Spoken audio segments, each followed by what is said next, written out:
Oh, hey, buddy. You know what's really strange?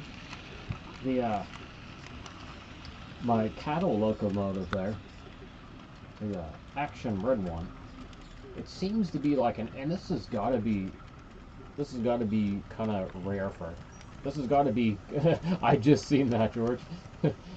It's got to be kind of rare for cattle because he's not running very consistently. Like yeah, he's got some motor whine to him, and it doesn't he doesn't. I mean, you can't really tell by watching from the live stream, but I can tell being here looking at him. He doesn't seem consistent. I don't know if that's his motor. It could be the decoder too. Maybe the decoder's just not managing the managing everything like it should. Bacados are known for having like bulletproof like motors in them.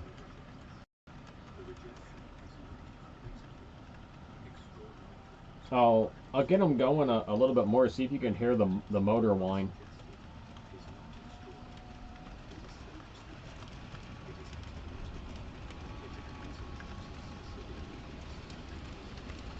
I mean, he has plenty of torque. Like I put my finger in front of him, and he's got lots of torque. Just motor whine, and he doesn't seem consistent.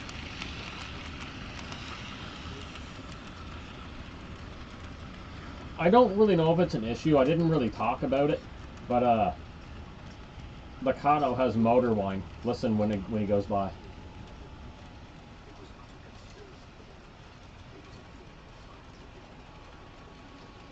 And he doesn't seem. You're not gonna tell from the live stream, but I can tell kind of sitting here. He's not 100% consistent. And it could be maybe he does have a motor issue, or it could be the decoder is not functioning as it should be. I mean, he's working. I mean, he'll go through all his speed steps. There's no power issues or anything like that. Like, he'll go through his speed steps and everything pretty good. But like I say, it's just that we'll run them. We'll run them for an hour and see how everything goes. I got him at 30% throttle right now.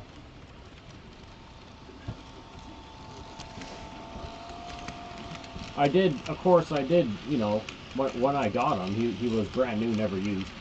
And, you know, I put some oil on the spots where you gotta put them, right? I did all, basically all the simple basic maintenance, I did all that. Yeah, I did do that when I got him. Maybe he needs more. Or maybe I thought I did and I forgot. Because I do so many of them, I might have forgot to do that with him. So, after tomorrow, I'll take them apart and see. But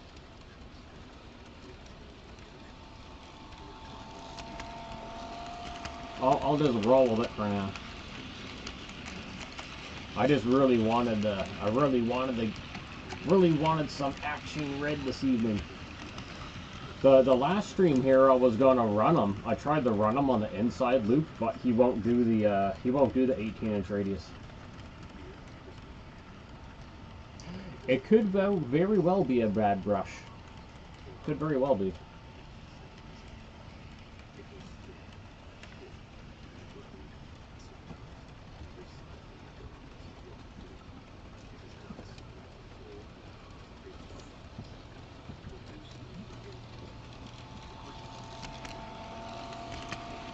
Yep, exactly. Just a drop.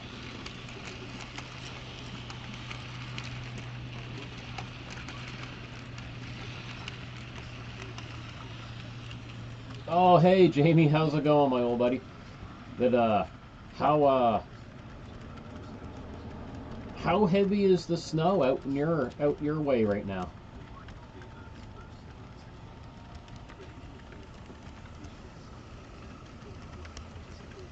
I looked out the window. We got a bit already.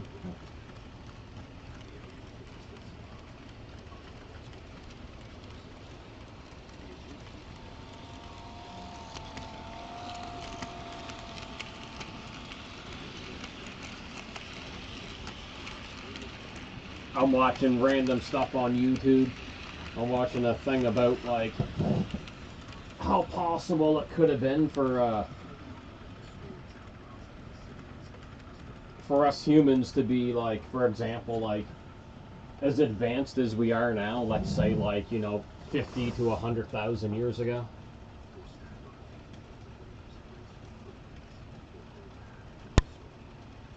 It's a little interesting, but it's pretty much over.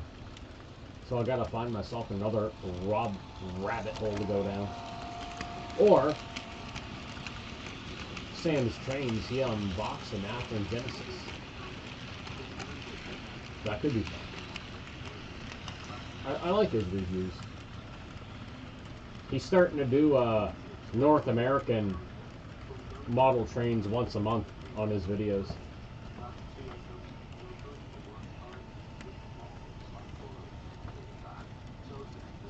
I'll let it roll.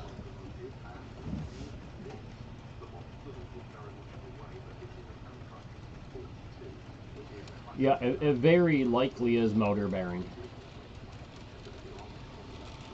Yeah, he did a review on Athearn Genesis P42 locomotive.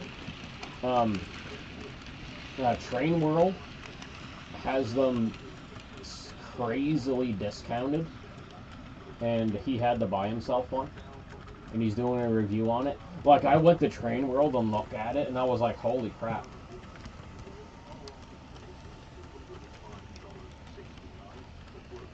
So I looked at it before on Train World, but it's like, it was like dirt cheap. Here, I'll find it for you guys. Let me just put up here, let's put it in maple syrups. I'm just going to put in P42. Sounds like an old World War II plane. The P42, there it is. We don't want the Kato though, we want the Genesis. That's funny because the P42 is called the Genesis, so it's funny if you get an Athearn Genesis version of it. The Genesis made the Genesis.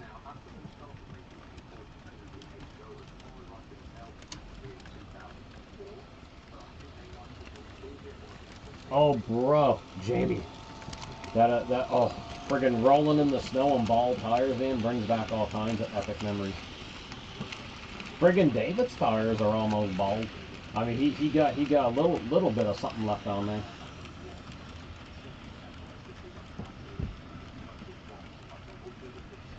Here, I'm finding it for you guys. It's the Via. It's like the teal blue Via Rail paint scheme. Now, where is it hiding? And I'll just see. Oh, here we go.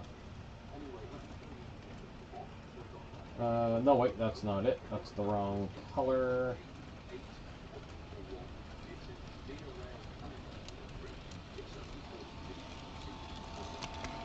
Oh, maybe it's on page 2. Come on, don't sweat me like this. You know it's a good deal if Sam brags about it and buys one. Okay, so here we go.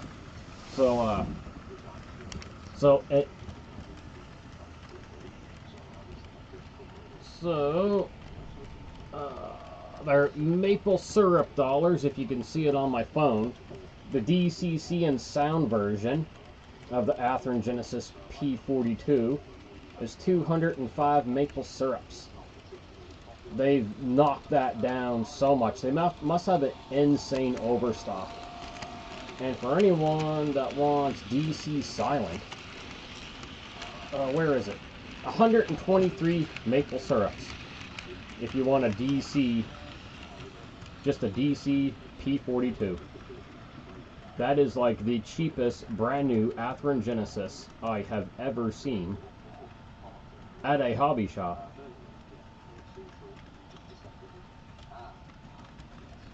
Yeah, my live stream's not gonna pick it up. Too new for George. You're like, nope, not happening.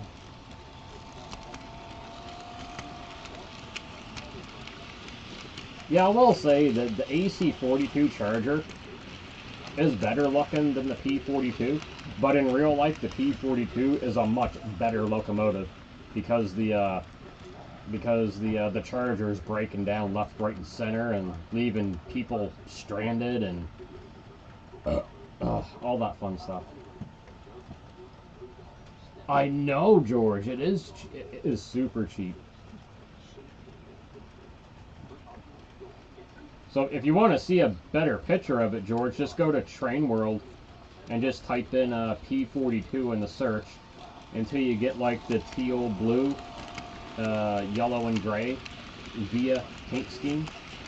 Like, damn, like $123 for a DC. Yeah, yeah. But I get what David says. If you, well, I mean, I've bought ugly locomotives. I mean, it's just so ugly I had to have it.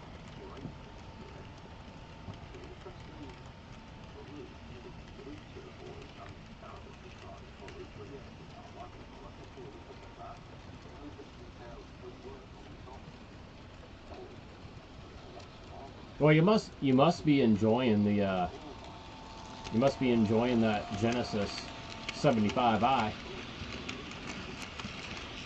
I know you tooted the horn on it a few times.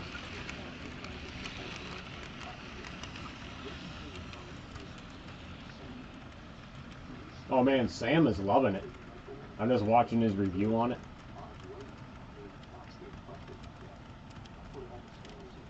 Oh, he's putting it on the scale.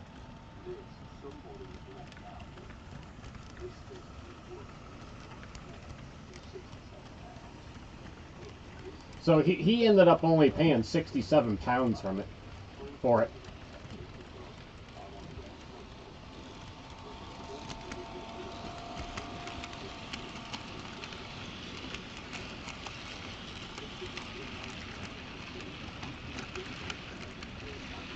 Oh, 1992 it came out? I thought the P42 Genesis was a little older than that. I mean, it's old now, of course, but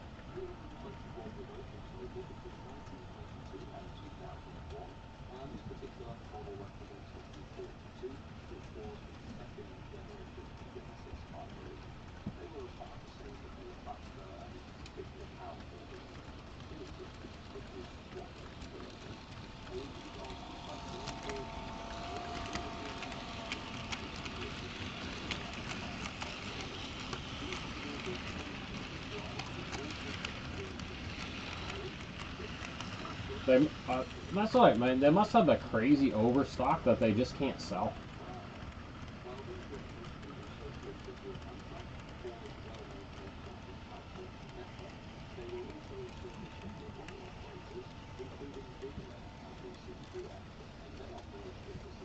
Well, yeah, Brian. I'm watching Sam's Trains review. Train World has a insane deals. He bought one. The deal was so good he bought it. So I'm looking at Train World right now. You can get a Via Rail paint scheme, like the teal bluish green, yellow and gray. If you want DCC and sound, and this is Athens Genesis. DCC and sound, 205 maple syrups. That is cheap. If you just want the DC version, it's 123 maple syrups. I'd show you on the phone, but it just ain't gonna. You're not gonna make it out here. Let me put it in the Freedom Eagles here. We're gonna go to Freedom Eagles. Where the hell did the USD go? Oh, there we go. US dollar. Let's switch to US dollars here. Freedom Eagles for my American friends. Oh yeah, what I thought. So, if you want one, Brian, with DCC and sound, you're only going to pay 149 Freedom Eagles.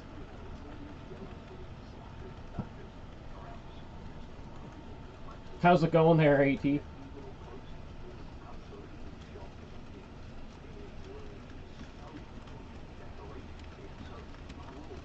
Oh shit, no, I haven't been I've been slacking on my emails. Oh, there we go. There it is. I don't get like ding notifications for my emails. Oh, you got another Shay. Oh, that's awesome.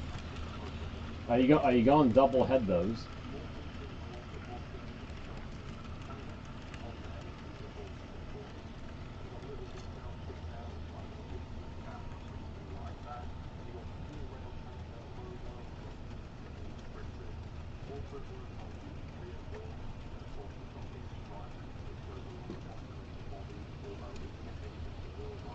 Man, Sam must have some insane camera to zoom in like that. Like, that is nuts. Like, his camera zooms in so good you can see the textures of the paint. Like, my eye wouldn't be able to catch this.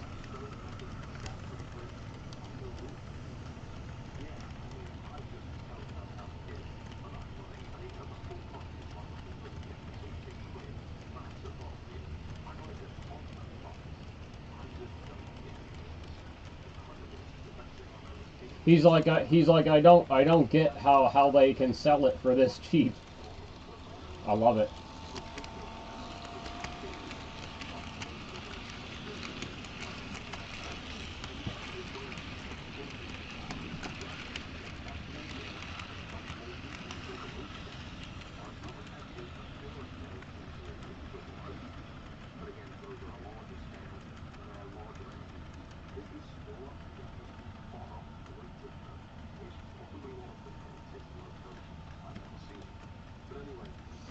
I will say, man, my Action Red train is looking pretty good.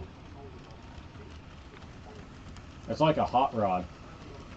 And then we got David's hot rod yellow caboose there at the end.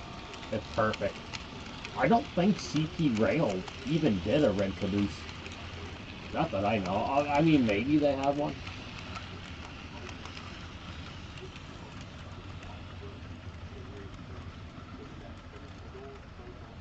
I might have to. Oh, I gotta show you guys one of the drinks I had tonight. I had to try it. Again, it's from local brew called Propeller, and it's a root beer float. If anyone likes root beer float, yeah, it's really good, Jamie. This is tasty. I don't remember if you like root beer or not, but oh man, this is delicious brew. I don't know if the camera's picking it up or not, but holding it down a little bit. Get the and eventually you'll see the logo.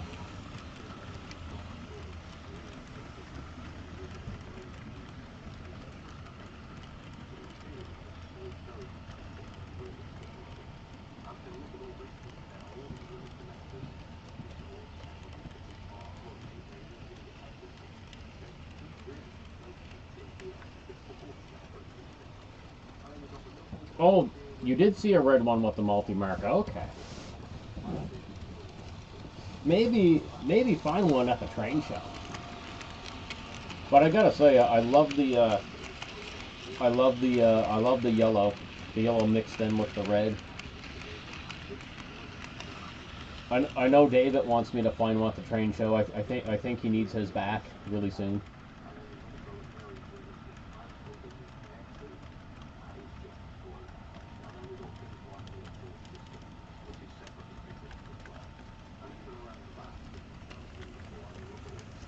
Sorry if I'm not 100% paying attention to the chat. I'm watching the review on this. I love it.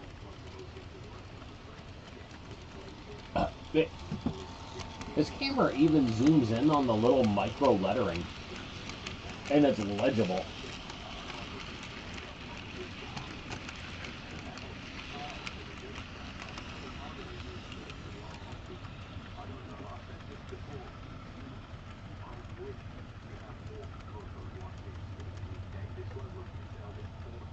He even said he wishes they had more level of detail like this in the UK.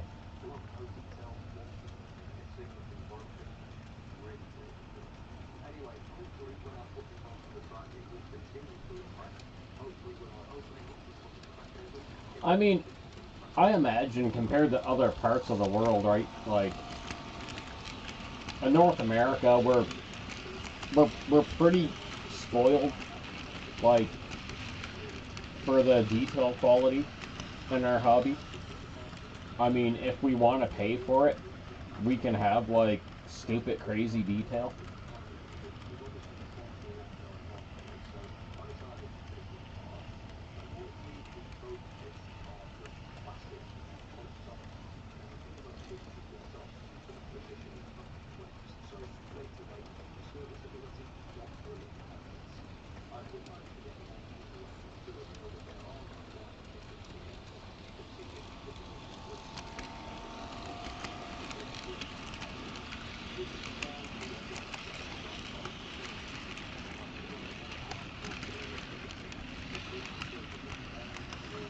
No, he's talking about the old school Atherin axle gears with the square bearings.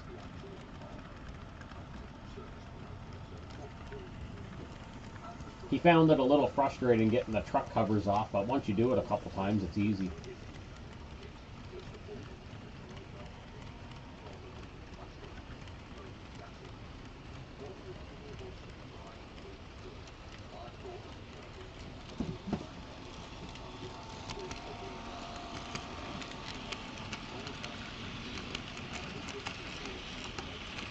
They were all red before the multi-mark, okay.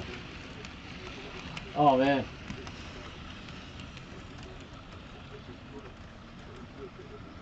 I I haven't given much thought in the name yet. Holy crap, it's got dual speakers.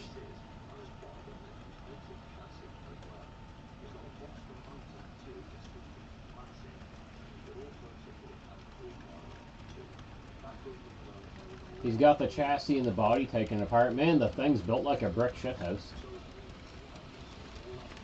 Take the motor out, Sam, then you'll realize how serviceable Atherin motors are. You'll love it.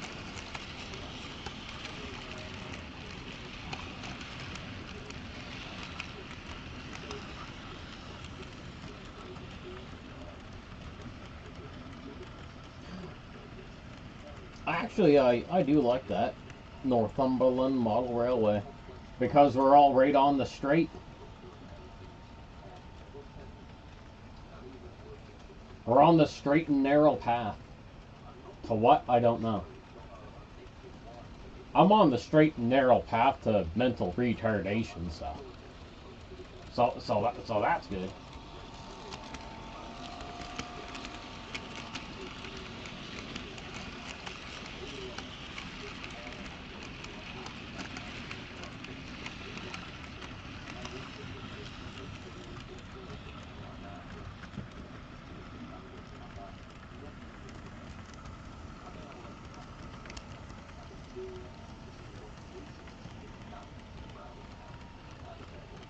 Oh crap. I forgot to tell Josh the stream was going. Oh, message him. Where is he hiding? Oh, there he is.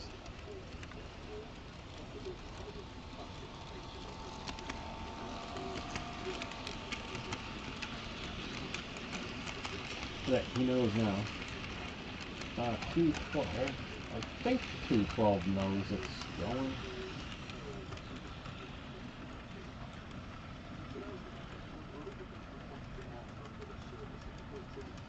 There we go. There, I think all my messaging is good. Oh, you got there before me, George. Yeah. I'm pretty sure David has too. I suffer from the mental retardation.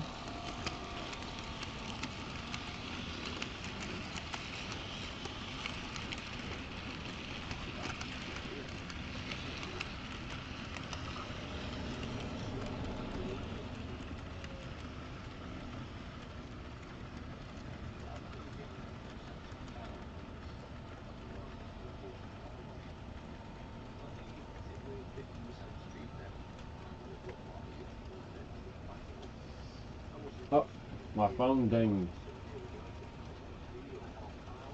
Oh, that was 212. Alright. I gotta make some more short videos tomorrow too. Do some shorts. I'll get a nice short of the blue goose coming down the stretch.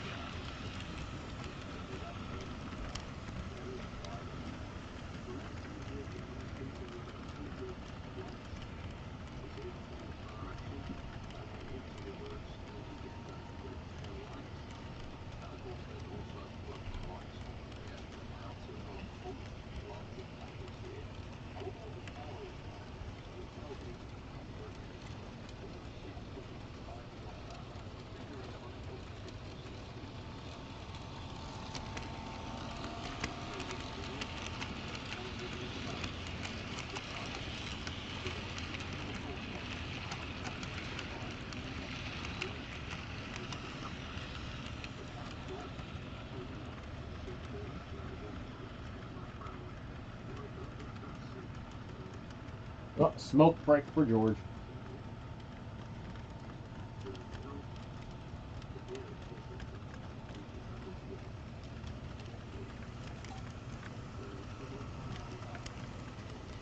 It is a pretty cool paint scheme.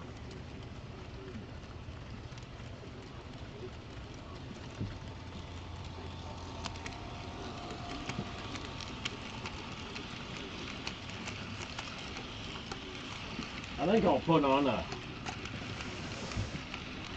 different BNSF locomotive because I got a few of them. Man, talk about heavy. This guy's heavy. If I had a scale here, I'd say he weighs about. I'd say he's easily 750 grams.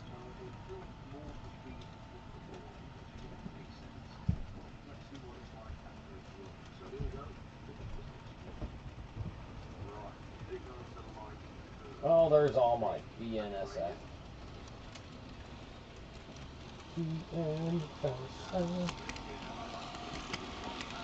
Well, not all of it, but some of it. Oh wait, no. You might not go in that drawer.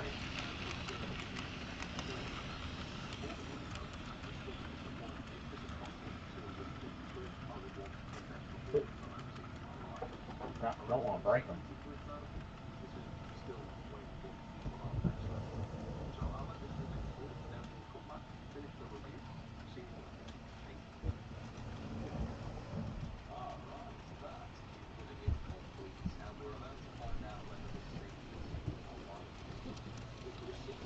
Here, I got something. I got something for you, blue box lovers. GP50. This is a locomotive I got from Mr. Smith.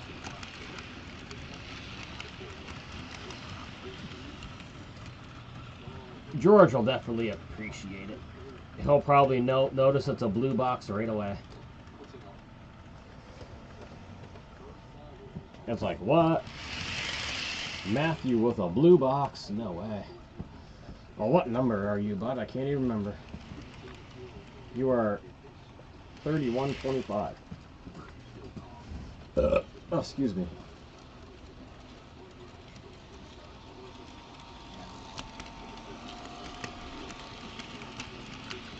Yeah, it didn't even take me very long to clean them and paint them up. I see 3125. Is that what I gave him? Oh, I might have not have programmed them. It might just be 3.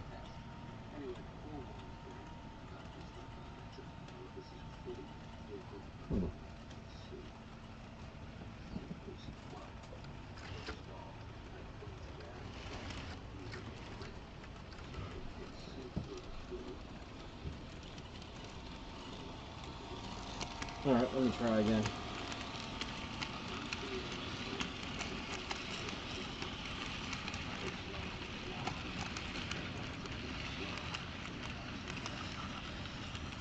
He not working. He dead. He dead.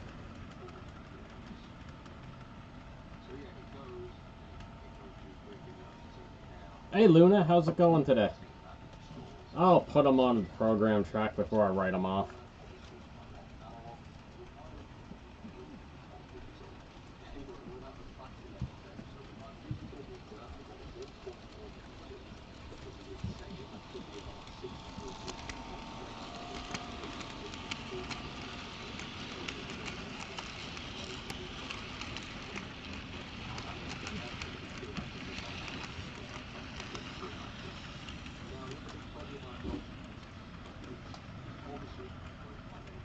Alright, let's see what his decoder's doing.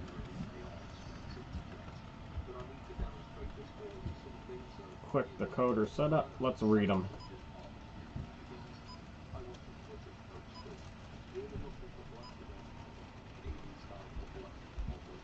Okay.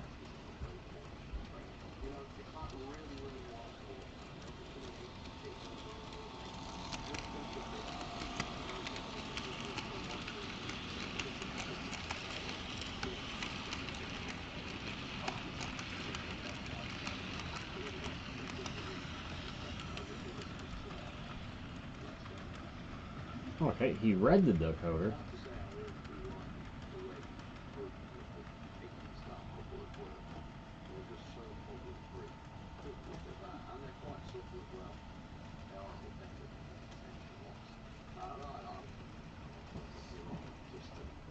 So let me just do a power cycle here right quick.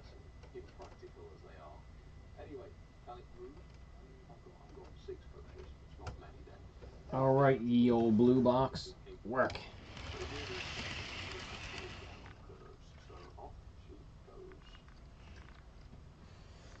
Alright, let's try again.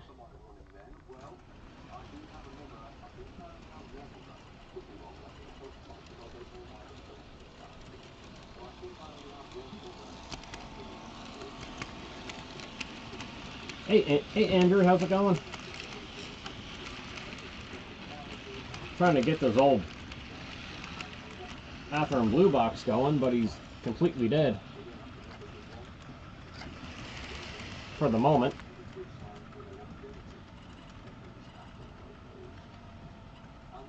Oh, wait, there he goes. There's a little bit of life there for a second. Okay, I think you just needed a little shove.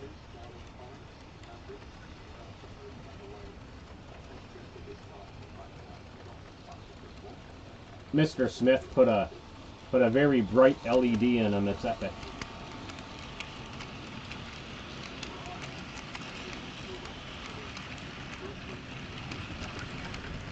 It is all kinds of bright.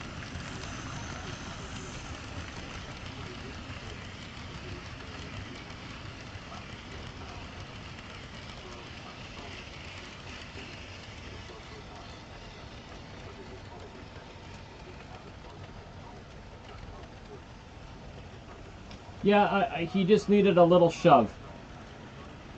So he just there he hasn't been ran in a while, so he'll get a run now.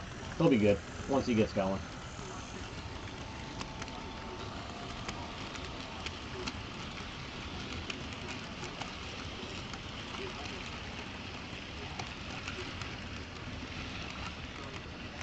Yeah, I'm just having a chill evening there, Andrew. Just we got a snowstorm happening, so definitely not going out anywhere. Hey, guess what, George? We got your kind of locomotive going. You'll probably know what that is when it goes by. It's your style.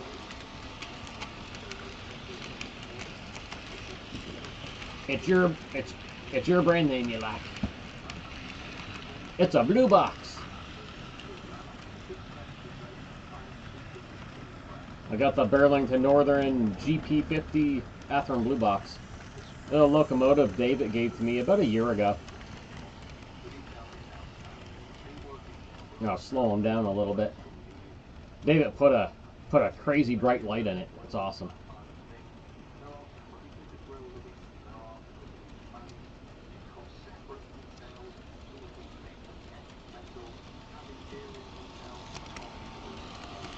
I don't even pay attention to sports, Andrew. The only thing I know about sports is the ball went.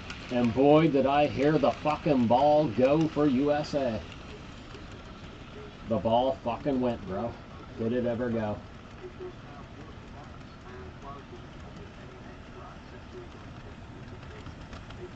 Or should I say the puck? Jimmy! Jimmy's in the house.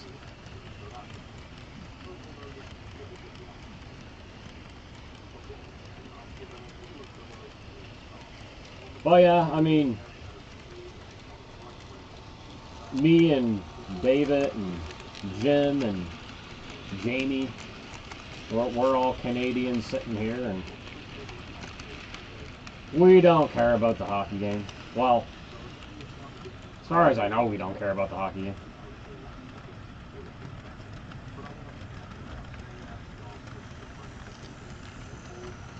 game. Now, with that said, when I was younger, like when I was like early and late teens, my folks, they used to get they worked for a big printing company, and the company did the brochures and everything for the Halifax Mooseheads, and because of that, they always got free tickets to the game, and we used to go to the game a couple times a month, and being at a hockey game, I really enjoyed like being there physically and watching it. But me personally, it never did anything for me watching it on TV. The last time I seriously sat down and watched a hockey game, and it was only because of the hype, was when Montreal Canadiens won the Stanley Cup, and that was what, back in 1993, I think it was. So literally, that was the last time I sat down and watched an entire hockey game on TV.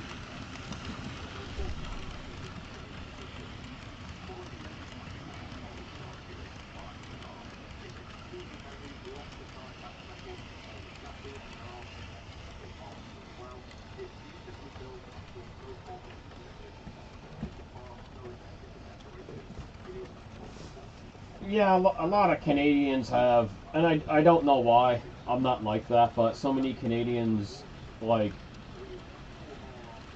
they're having American friggin' derangement syndrome. Makes no sense. And like, culturally, like we're pretty much the same as majority of the states, from what I know anyway. From anyone, like, friggin', well, we got 4 Canadians in here that I can think of, and the majority of everyone else is from the United States. 90% of my viewers are United States. I know we got a couple people that come in from UK, Europe area, and we got a couple gentlemen from Australia. But I mean, from like, from anyone from America that I talk to, like, from what I see, like, in here, like, we're culturally the same. We're North America. But, you know, that's just what I see, right?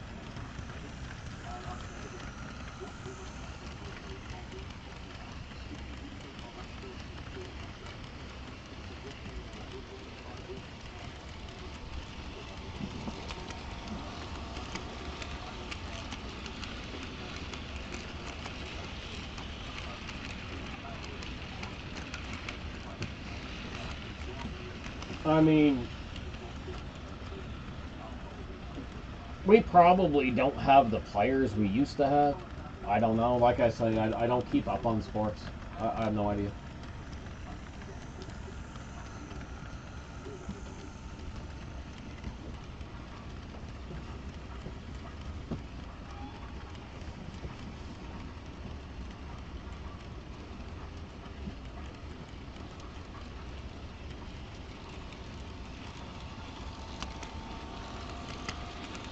The cab number is, Jim, just a second, it is 5864. It is an SD40-2, like you said. The only different thing about it from a traditional SD40-2 is this one has the long nose called the snoot nose. Here, I'll stop them up by the camera for you here. It is a Kako. I love Kakos. My stream's a little off.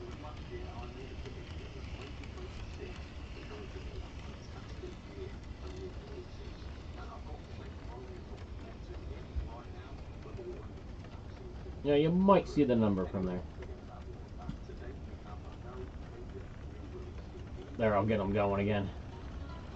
Off we go.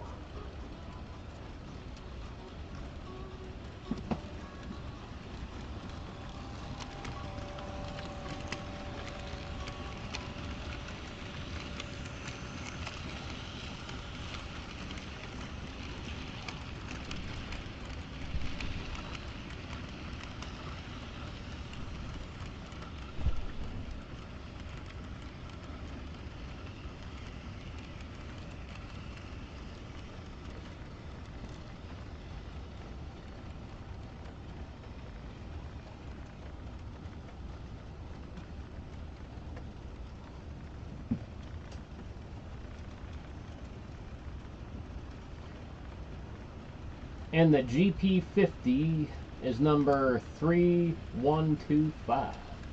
Oh, David already put that in there.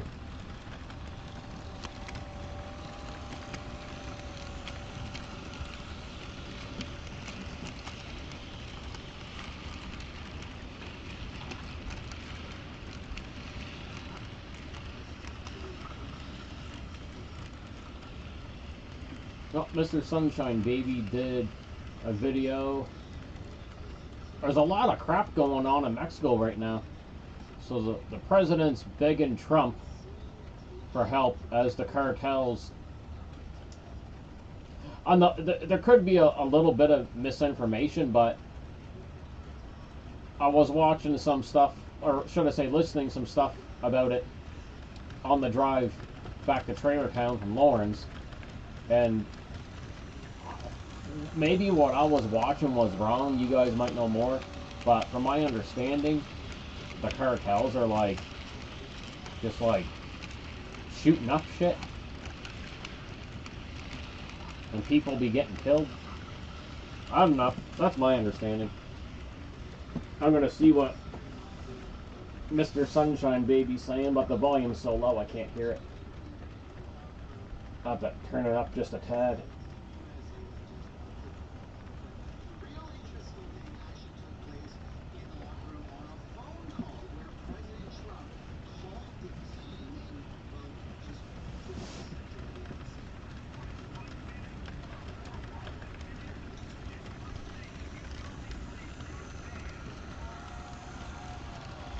Number 5612.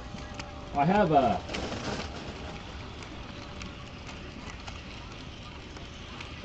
have another one there, and a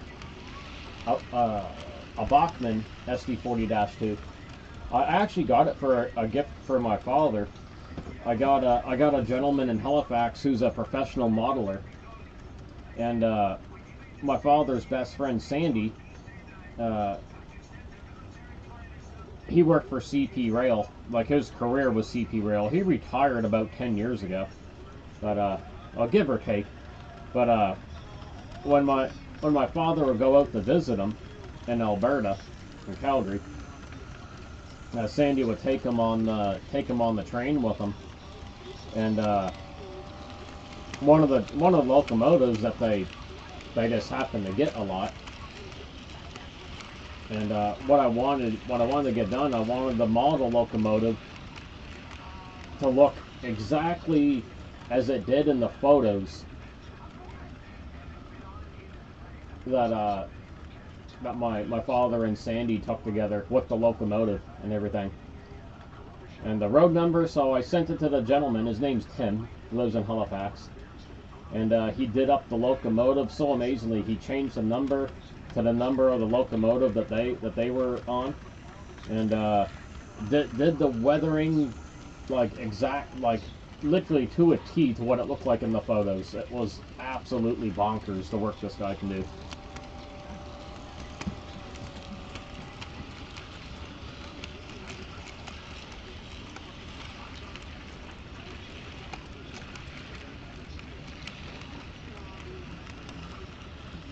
Oh, okay, yeah, power vacuum makes sense.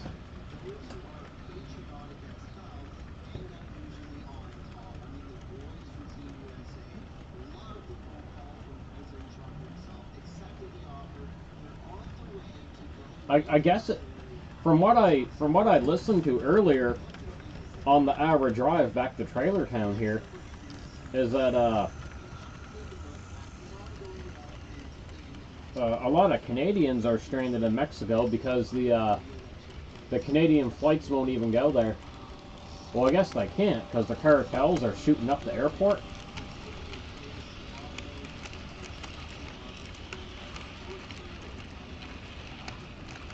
If someone in the stream knows more about that and can confirm if the information that I listen to is right or not.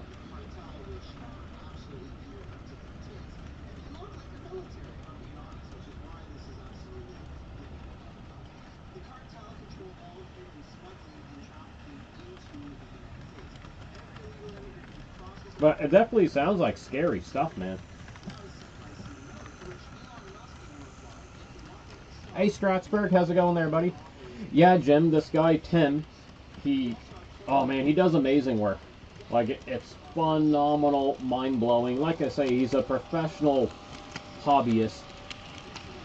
And you send a loco to him, he can make it look like whatever the hell you want it to look like.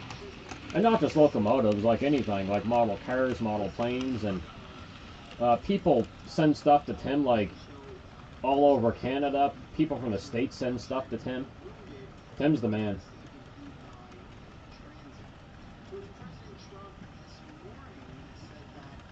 I mean, I'm okay at modeling. Like, you know, I did, like for example, I got a very steady hand. So, on the SD40-2 here, you know, I did all the black on the venting. That's all me. I did the white. I did the white on the railings. I did the white on the steps. I did the black on the railings. So that's all me. So all the detail paint you see on the SD40-2 is me. So I love detail painting. That's my thing.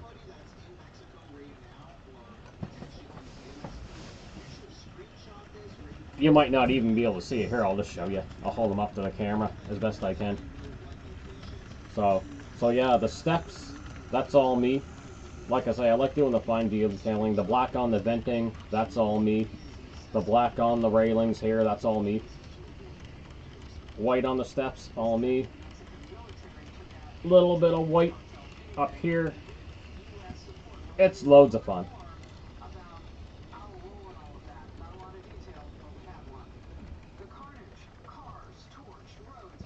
Oh, here, I'll put them back on. I did a couple fully undecorated builds. They're fun. But like I say, man, this guy, Tim, he is like next level, like, when it comes to modeling. It's like, oh, like, holy crap, this guy is like phenomenal. I'd have no problem sending another locomotive to him for weathering if you're into that stuff. I've never tried weathering before, so.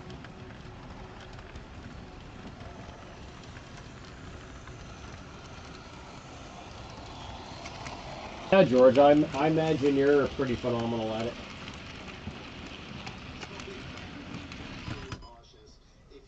Oh, I got a track fault. What's going on? Who faulted? Oh, I think the -2 faulted, but it's probably my fault he faulted.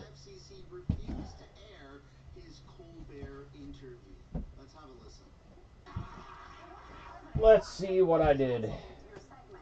What do I got going on here? What'd I break? Oh, God damn it. I can't get my little curtain up. It won't stay up. Okay. Oh, yeah. Oh man, they're all like screwing up on the Bachmann track. It's the Bachmann track.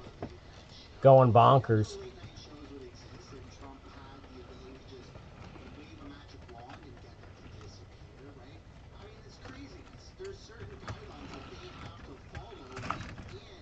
Oh, they're all like derailing.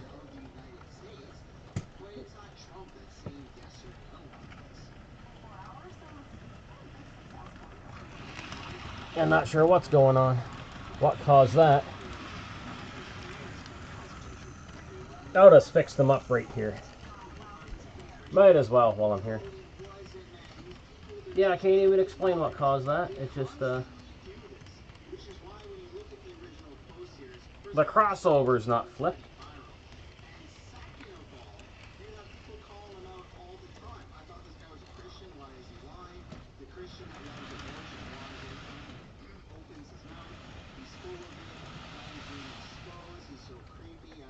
Alright, I'll get that. Get them back going, and we're good. Okay. I'll put the dinosaurs back down.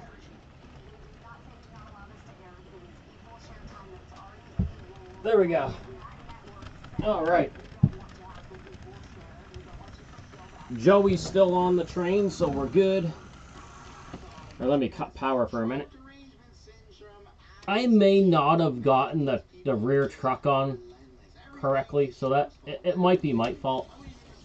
I might be unjust blaming Bachmann this time. There, he's on now. He on. Hey Davio, how's it going there, buddy? There's Josh. Hey Josh. Okay, power on, and we're good.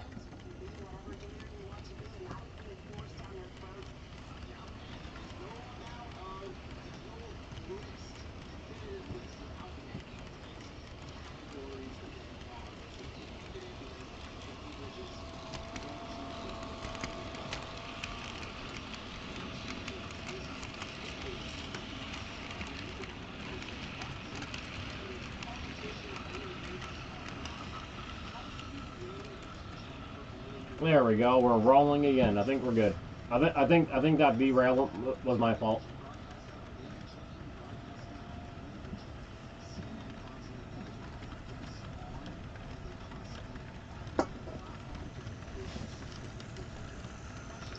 Uh-oh, we're glitching out. Let me turn my Xbox off. I might be killing my bandwidth. YouTube is not receiving enough video to maintain smooth streaming. Alright, well, I'll turn YouTube off. So I'm not killing bandwidth. Alright, we're back to excellent.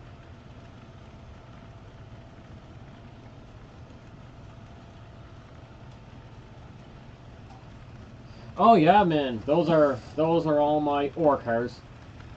I haven't ran it a lot. I was like, I did a little short of them running.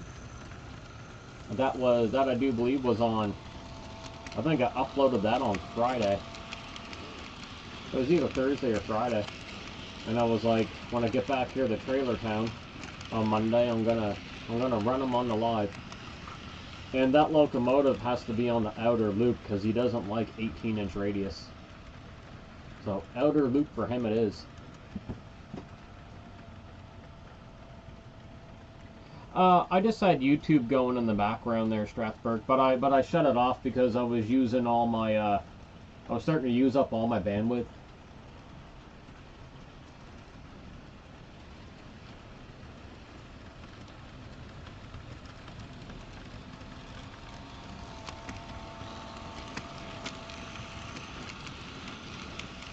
Oh, ye old Bachman there, Josh. Oh, Bachman.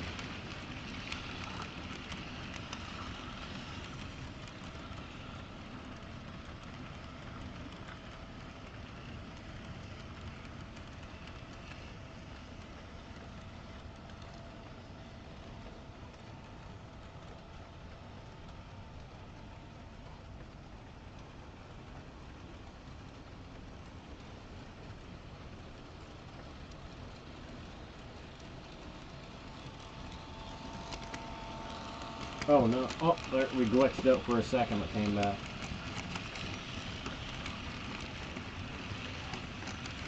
They're just like stubby little ore cars. They're all the box will tell me to them. I got the boxes.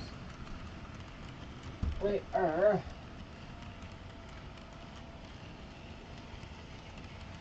They are 20. They're 26-foot ore cars. There, George.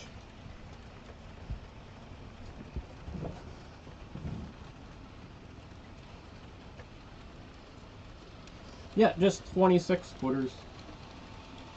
Oh, look, Josh, look at this. Bachman. Got some Bachman smoke fluid.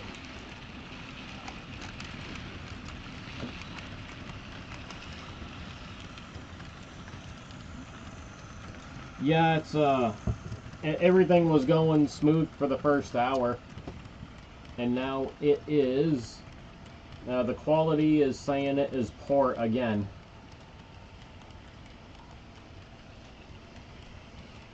But it's still running smooth, so we'll roll with it. Like I say, I turned YouTube off there in the background because I may be eating up my bandwidth, right?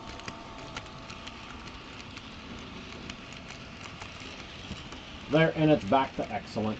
Also, you know, we're getting a crazy snowstorm too, so.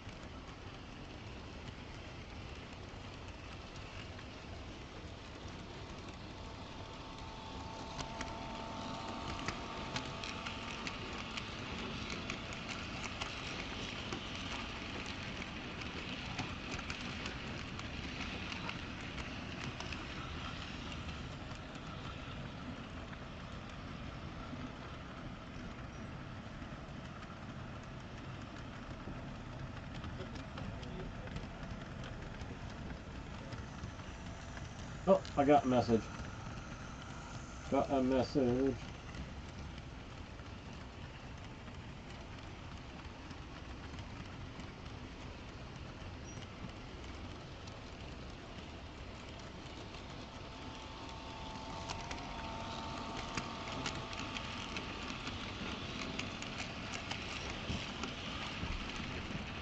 All right.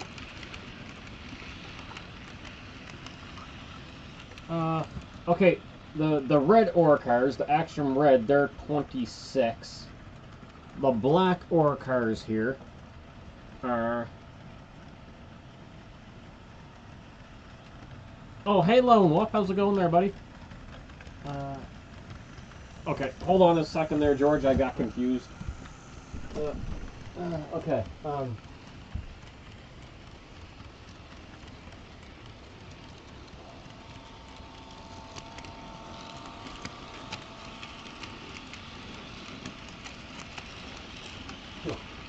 don't know.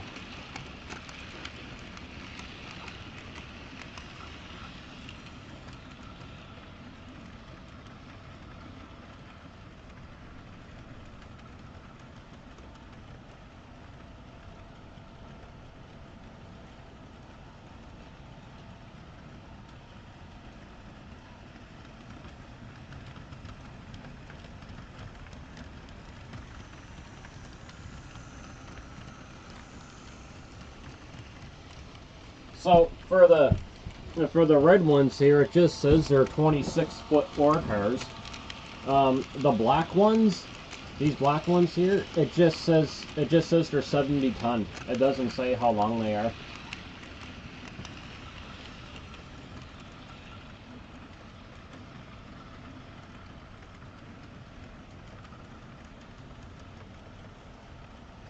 Oh, Santa Fe Kodachrome. Oh, buddy. Oh, I love Kodachrome. I love Kodachrome.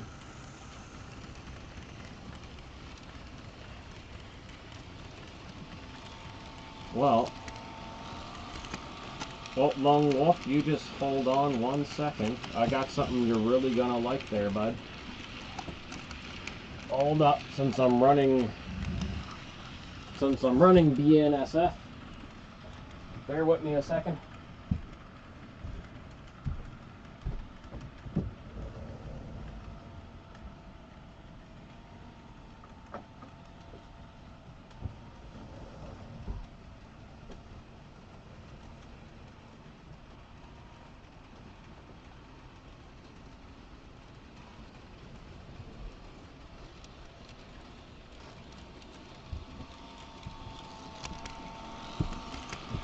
Lone Wolf, looky what I got here, bro. Yeah, buddy. SD45-2 Santa Fe Kodachrome. We gonna put him right on. We're gonna put him right to work. And he got a beacon light. We got beacon light on him, bro.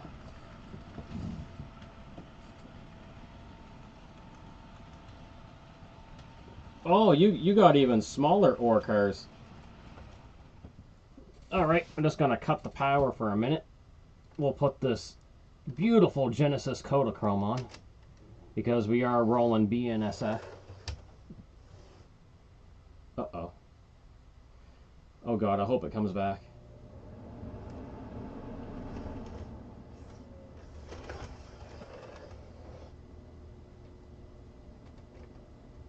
Okay, good. We didn't lose it. I was worried there for a second.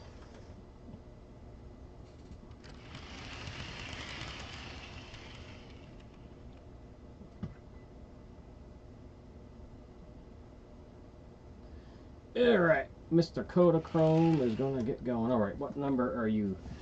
Oh yeah, you're 7208. A212, how's it going there, bud? Alright, 7208.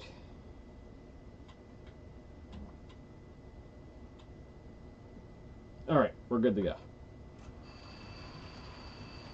Let's get him started up.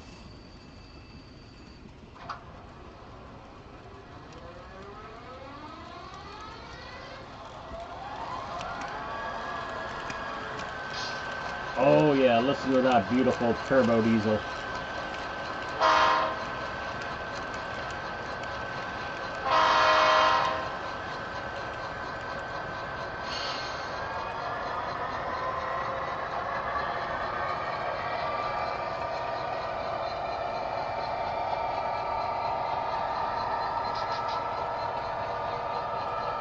Oh man, I love that Santa Fe. Eventually, I want to find all the war bonnet colors. That's my goal.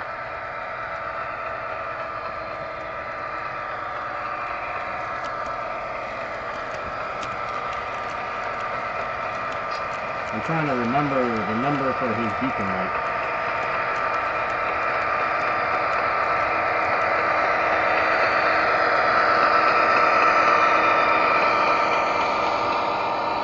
Oh yeah, there's his beacon light. I'm gonna turn down his volume 50% because I'll be talking over him. There we go.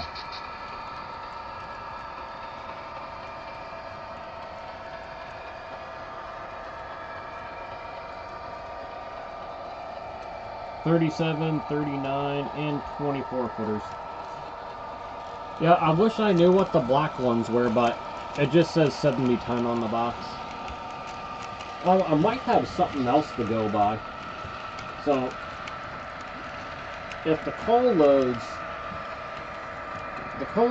fit in the CSX, coal cars and the sea and rail. There, we might be able to figure this out.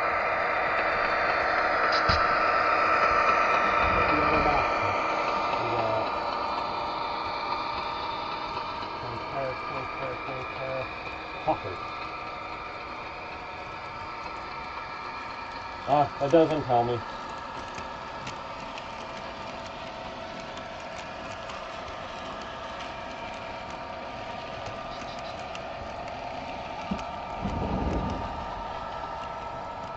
So the size of these hoppers, my CSX hoppers, they're a mystery.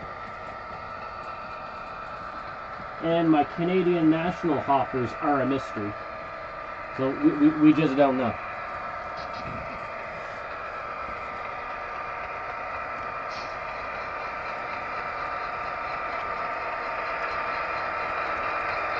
No, the CP rail, it's an old Kato, and it's a GCC silent. No sound on him. That's okay though. I don't want sound on my diesels all the time. So it's fine. It has one of the well, they used to be the best bang for the buck until they went up in price, but it's got one of the Mr. Smith will have to correct me. I think it's the LASIK decoders.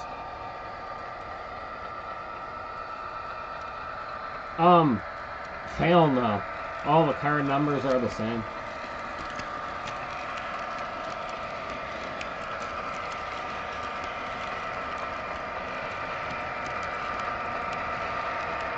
Even with the black ones, most of the numbers are the same.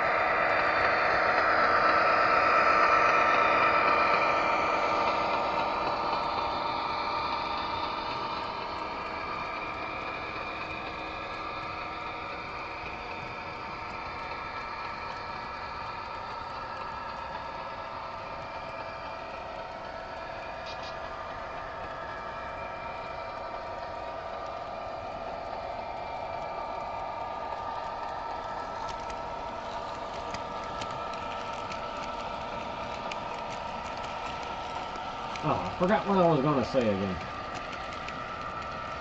Yeah, when I bought them off of Mr. Throne, they I didn't even mention to them to make sure they were different road numbers,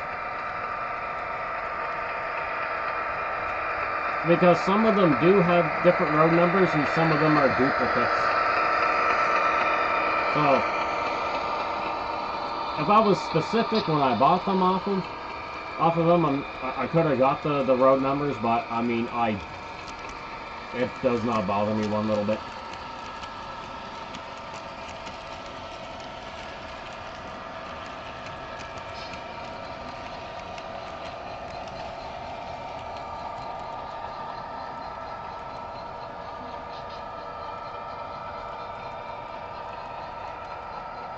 Yeah, no, they came with them.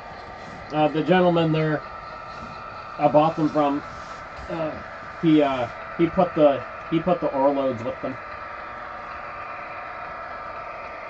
In my experience buying hoppers, they never come with the loads. Ever. The only time I ever got loads at my hoppers was when I bought these old ones off of David Throne. And the coal loads, they fit my other coal cars too. So it's good that the coal loads bounce back and forth.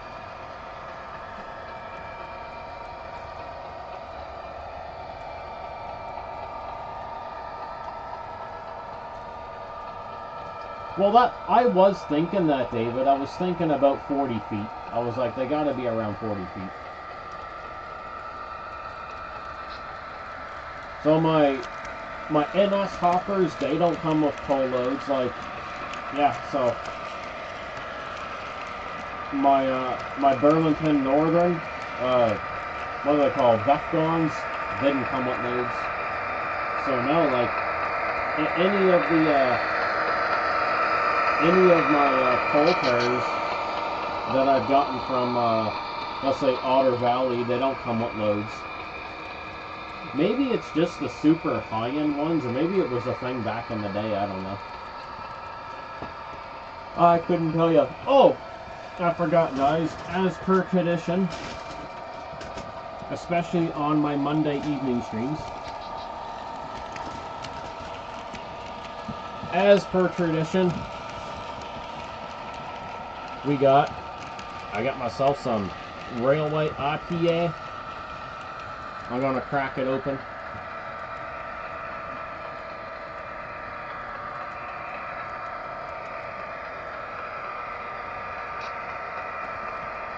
And I'm definitely gonna have some of that. Yeah. Traditional model railroaders brew. And we got the steam locomotive there. I better crack that open. Oh, well, listen for this beautiful sound. Oh yeah. Perfection. And as I always say, it tastes like diesel fuel and coal fire. Oh yeah, I can just taste those hops, man. It's got strong hops.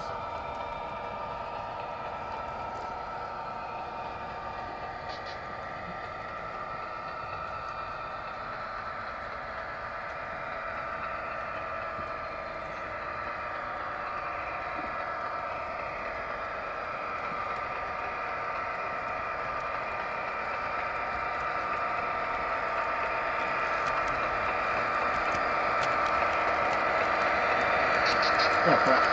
My curtain is partially covering the camera. Or let me fix that.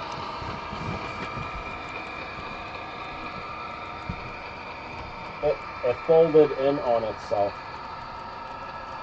There we go. I get it just the right way.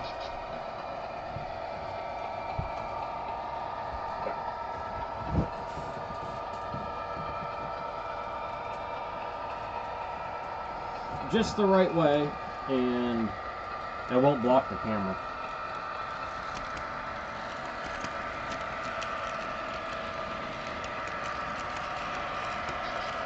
Well, David, I finally heard from the ex-wife. I almost thought she died or something, and she's talking to me about the car. So that car that they spent that insane amount of money on, it needs a whole new bumper to pass safety inspection, but I guess they found a bumper for $150.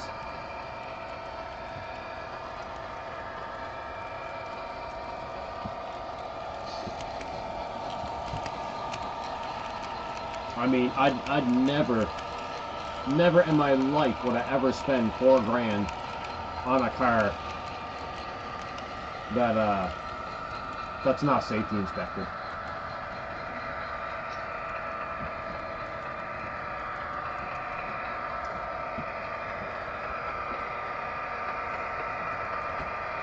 Man, I know some of you are probably thinking, what the hell's a safety inspection? Because I know there are other provinces, and I know there are states that don't have safety inspections, but in the province of Nova Scotia, a vehicle has to go through a safety inspection every 2 years. If you buy a car brand new off the lot, it doesn't need a safety inspection for 3 years. Then after that, it's every 2 years. It used to be every year.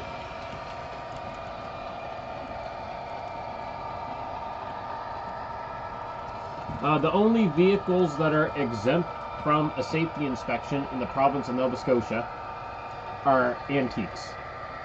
So if you have an antique plate on your vehicle, well, to get the antique plate, your car has to go through a vigorous fitness test, mechanical fitness test.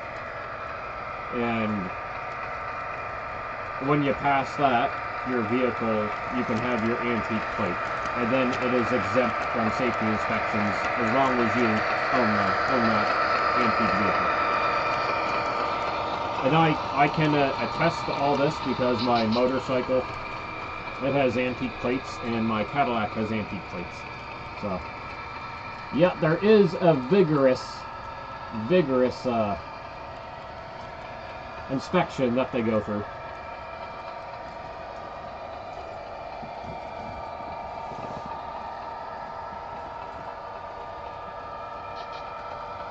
But the one thing we don't have, thank goodness, we don't have emissions testing. And I hope we never get it, because I'm going to feel bad for a lot of people, because there's going to be a lot of cars that cannot pass an emissions test. And the main reason why they can do this is because our province is small enough to enforce it.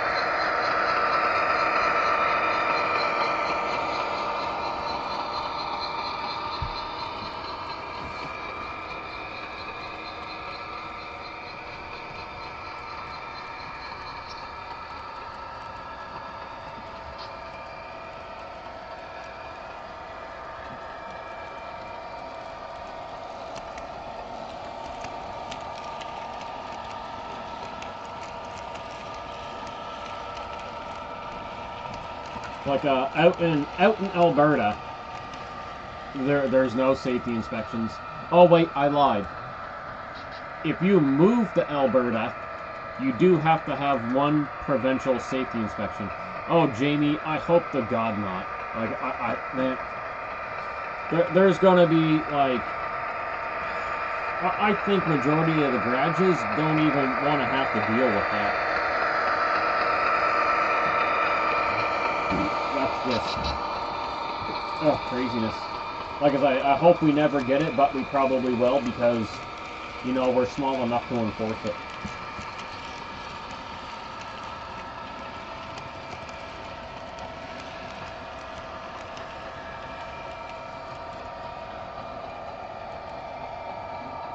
Yeah, I know, it's crazy. Like, I talked to her and her boyfriend about it.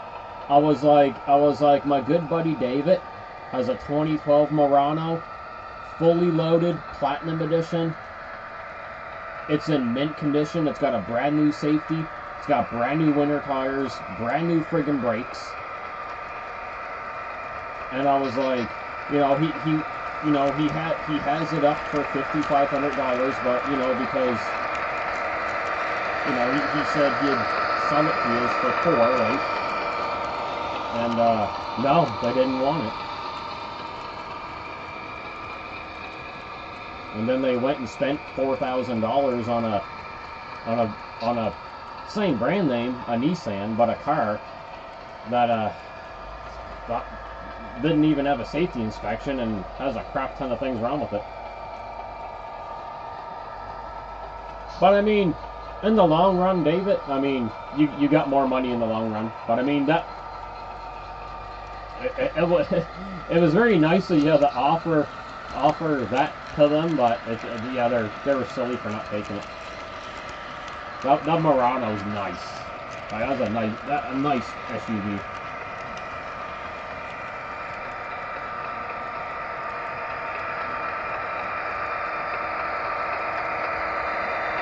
Yeah, I mean, to each their own. I didn't think it was an ugly looking vehicle. Interior's really nice. I mean, this thing was loaded as hell for 2012. It had features in it that a lot of 2012s didn't even have.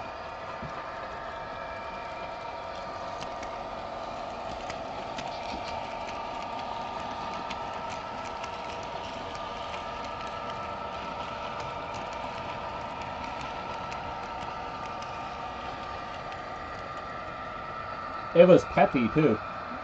He had the good engine. He had the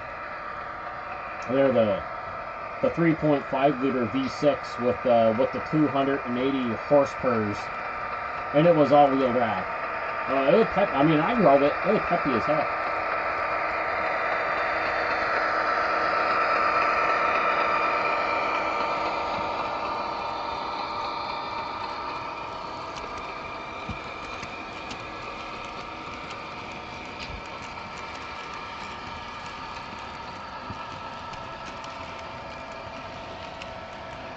Yeah, that New York Central's gorgeous. That is a Cato GP35. I love Catos, man. If I can get Cato for a good price, I'm all over that, man. All over Cato. And I also love Cato because I get to put them together, and I get to do the little detail painting that I like to do.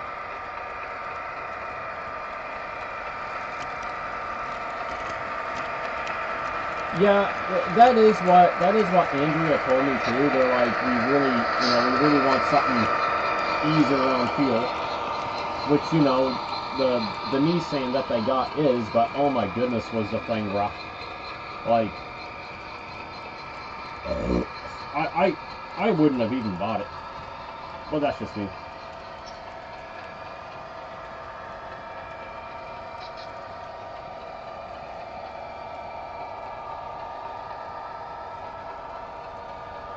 No, the Nissans were notoriously hard on fuel. Like when I first met Lauren, she had a 2017 Nissan Qashqai, which is a little smaller than the Murano, and that thing was a pig, absolute pig. The Nissans are not known for their fuel mileage.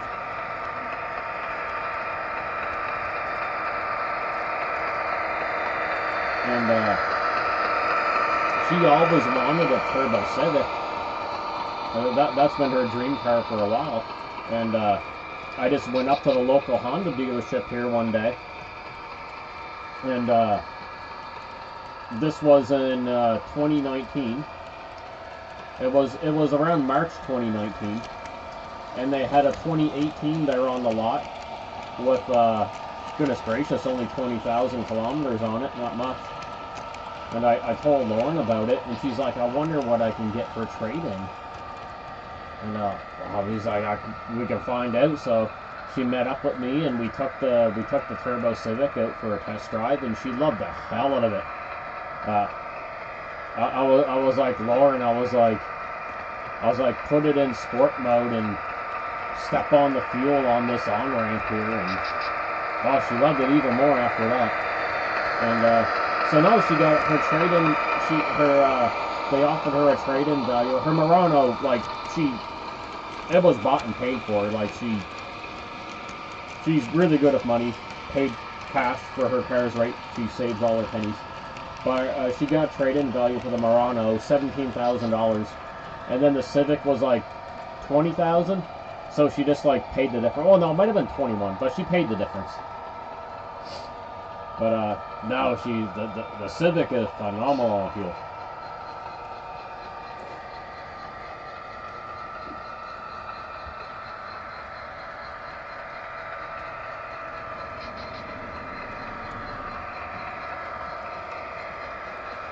Nissan's also known for their CVT transmissions, like crap in the bucket. That's another reason why Lauren was really steering towards the Civic, other than she just always really wanted one. She was never a fan of hatchbacks, but the day she's seen this hatchback, she was like, you know what, this isn't all that bad.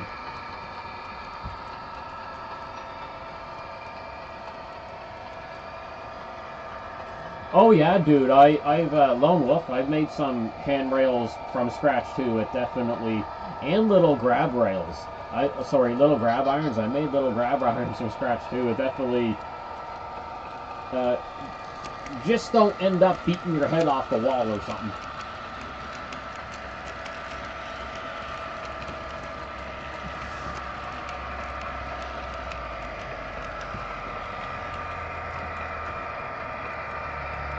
But yeah, man, like the Civic, I can't say, I really can't say anything bad about the Civic. Like, the performance, the gas mileage ratio, and the reliability, it's friggin' phenomenal. Like,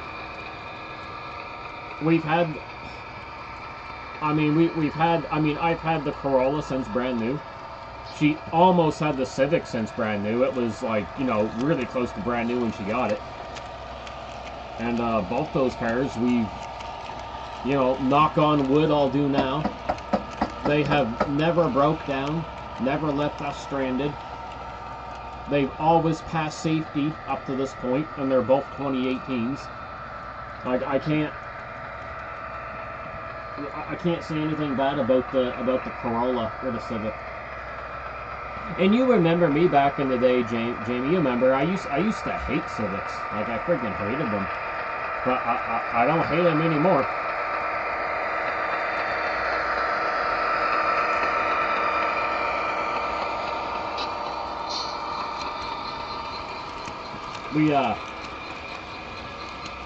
When we take the Civic to Ottawa, as soon as that thing's on the flat highway, that bloody thing, you know, you set the cruise control to 110 kilometers an hour, put the eco mode on, and that thing, I'm not even joking, that'll get like 4 liters to every 100 kilometers. Like, that's almost hybrid territory. 4 to like 4.5 on a flat highway.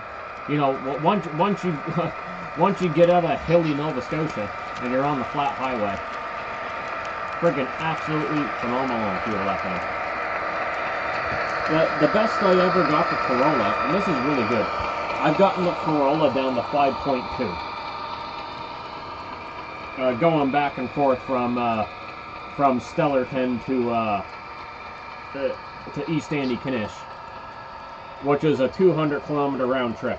So in the summertime, you know, I make sure my tire pressures are at 35 psi, which is the recommended psi for the car, and I can get it at, you know, cruise control, not like, you know, just 110. I can get down to 5.2. This time of the year, not so much.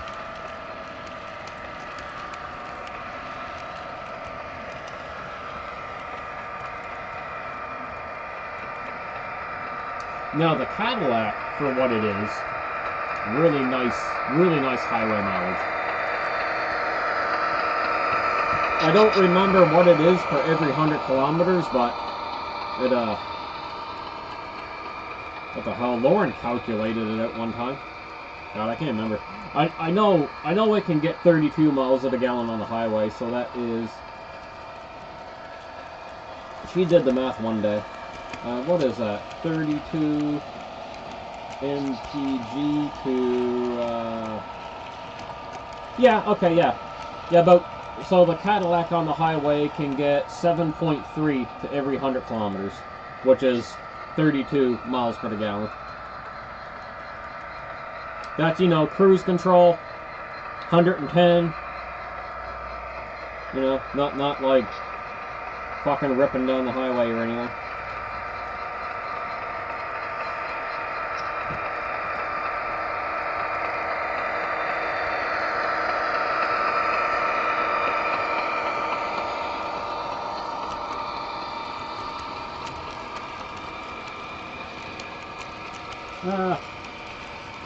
I mean, every car, I can't think off the top of my head, Josh, but like every car I ever owned had a dipstick.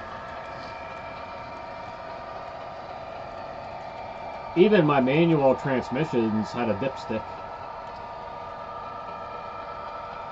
Especially my Saturns. The manual transmissions on my Saturns had a little dipstick.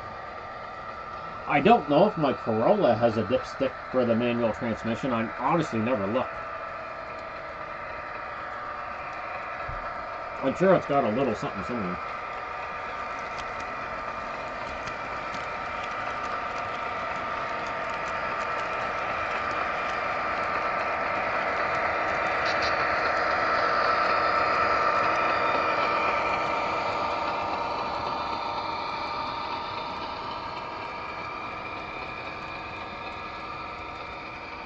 I'll have to look now. Now I'm really curious if my... I mean, I could Google it to see if my Corolla has a manual transmission dipstick.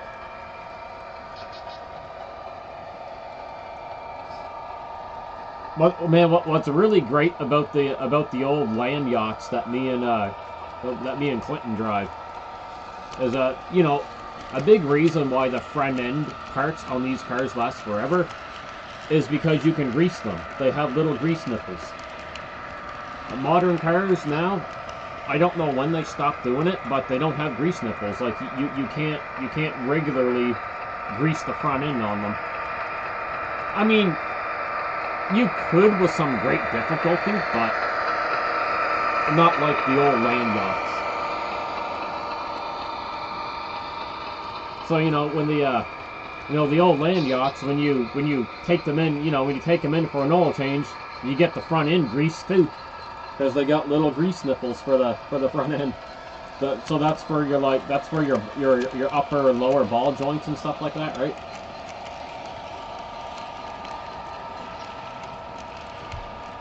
You know, it's why, you know, my Cadillac is 32 years old with the original ball joints on it, because you annually grease them. But I will say, I mean, you know, the ball joints on the Corolla and the Civic, I mean, they're lasting, and they can't be greased. Not easily. They don't have grease nipples.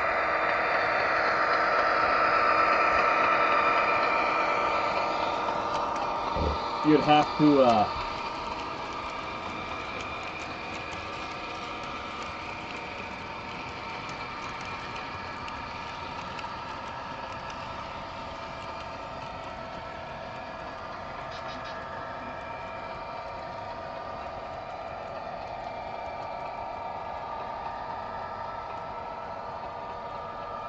oh, really? Yeah, that's like I say, it doesn't surprise me, Josh.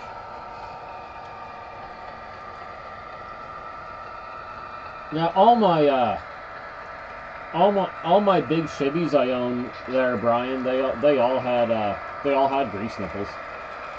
I mean, unless the grease nipple fell off.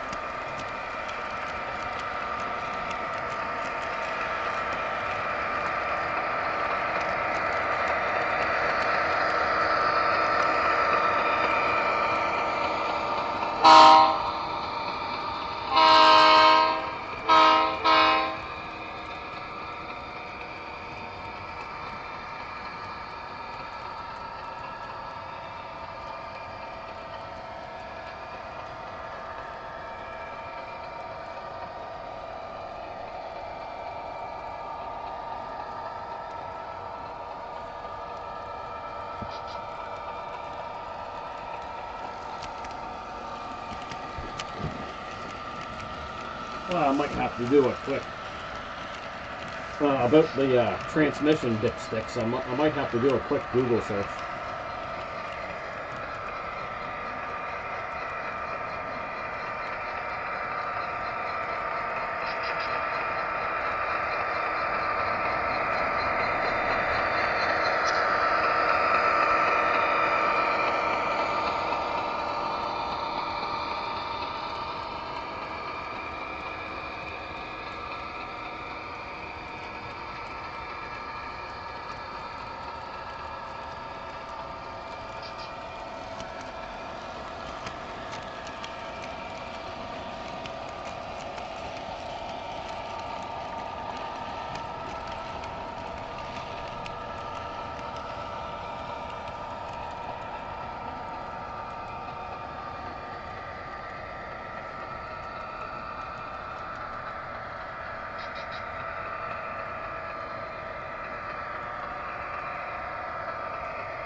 I just, where the Cadillac is put away, I mean, I've went underneath it before quite a few times, and has grease nipples. But for the hell of it, I did a Google search, and it says, yes, the 1994 Cadillac Fleetwood Brogue typically features greasable suspension components with grease nipples Zerk fittings from the factory, particularly on the lower ball joints and steering linkage. Some aftermarket parts, if you had to replace it, did not feature that. Oh well. All I know is my car has it. Other than that, I don't give a fuck. I don't care. I don't care.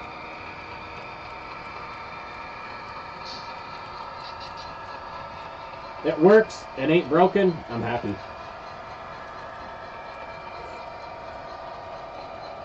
I take good care of it. That's what matters.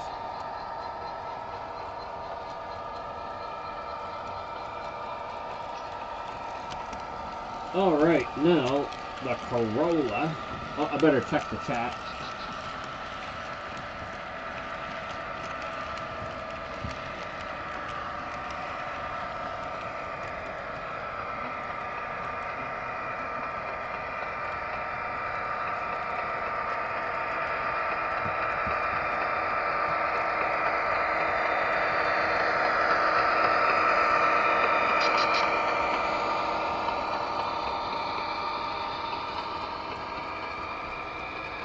Man, I don't know what you're talking about, man. My caddy ain't shit. That's awesome. I love my caddy.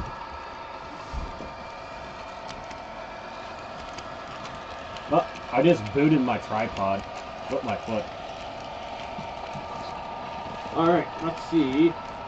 2018 Corolla. Oh, asking the wrong thing. Does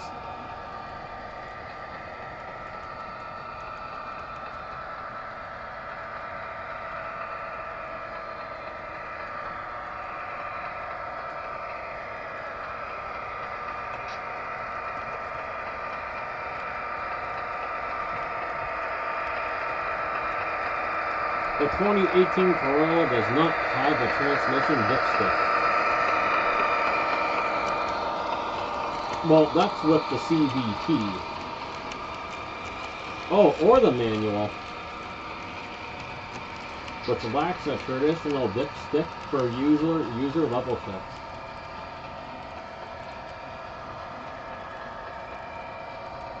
There's a check plug underneath the vehicle.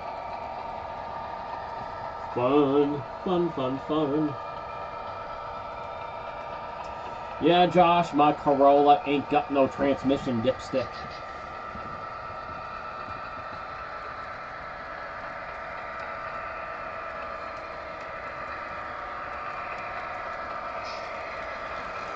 I'm gonna search what on Temu? Okay, hold on a second. Let me go on Temu.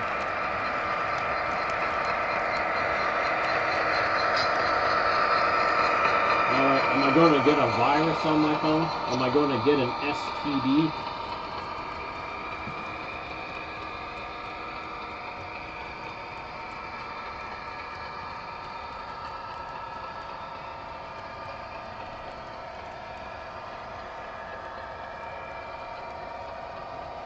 Oh my fuck. Why the hell?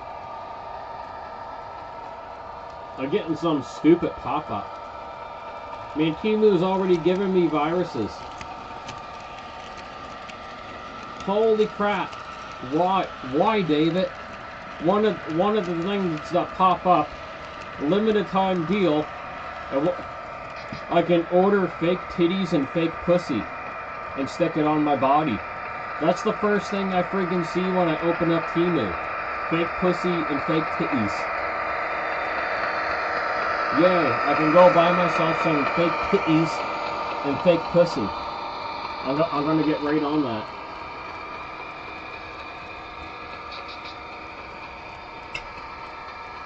What the hell? Well, I just turned on the goddamn internet.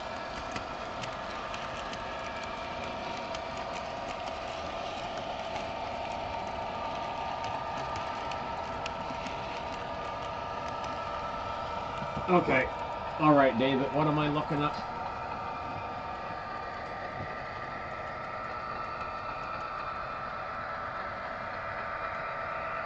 Alright. Where is that number at? Where'd that go? Alright. XJ. XJ. 1100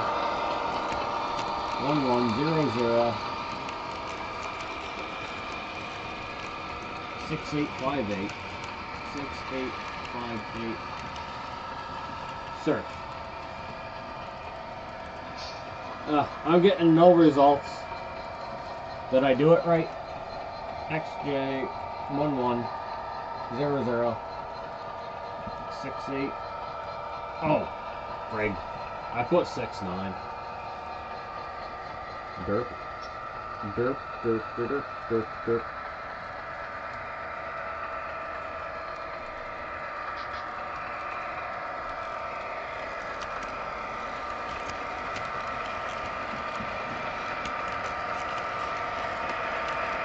Oh, I love it, David.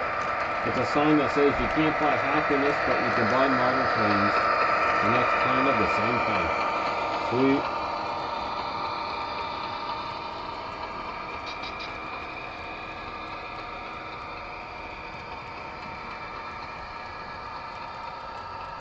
I want that.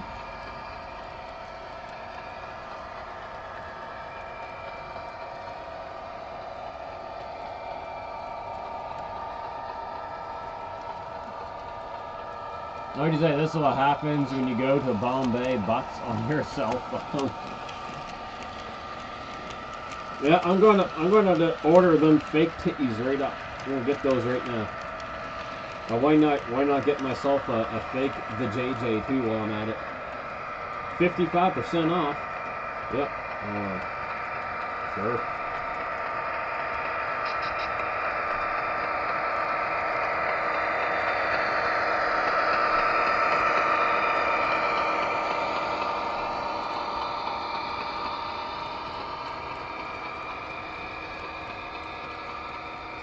Oh man, I just jump on Facebook for a second and the first thing I see is Nova Scotia budget contains major cuts as province confronts a $1.2 billion deficit. Well, our roads are never being fixed. We're just gonna have to keep on maneuvering around those friggin' potholes of doom, David and George.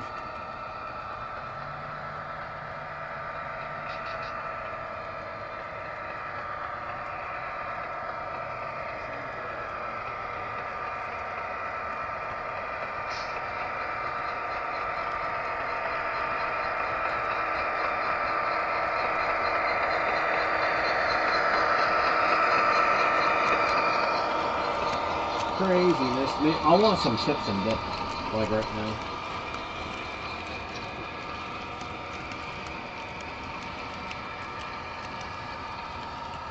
And never buy a half-ass. Always splurge for the full.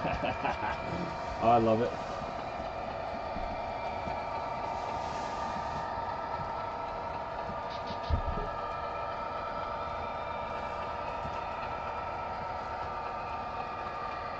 Oh no.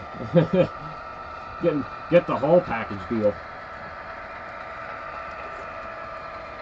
I mean, why didn't they just sell me a whole silicone doll or something? Full life size.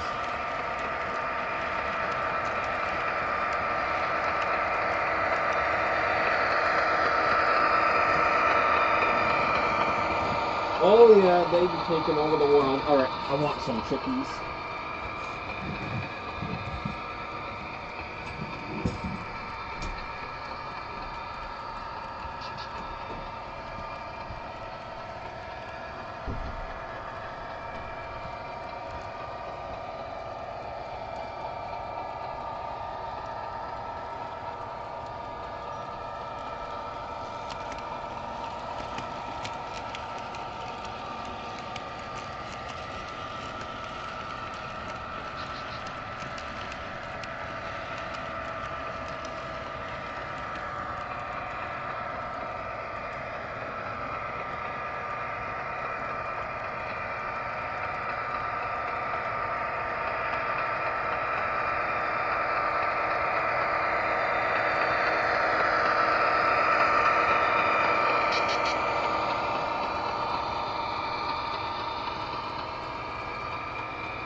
Alrighty.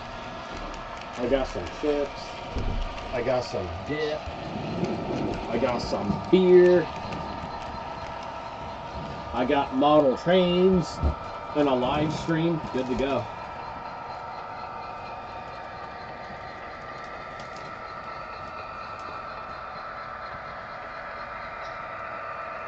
Oh, I'll have to check that out in a second there, Josh. They're pretty good. Not bad chickies.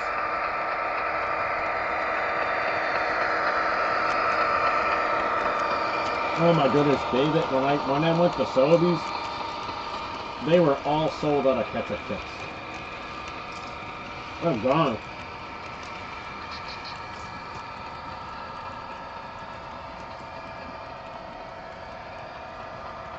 Like literally, out of the compliments chips they had on sale for $1.24 Canadian, the only thing left on the shelf was dill pickle. Luckily, I like dill pickle, so good enough.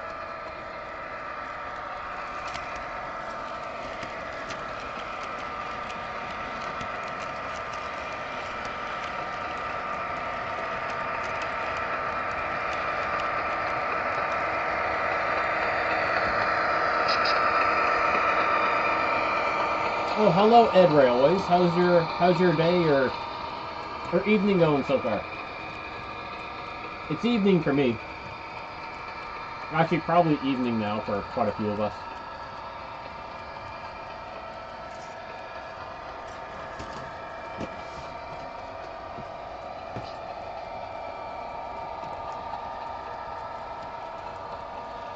All right, just give me a second there, Josh.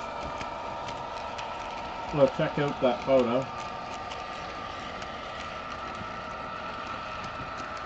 Oh, I love it, Josh. That is awesome. You can never have too many trains.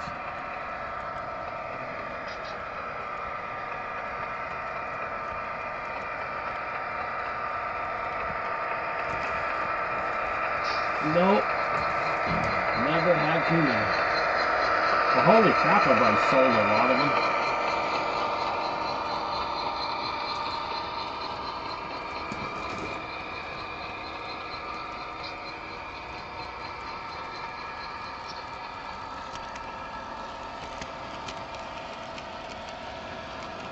Man, I can't open up the internet anymore. The past few times I open up the internet, I just don't want to.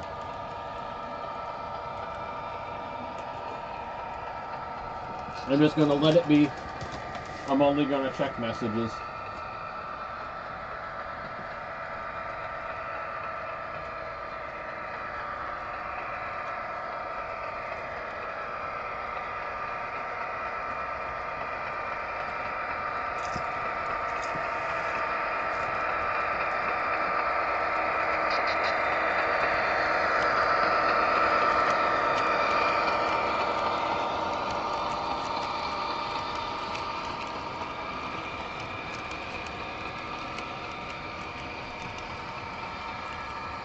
So Santa Fe pre-merger. So nothing BNSF then. Am I correct about that, Lone Wolf? You stay clear of the BNSF.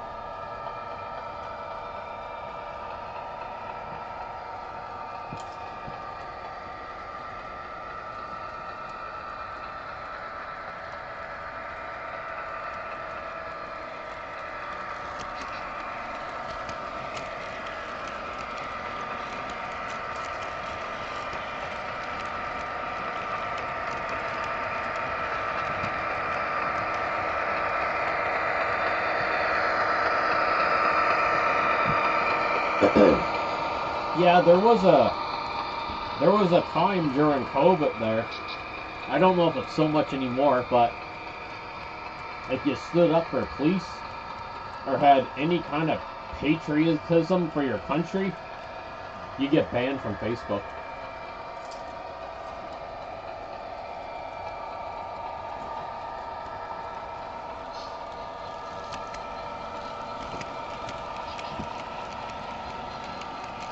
there was some weird shenanigans during the blip that was happening in Canada too. Like for like a couple years, it was taboo to even wave the Canadian flag.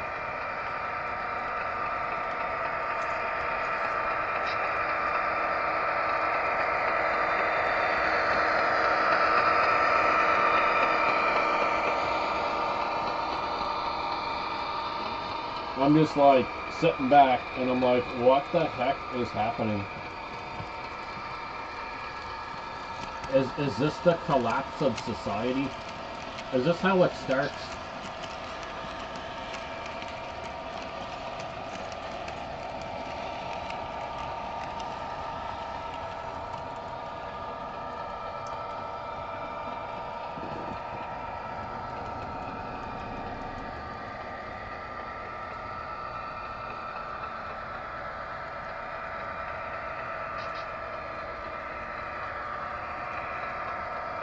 I can definitely respect that, Lone Wolf.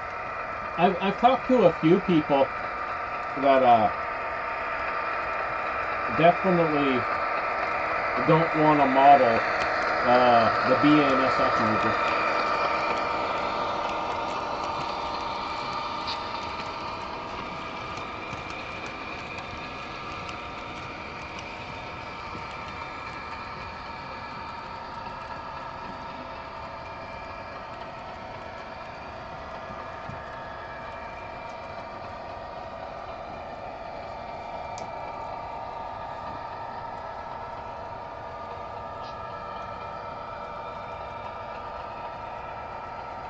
And no, I thought I read too that especially employees, I could be wrong, but I thought I read an article where when that happened back in the day, a lot of employees were so pissed that they left, or if they could, they took early retirement. Correct me if I'm wrong, but I think that is definitely very possible.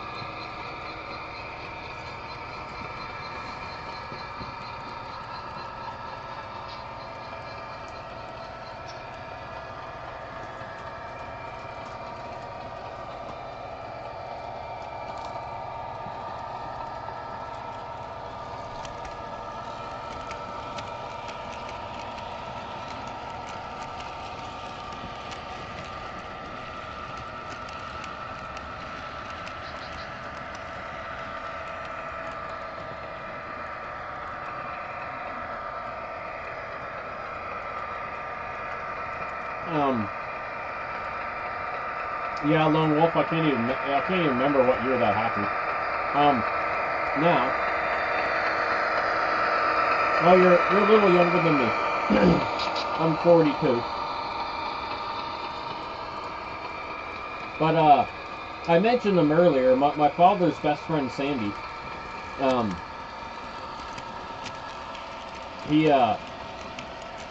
He retired from CP Rail. But he took early retirement when CP Rail became an American company. He was really pissed off. Well, he wasn't the only one. So yeah, anyone that doesn't know, CP Rail is not even truly a Canadian company anymore. It hasn't been for probably a little over a decade. And so when that happened, Sandy was at a point where he took early retirement. He's just like I don't know. I mean, I can understand why it bothered him, but yeah, I mean, to each their own, right? But yeah, him and a lot of other people took early retirement when CP was bought by the, I can't remember what American company owns CP Rail. I looked at it like I think a year ago. I can't remember.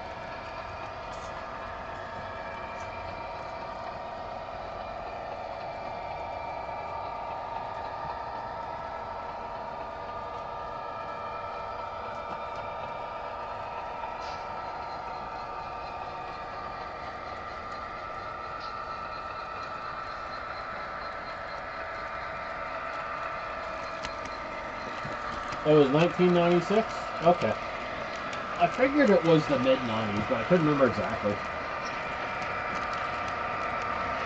Okay. Yeah, I don't know. Like, I don't know the whole story on how all the politics behind that happened with CP Rail, but it still has the name Canadian Pacific. Well, technically not even more. It's Canadian Pacific Kansas City Railway, so it's CPKC. But, well, it hasn't been a Canadian company for over a decade.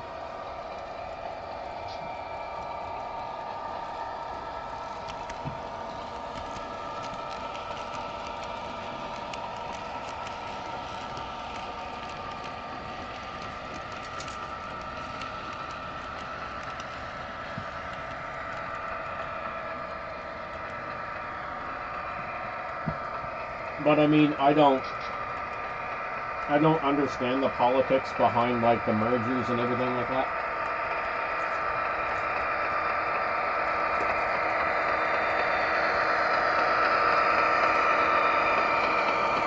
But I mean, obviously it's benefiting something or someone or a group of someone's. Otherwise it wouldn't happen.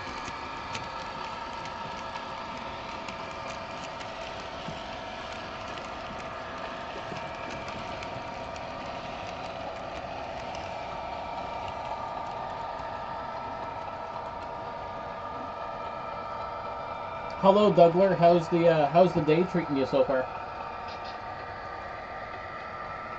Now, what I do understand is I know a lot of short line railroads.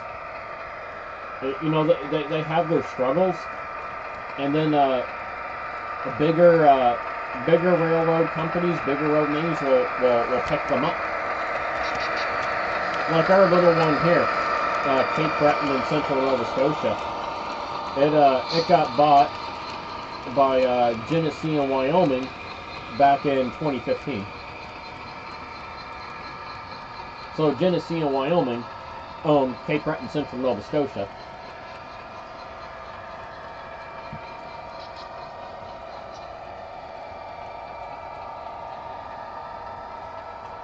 Oh, you gotta do snow. Oh no. Yeah, Douglas, we're getting a wicked snowstorm tonight. Parts of our province are going to see up to 50 centimeters, and well, I think me and David, we're in the 20 to 30 centimeter zone, but I think George and my girlfriend Lauren, I think they're in the 40 to 50 centimeters area, like zone. But what really makes it shitty is all the snow we got for the past 2 weeks didn't melt away yet, so it's just going to compact on top of what we already have, and it's already a crap show.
Oh man, yeah, you guys got clobbered with some snow.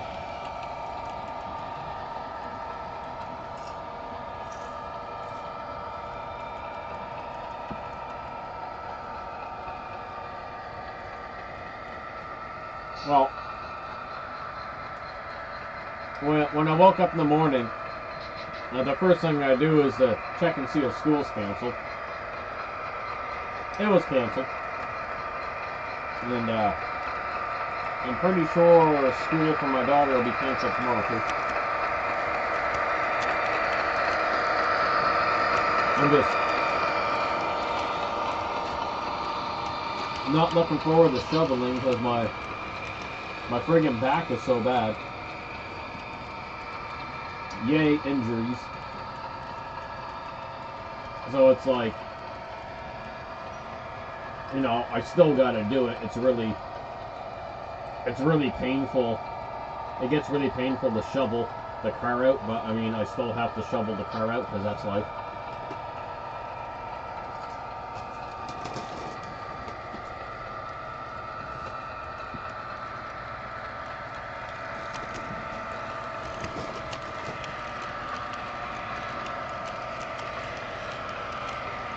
Oh, my father just messaged me. Something about Jesus.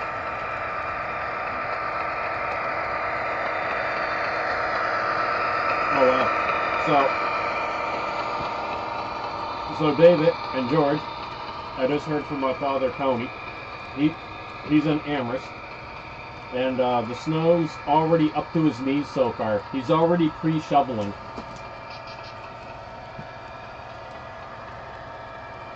Yikes.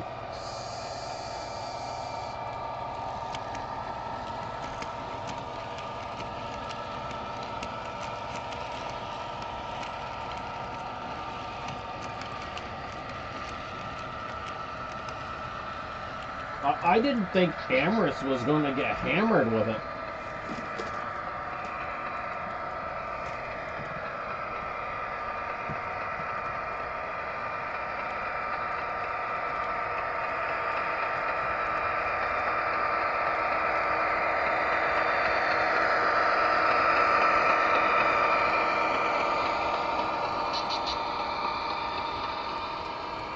I'm just catching up on some chats now.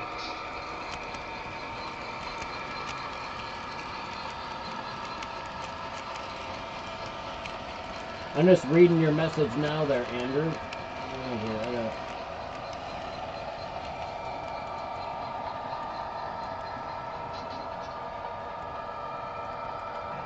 I don't think I have another CP caboose.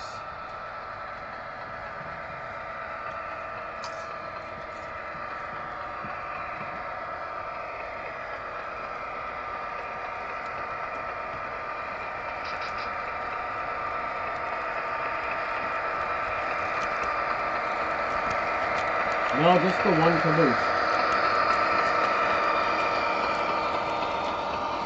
And I'm trying not to run on this little layout here. I'm trying not to run 2 trains on one track because I get really bad at paying attention and then I have accidents.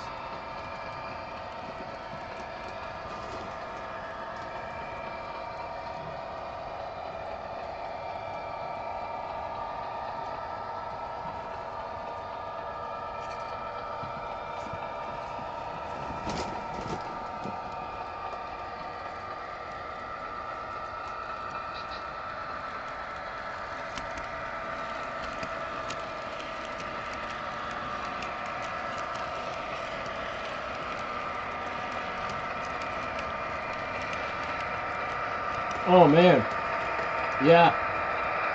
So anyone that didn't see it,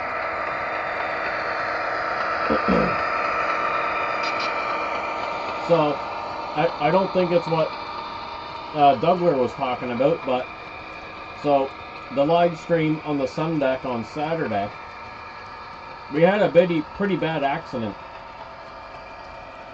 I wasn't watching, and David was over. And we were both like talking on the live stream and stuff. So I was running the Boston, Maine passenger consist, and the tail end uncoupled, and then came around, got rear-ended. Oh, excuse me. So the train came around, rear-ended his tailie, pushed the tailie into New York Central passenger train, And it was just an epic mess. We had 4 Boston Maine coaches fall on the floor. Luckily, there was no major damage. And yeah, it was. It's like 25 minutes into the live stream. So if you go onto my channel and look at Sunday's live stream, sorry, not Sunday, Saturday's, and you just fast forward the 25 minutes, you'll see the disaster.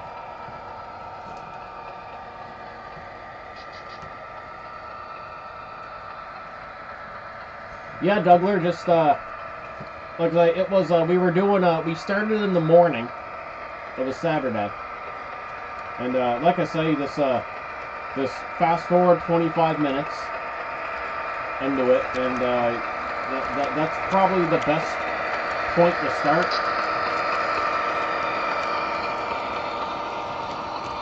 But yeah, I'm not. Maybe once in a while I'll do it, but I mean, I'm multitasking, so it's a really bad idea for me to run another train on the same loop. It's just going to end badly. Like I say, I'm eating chips and dip, I'm drinking beer, I'm reading the chat. YouTube was going on my screen. Like I say, it's too much for my brain tonight.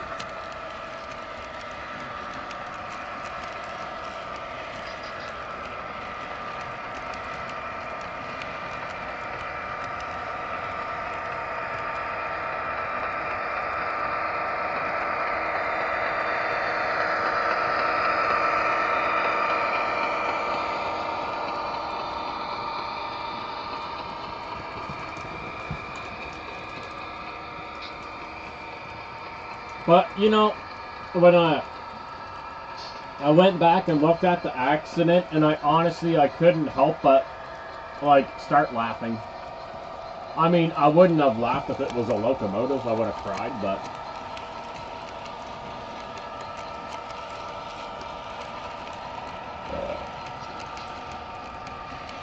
But... shit happens so fast. And there's like a 30-second delay too, but I think the delay is more so like with the video itself. So I think when the chat, I don't know, maybe when the chat's coming in, I don't know if that's right away or not.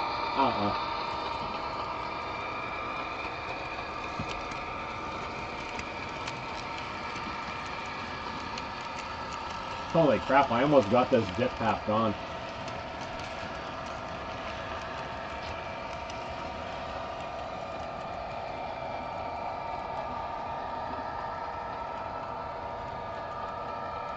Was it yesterday? Crap. Okay, yeah, I guess that was yesterday.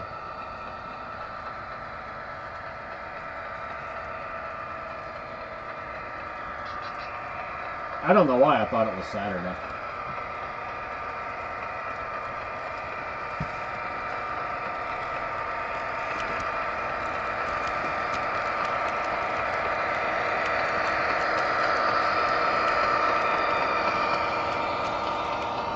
And I'm loving my dip.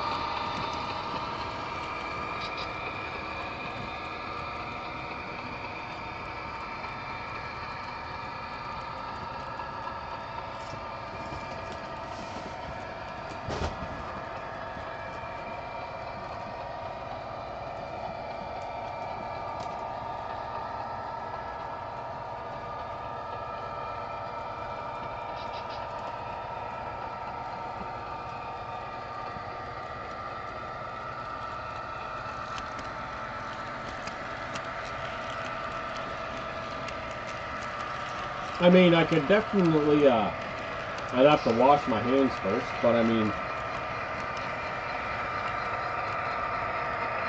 I could put on another, I can put on another CP rail train. I can run the black hole cars on the inner loop.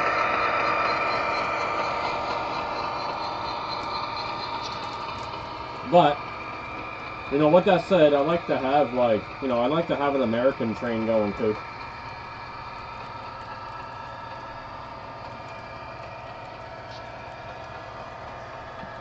Even though CP Rail is technically American now, but not everyone's gonna know that.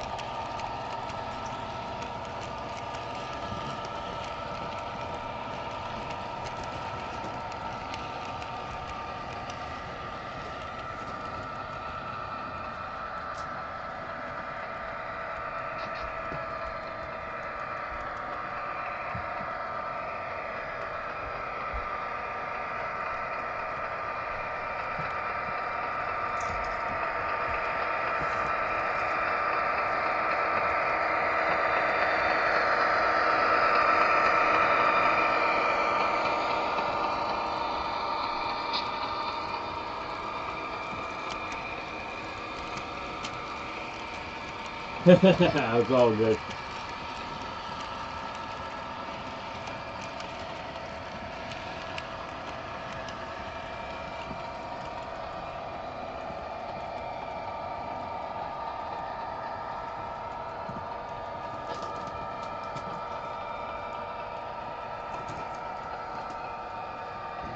I gotta go look out the window here in a moment. Although I don't know if I want to look out the window. I don't want to see all that snow.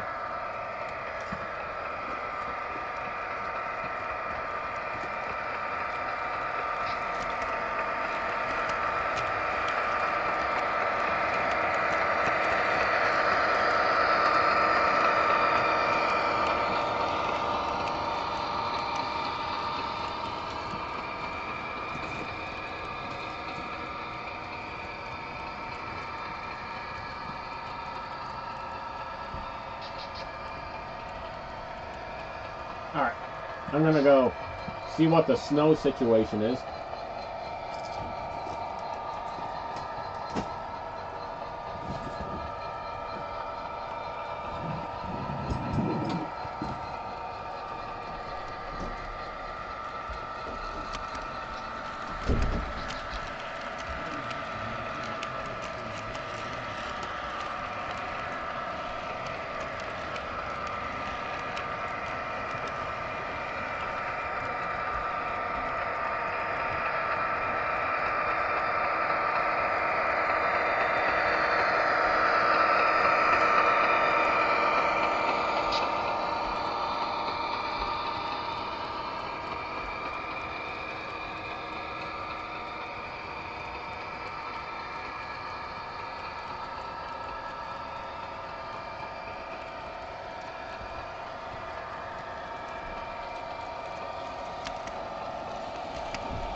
Oh, the snow is piling up.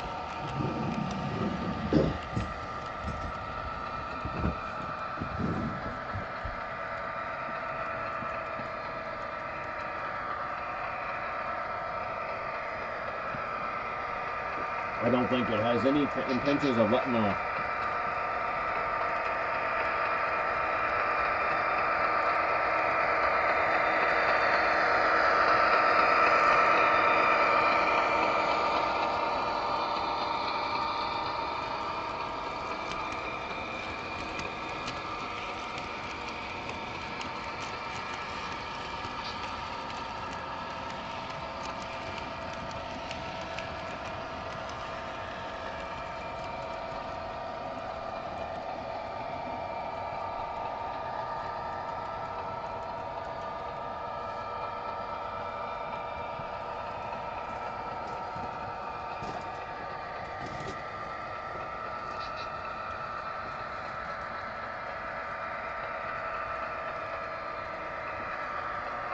Yeah, I haven't looked into it in a while, David. All I know is Sandy left because it was bought by an American company.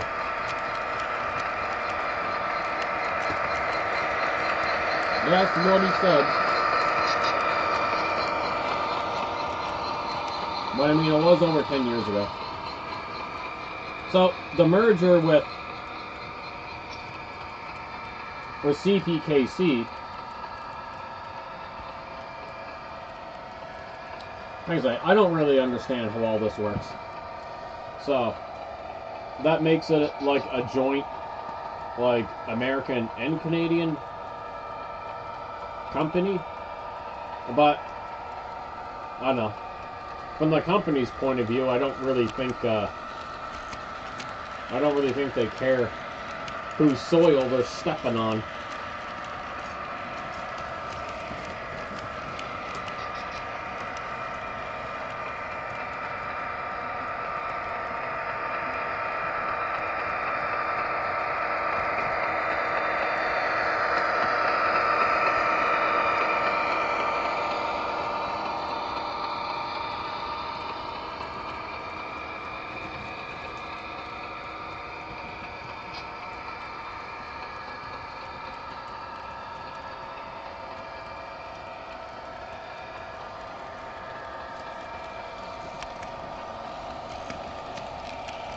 Now, when I Googled it up a few years back,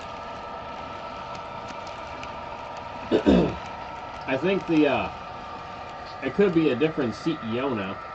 I remember the CEO being American.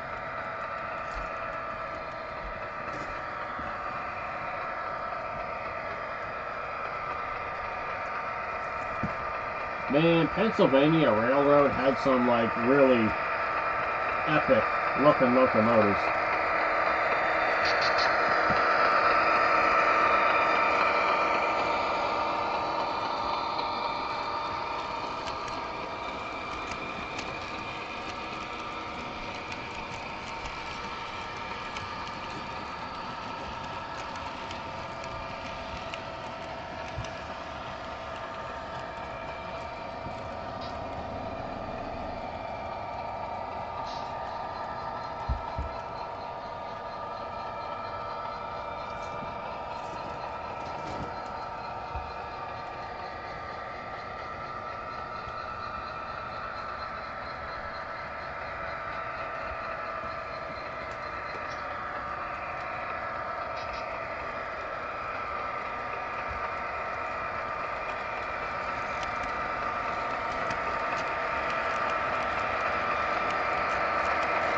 What I miss?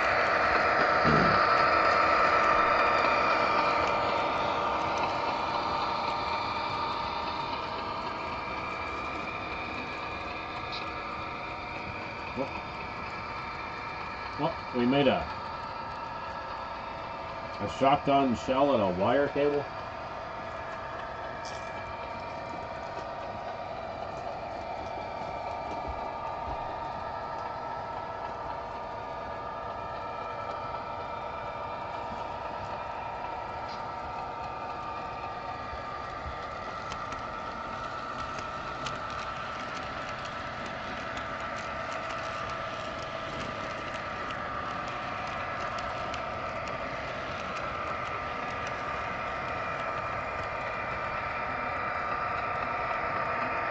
I know we made our own locomotives. We had Montreal Locomotive Works.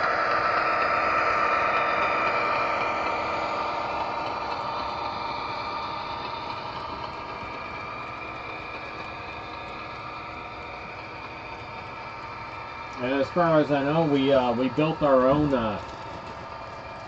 We had an EMD plant.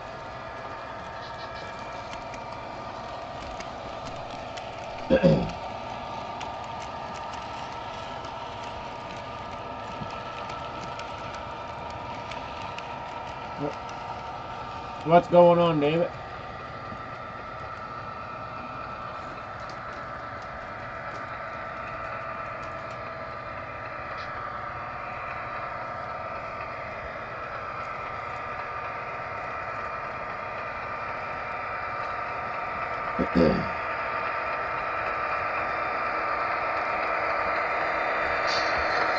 We built that arm for NASA that does all the space repairs. Called the Canada arm.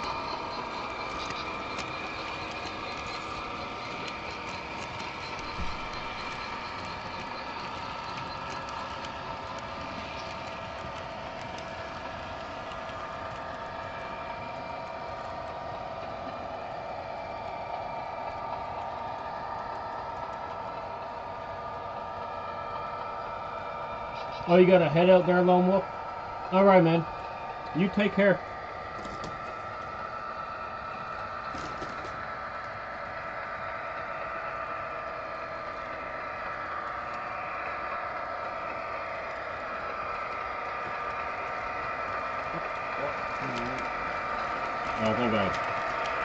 I think I broke my chat. That's not right.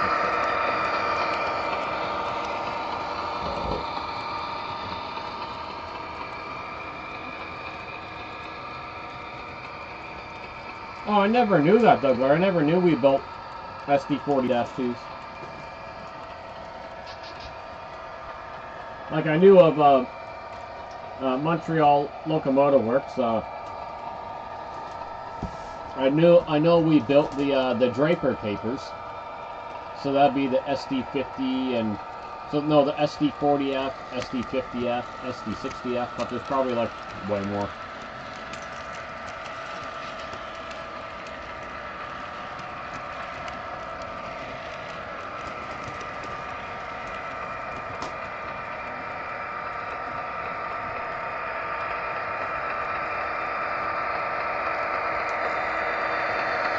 We have done more stuff in Canada than what we'll ever get credit for.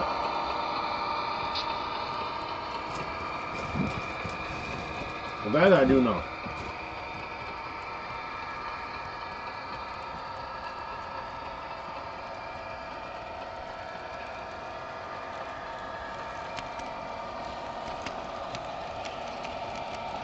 Alright, Brian sent a link. I have to go take a little look here. Alright, what am I looking at?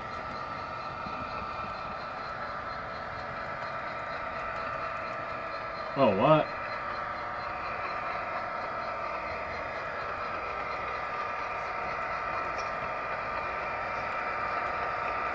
Oh, I gotta see this. This looks crazy. The wire rope shotgun sled.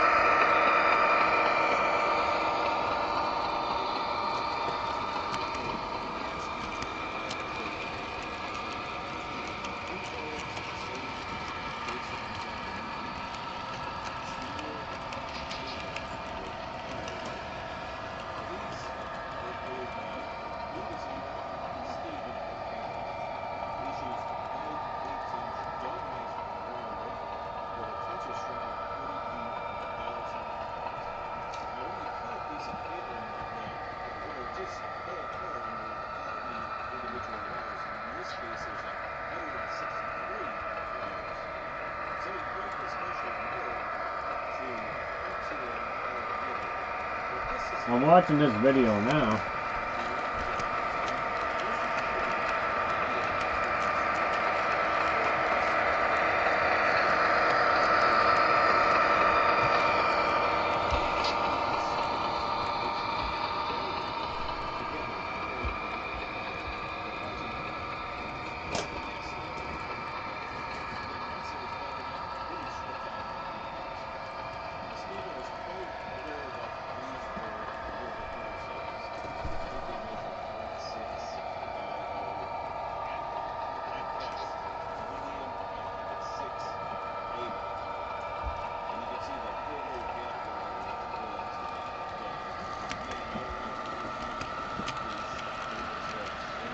I was saying it on one of my other live streams there, Douglas, that we used to build some pretty awesome Navy ships too.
Douglas, do you remember, I was watching a few documentaries on it.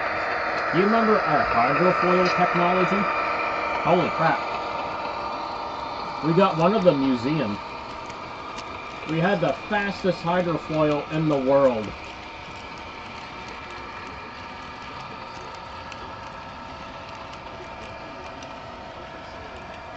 Man, that ship, like, literally, that thing flew.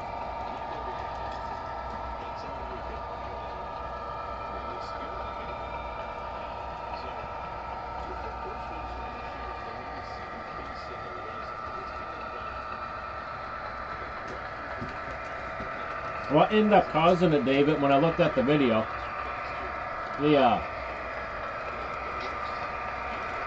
the Boston, Maine Paley uncoupled, and then Boston, Maine came around and hit it, knocking it into New York Central, and then all the shit happened from there. It's 25 minutes into the stream.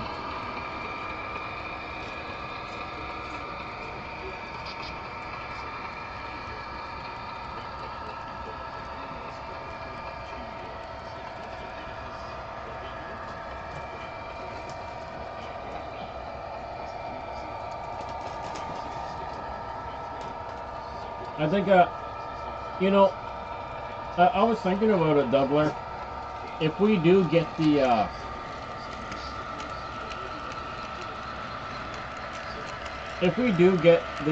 the Griffin fighter jets, I think that could open up some possibilities for our country. Because we'll be getting, you know, of course all the tooling for them is going to be coming here and everything. So, I think it'd be a positive thing, but, man, it'd be great if we could go back to building, like, really awesome stuff for the military. Like, I don't even know what the hell happened.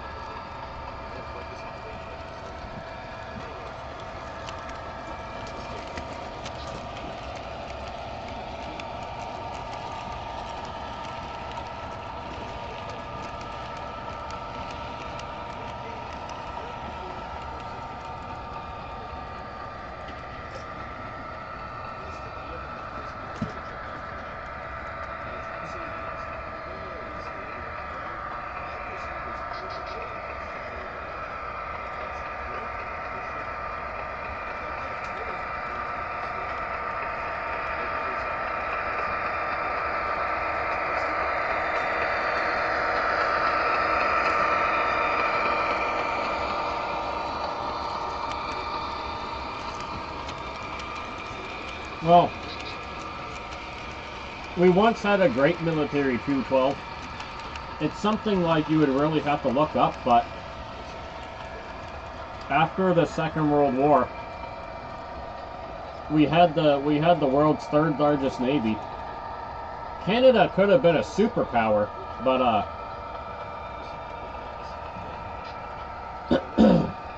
it all went downhill with the government. It was a downhill spiral during the cancellation of the Avro Arrow. It just kind of spiraled downhill.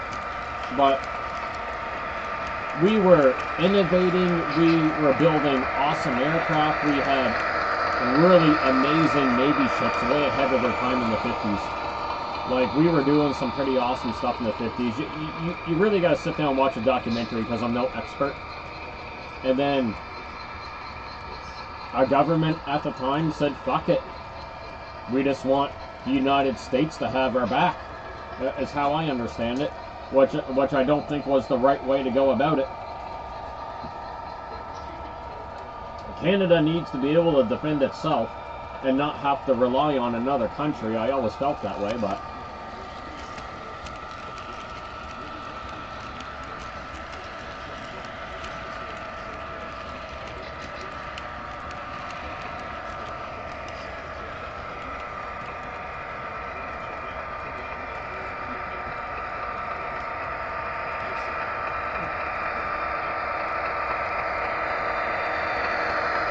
Well, Avro made all kinds of aircraft back in the day.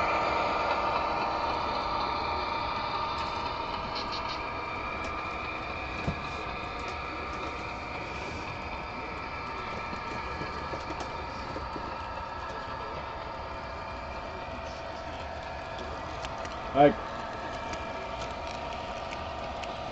Dougler probably knows way more than I do, but our government killed our military.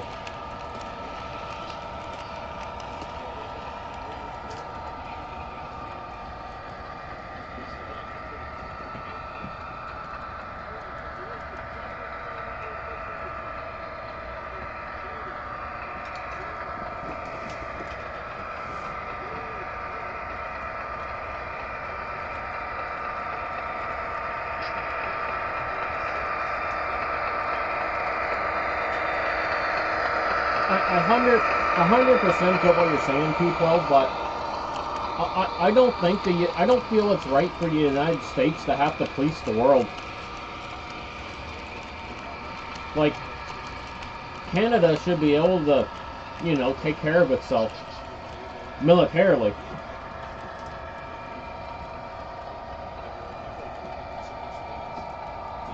Like, and the United States does, it freaking polices the world, like.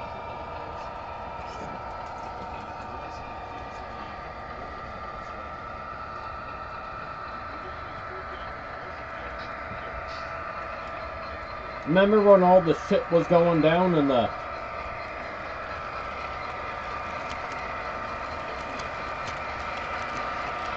with Yemen and everything like that? It was during the pandemic and everything.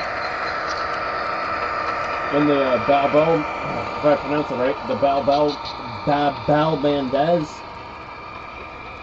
And like, there was only like a couple U.S. destroyers, like saving all the merchant ships in that area.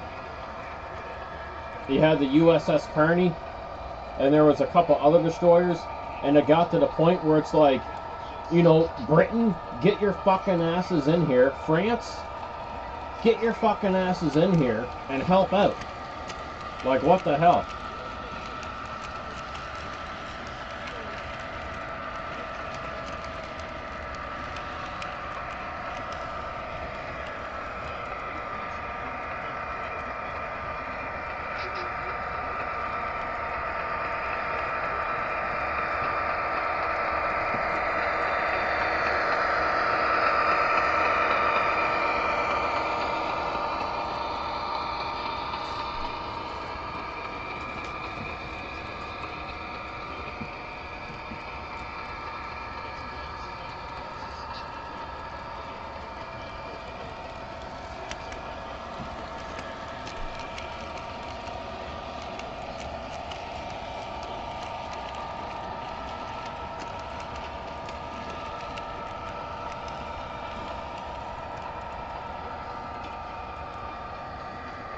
I don't know, that's just, like I said, that's how I feel, man. Like, your guys' country, like, yeah, it's capable of doing it, but you shouldn't have to police the bloody world.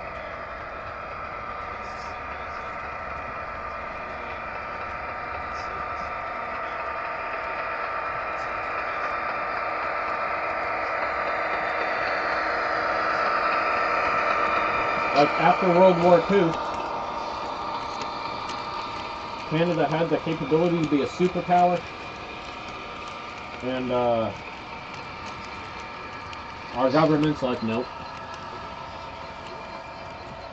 Like I say, it's something I'd have to do a little more research on myself, so.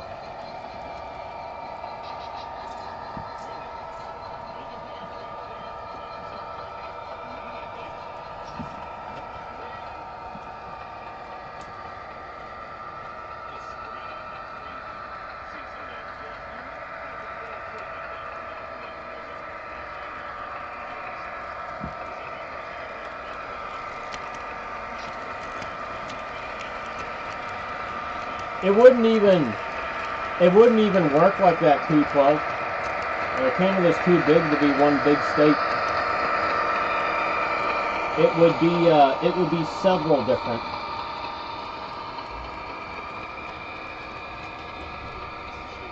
Like, for example, if Canada were to merge with the States, our province, Nova Scotia, and the province beside us, New Brunswick, the only thing that would make sense, we would join Maine. So we would merge into the state of Maine. Newfoundland, I don't know what the hell. Newfoundland could just become its own country. Newfoundland don't need Canada. They're their own little world anyway. I never gone to Newfoundland, but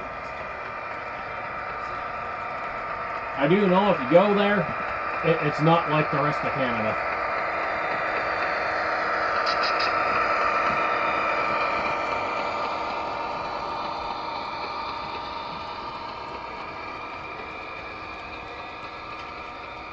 But no, Canada would have to be broken up into many different states.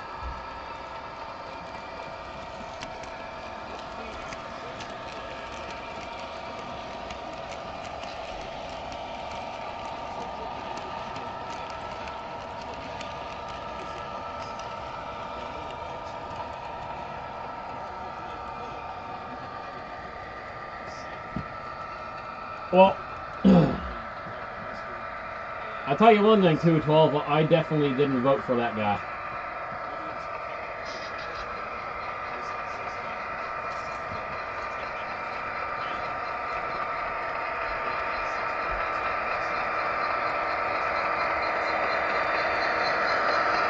But, like I say, from my understanding, militarily,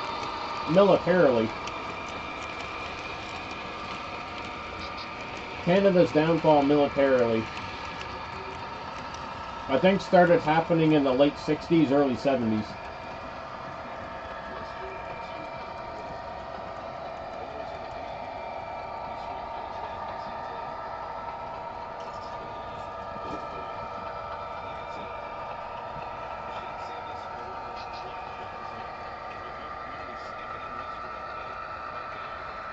I think the last, like, really epic ships we made,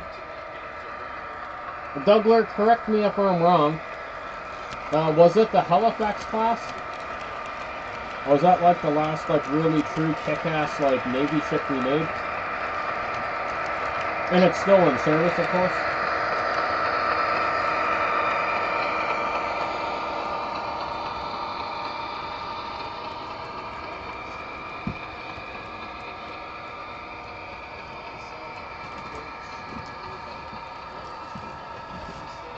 And, like I say, I don't like to touch politics too often in the channel, right? But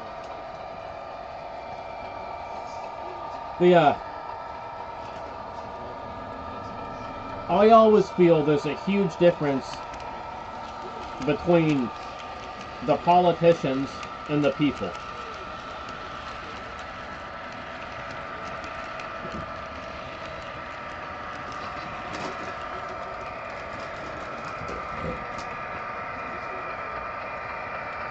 Yeah, it'd be a lot of states, George. It'd be a lot.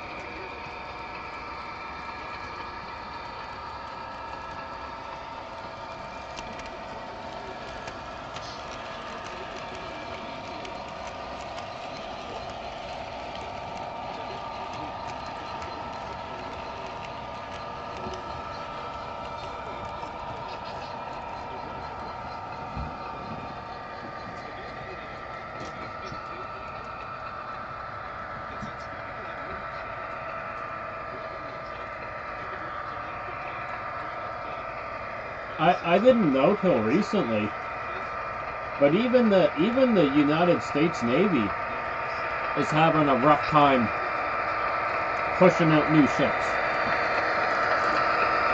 which is disturbing because look what China's pushing out every year.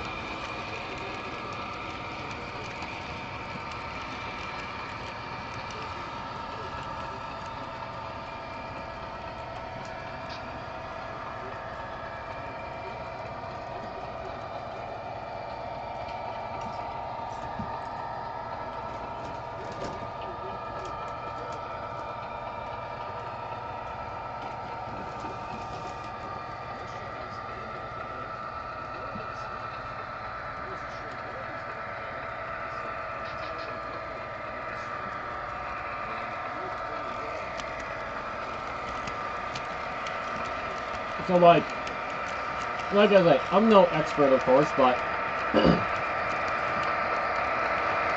so like,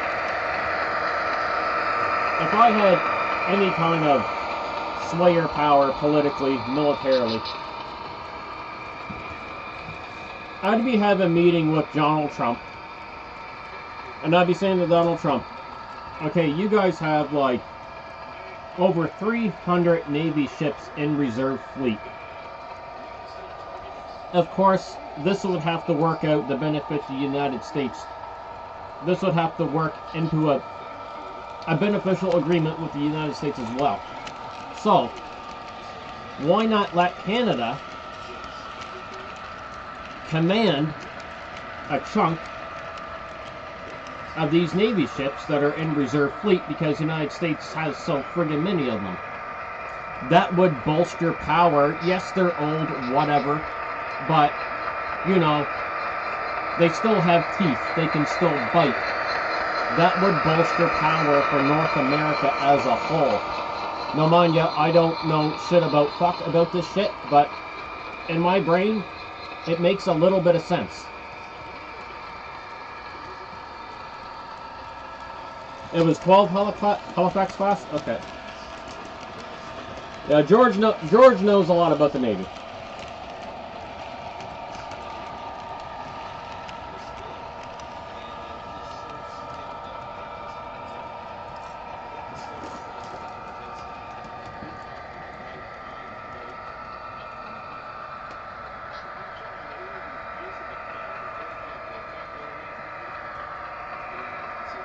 But that's what I'd be doing.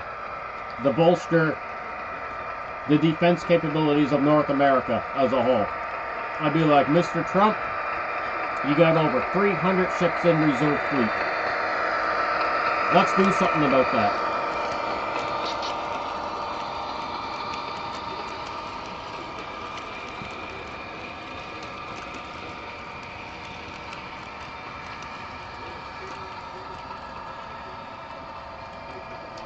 Yeah, even so, Dougler, I mean,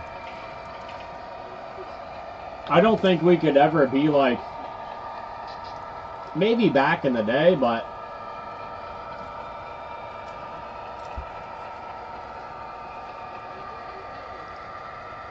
I don't think our military could be like, as of now, a threat. I mean,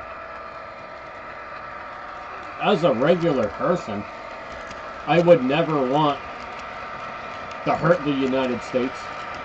I've always like, yes, I grew up in a military family. I always seen the United States military as like, you know, we've been brothers in arms.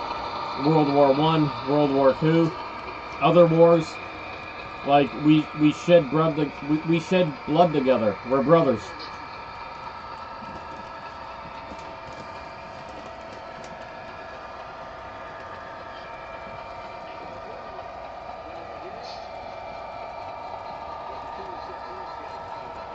But that's me.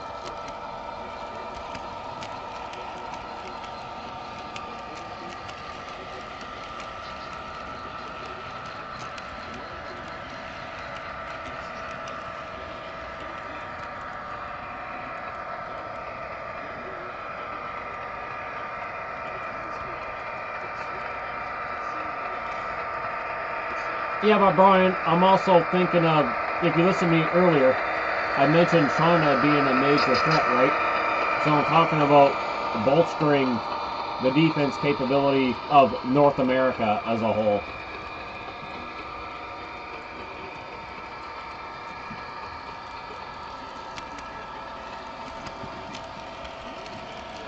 But, you know, I'm also thinking back in the day, you know, World War II, World War I, World War II, you know, the Canadian and American military was a brotherhood, right?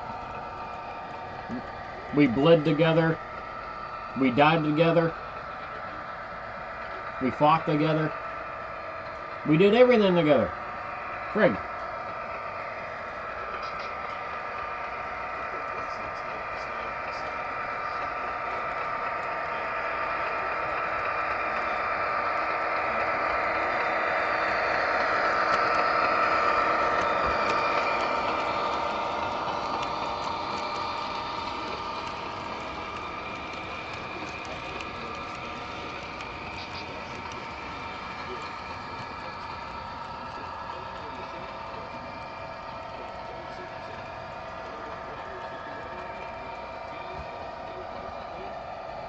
I think I had enough chips for now.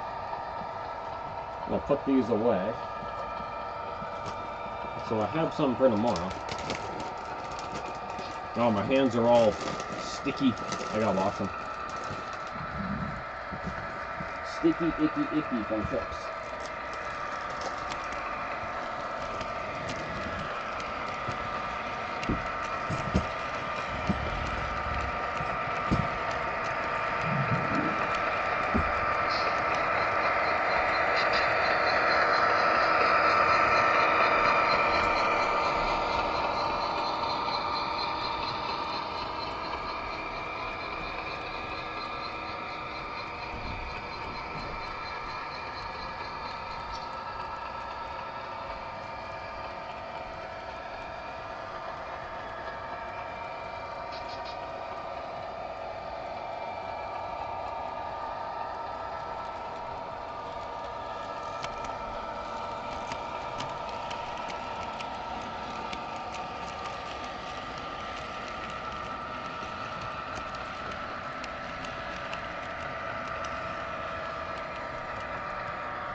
Oh, I am back.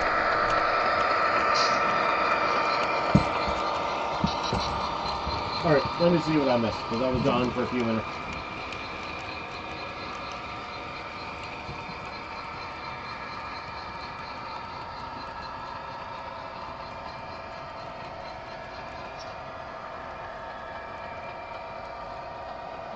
Oh, I'm just catching up to the chat there, everyone.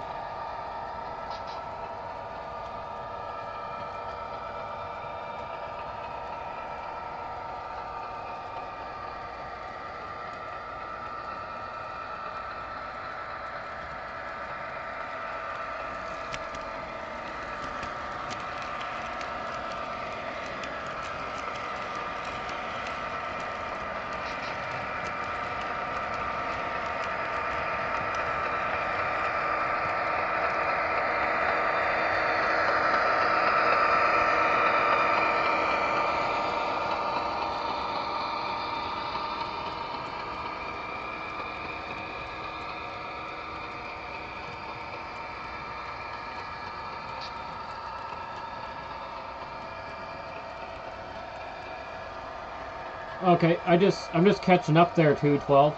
You're asking about... Oh, shit, I think I accidentally deleted a comment. Alright, good night, David.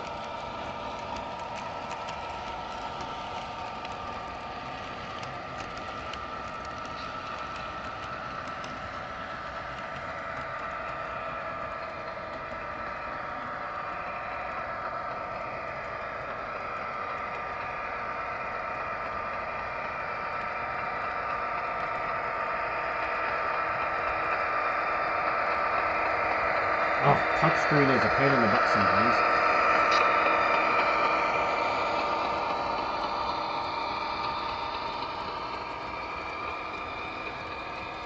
Alright, 212, you asked about my cameras?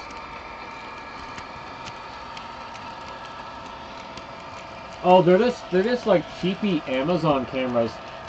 Like, I mean, God, they're like $20 and $30. I couldn't even tell you the brand name, really. One is a camera number 2, so the... Oh, sorry. Camera 1 is... I don't even know what the hell it is, the main camera. Camera 2 up in the top right, it's like an E-meet.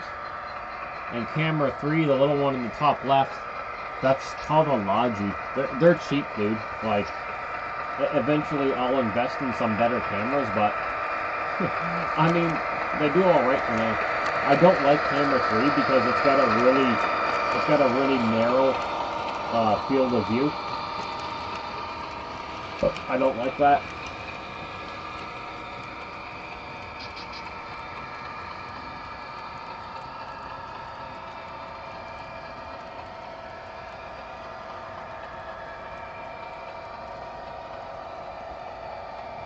But the biggest thing about multiple cameras, YouTube itself can't do it. You have to use a streaming software like OBS. I use OBS. It took me a while to figure it out, but I got it working. I got it working good enough. I barely touched the tip of the iceberg with it there.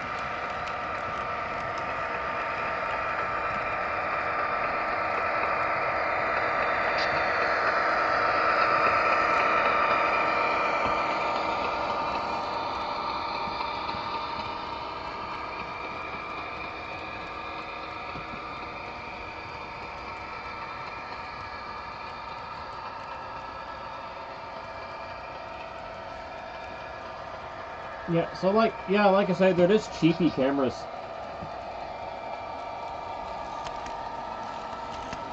I'll see if I can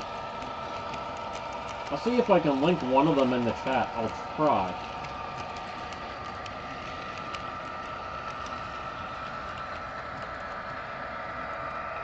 Let me see if I can get it going here. Alright, there we go. Let me jump on Amazon.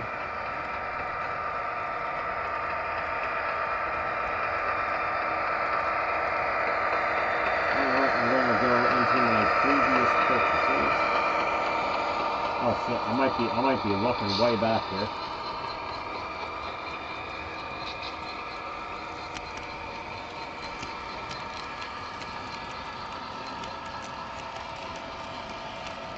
I'll have to go back to last year or something.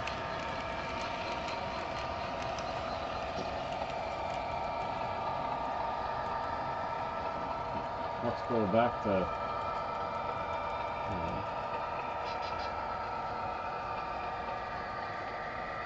Oh, I don't even think that worked.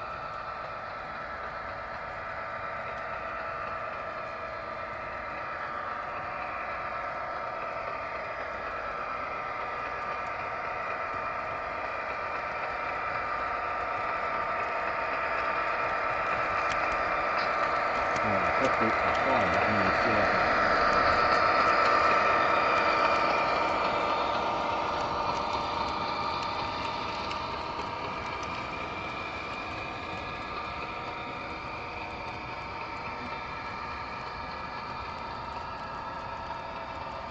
Like, I'm very happy with camera 1. I like camera 1. Oh, I think I'm getting somewhere. Oh.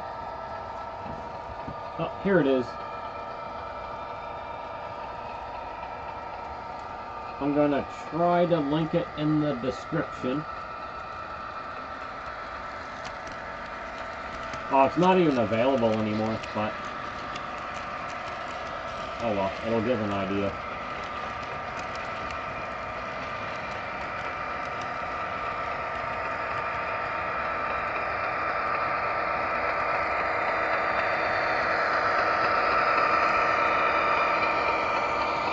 I'm trying to share it. I don't know if I even can.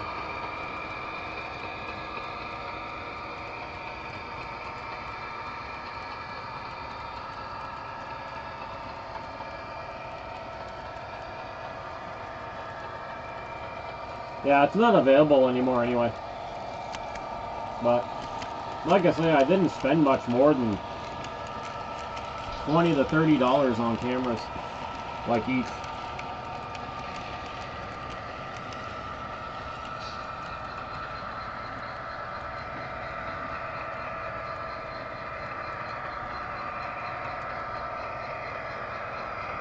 No, I'm not going off yet there, Jason.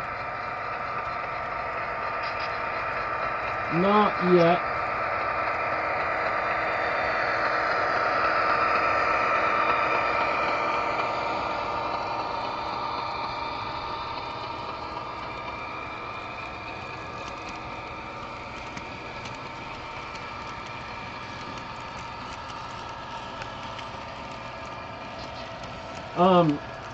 What I did for that, for camera number 2, is I just bought a USB extension.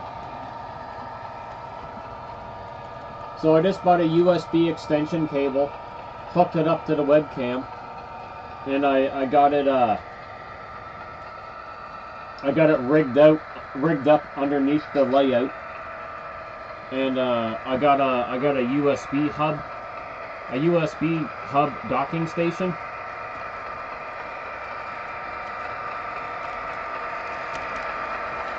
For the gamepad, so I can hook more stuff up to it.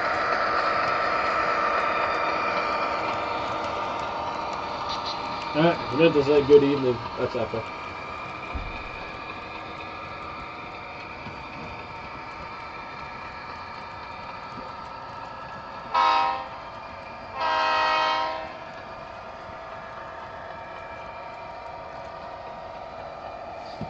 Yeah, I can't really show the USB extension, but it's easy to pick up on Amazon.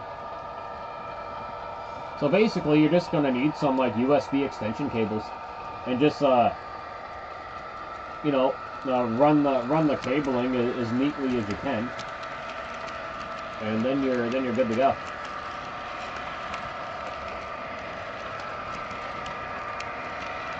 Oh, you made the speaker enclosure? Nice.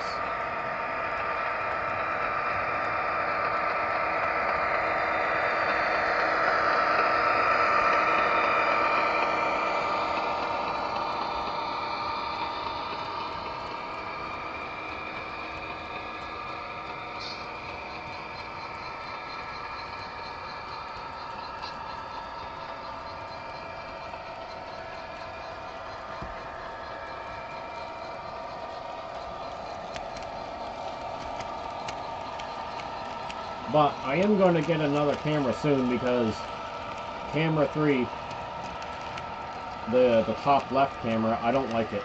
The field of view is too narrow. And I can't modify it. That's just how it is.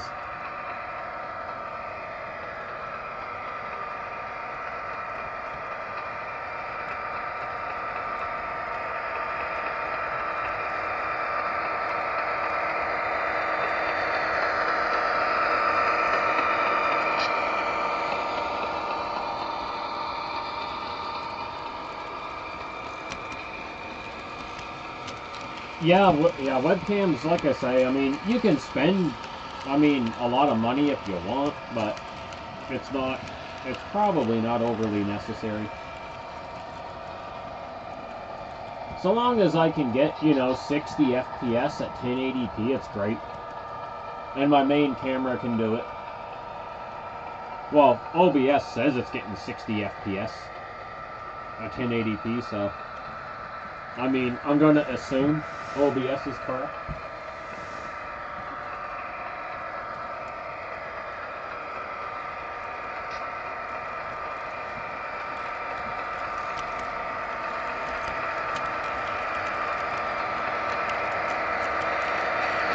Ooh, my trains.com wish list upgrade.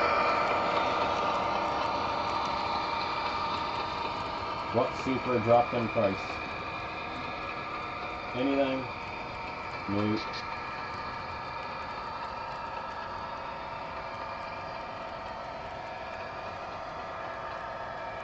Oh, some Broadway Limiteds dropped in price.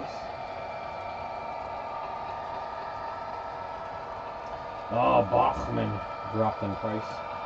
The hell was I looking at for Bachman? Oh, God. Oh, hell no, I ain't paying that.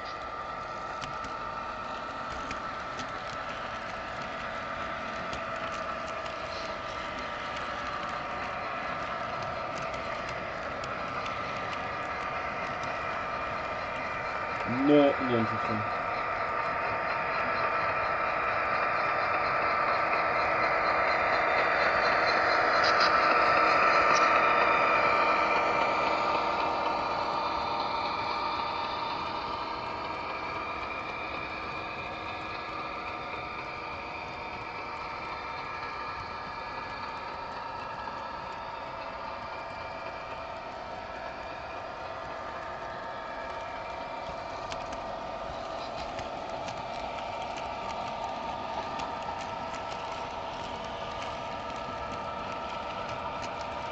Oh, why are my eyes suddenly burning? Oh, they must be getting sleepy. Goodness gracious.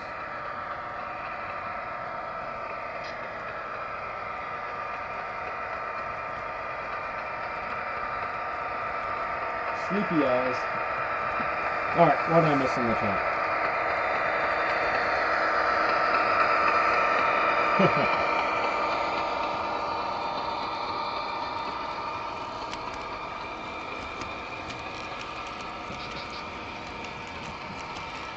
Like I said, yeah, I can't picture myself doing any 4K streams. 1080p 60 is great. It would be good enough. Good enough for me. I just want, a decent field of view. Like camera 1's great, camera 2's okay. Camera 3 is horrible.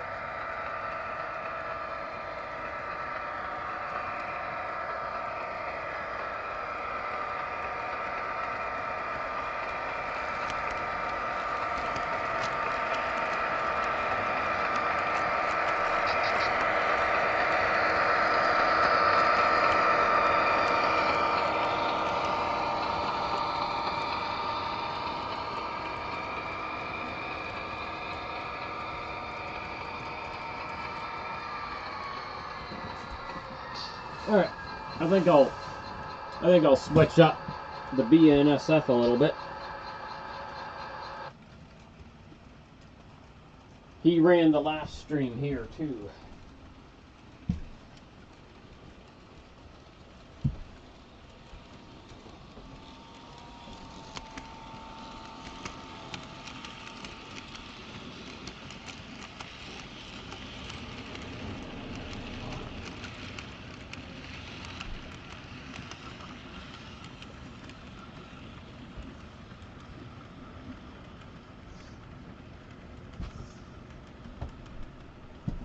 Alrighty.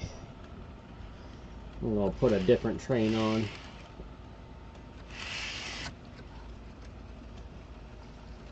Oh, he's stuck. I got him all. Oh, he's all jammed up in there. There, he good now. He didn't want to let go.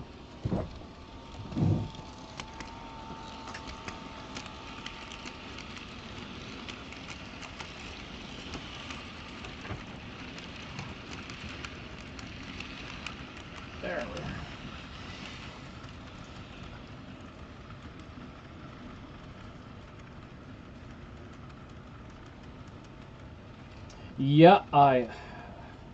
Yeah, I was thinking of that too, Jason. That's why I always thought 1080p is great.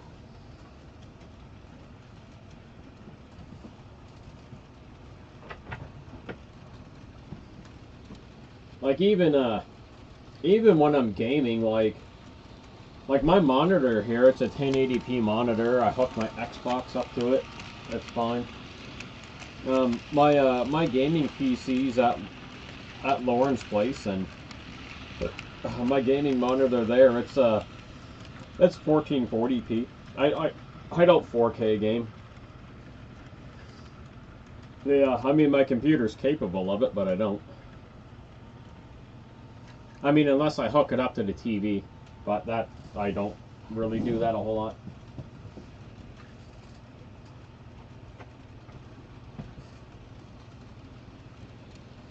Not very often that happens.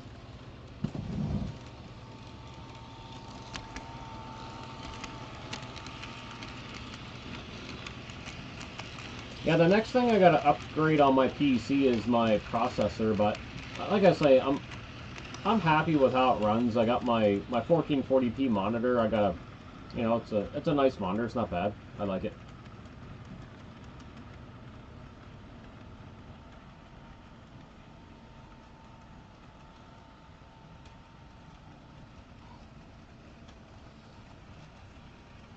Well, yeah, no, that makes sense.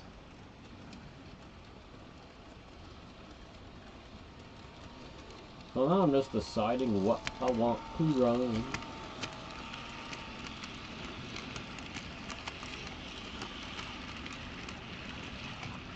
I was thinking about putting Montana Rail Link on.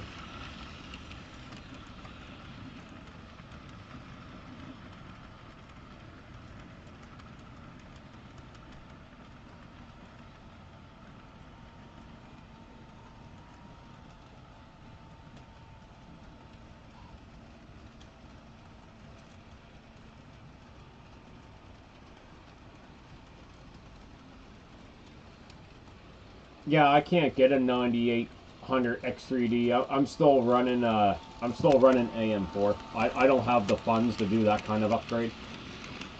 So like the best processor I could get would be the what's it called, the 5700 XT3, the 5700 X3D, and then there's the 5800 X3D. And then there is the another really good one that does go on sale, and it's the 5950.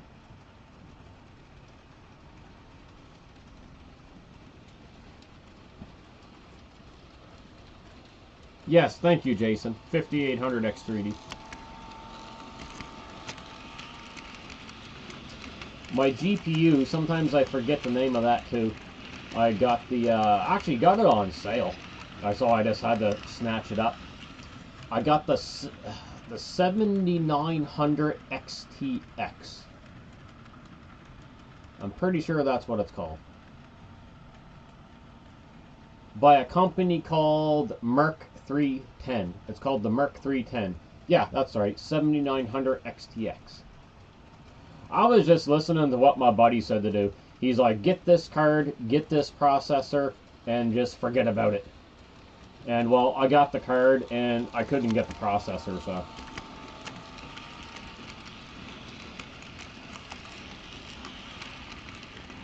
Yes, that's the one I'm looking into getting, Jason, is the 5950X.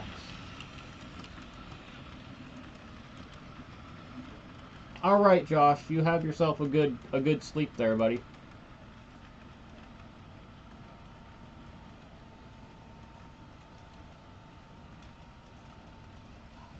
Yeah, Jason. Like I say, I got it. It just happened to go on a really nice sale on Amazon, and I snatched it right up. And but you know, I mean, I'm happy with how my computer runs, but my processor is really bottlenecking me, and I just couldn't. I don't have the money at the moment to invest into a processor, so I'm stuck using my what is my processor? It is frig. It's a hexacore. I think it's a 30. I think it's a 3600X, but I know it's bottlenecking the shit out of me. I mean, at 1440p, I mean, my games run great. Like, I haven't had any, like, you know, I don't drop below 60 FPS, but I know if I had a 5950X or a 5800 X3D, I know it would make, like, I know that would be, like, next level experience if I could get that. Actually, I was told any processor other than my 3600S, I would see, like, a vastly improved difference.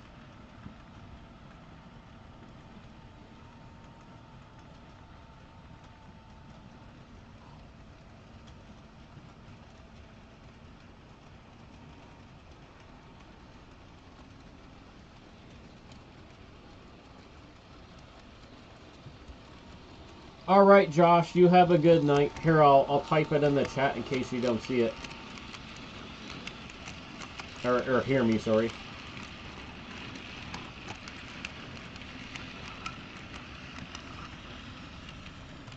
There, I'll put that in the chat. Yeah, I'm looking forward to your next stream too there, Jason. Yeah, I really enjoyed your first stream you had. All right, now I gotta go back. Yeah, I was gonna put their Montana rail link on. I'll get to it. Here, I'll get them on there.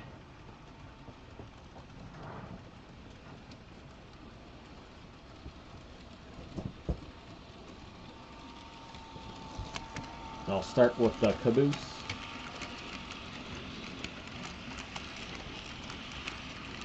I love running the hell out of my Montana rail link. I love the colors. They're so pretty. You're very welcome, Josh.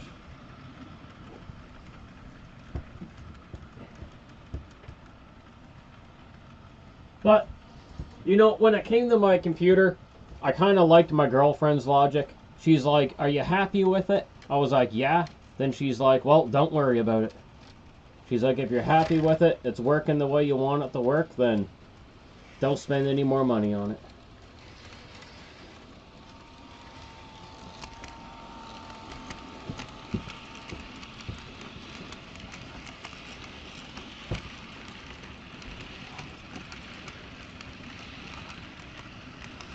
So yeah, her logic's pretty good. I can't really argue with that.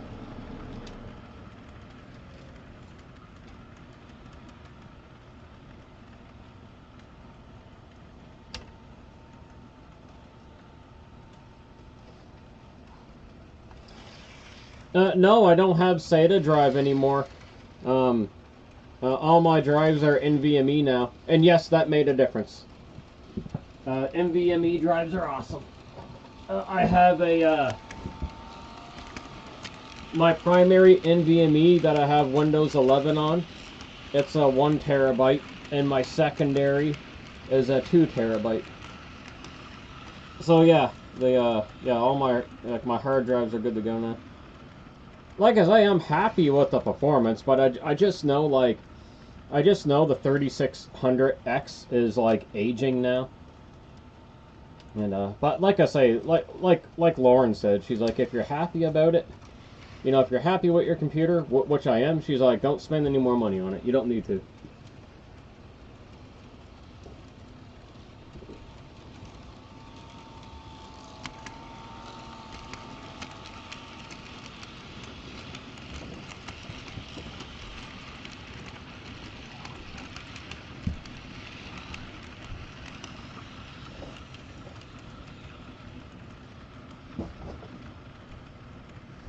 Alright, Montana Rail.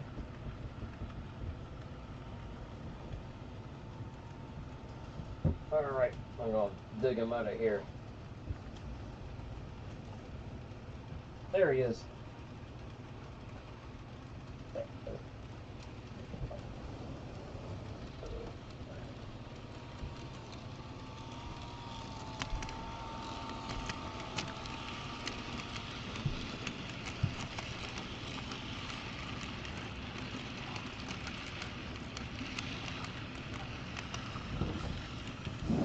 Alright, power off for a second.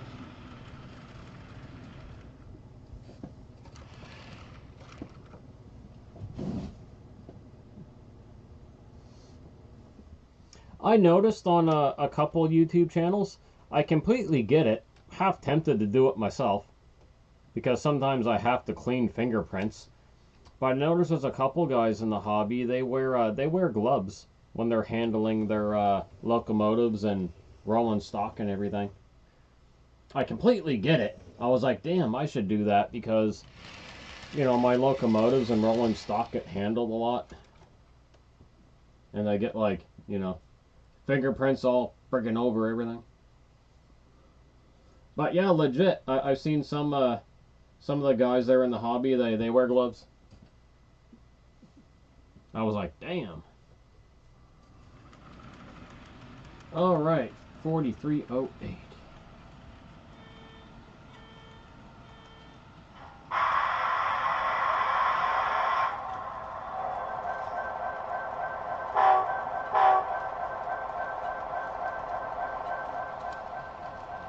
Alright, off we go. MRL.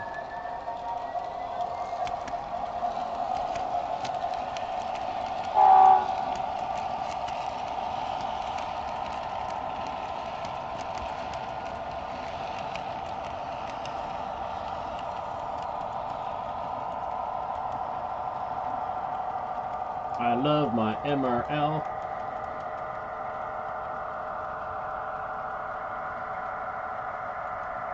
Hey Scott, how's your evening going there, bud?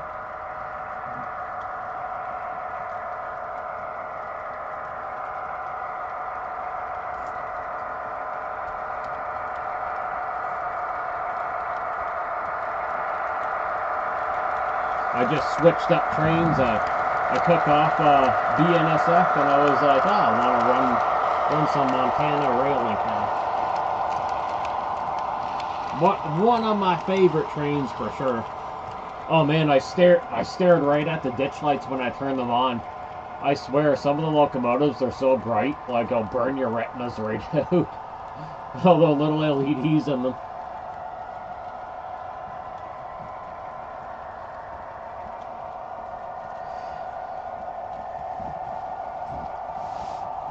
Yeah, Scott, I seen your post there about another stream joining in your stream. I think that is like an epic idea.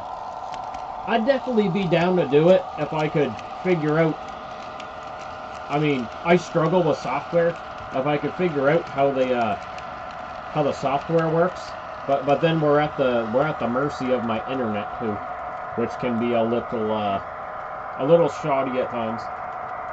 But I'd be hella down for that. And that's happening tomorrow, right? Yeah, that's awesome.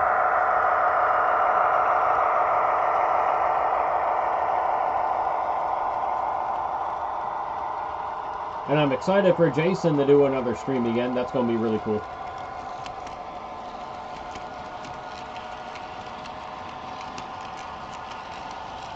Hey Jason, do you remember we were briefly talking about your model airplanes you have? I forgot to mention I have two. Well, they're not really models; they were toys back in the day. But I got two German 21st century toy airplanes, like those 1/18 scale they did. They're really cool. I mean, I guess you can kind of call them models. They're collectibles now. Yeah, I remember in your post you mentioned that it's really easy on a cell phone. Oh yeah, it'd be nothing for me to rig up the cell phone. That's for sure.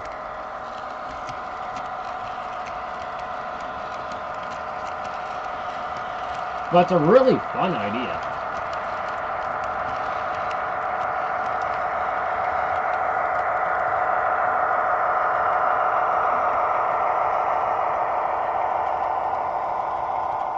Yeah, I knew you would remember them, Jason, as soon as I mentioned them. But yeah, they did a couple different scales. They did like the big 118s, 132, and I think they did 148 as well. 21st Century Toys. It wasn't just airplanes; it was like army vehicles too.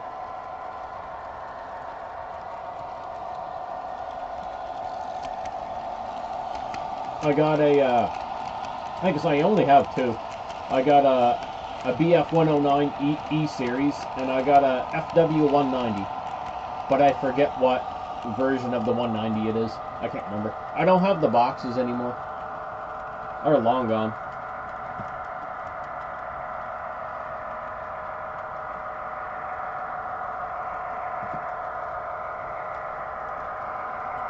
Oh, I keep on forgetting I got Montana Rail Link on my smaller controller. I go to hit the horn on the big one. I'm like, oh, it's not working.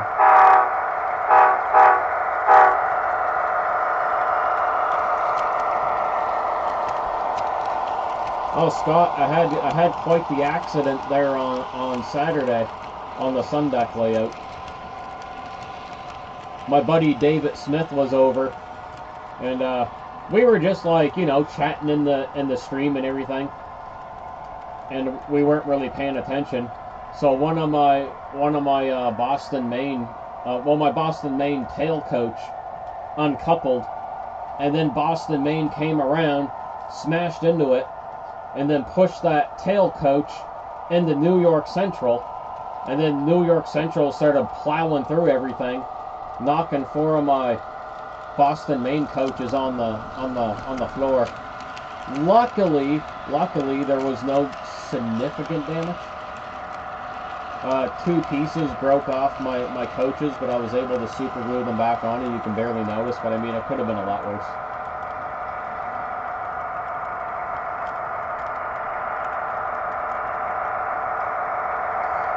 Hey VMAX, how's it going there, bud? British ones in the shed. I have Flying Scotsman, and I have W1 class Hush Hush.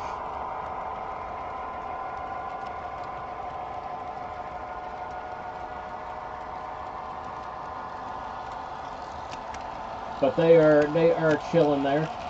Unfortunately, I don't have any British coaches. I could never find a good deal on them. So I have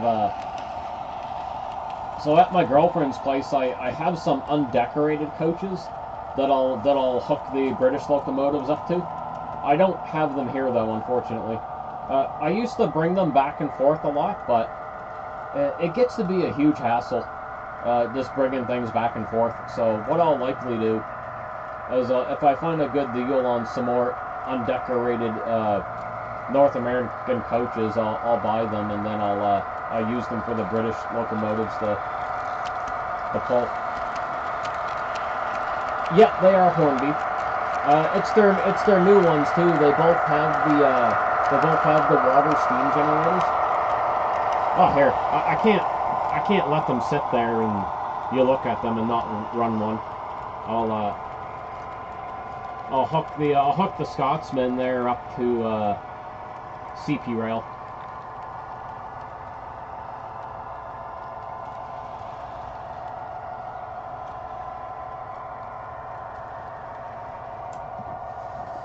Well, the Scotsman's gonna pull some CP rail. Sometimes it takes a couple minutes for the water generator to kick in, and I just gotta get some water in it. Look, it has to heat up. And they're Bluetooth too. You download the app, and you can run them off Bluetooth. But oh, I gotta cycle the power here. So the Scotsman is gonna pull some CP rail. That's gonna look funny. Or bloody cool, whatever way you want to look at it.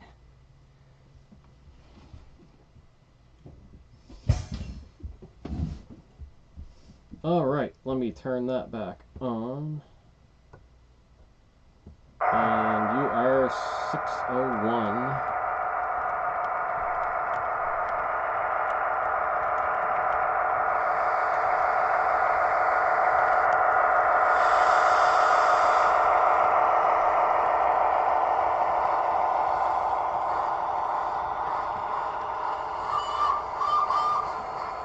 Alright, just bear with me a second. I gotta get some water for him. So we can get that steam generator going.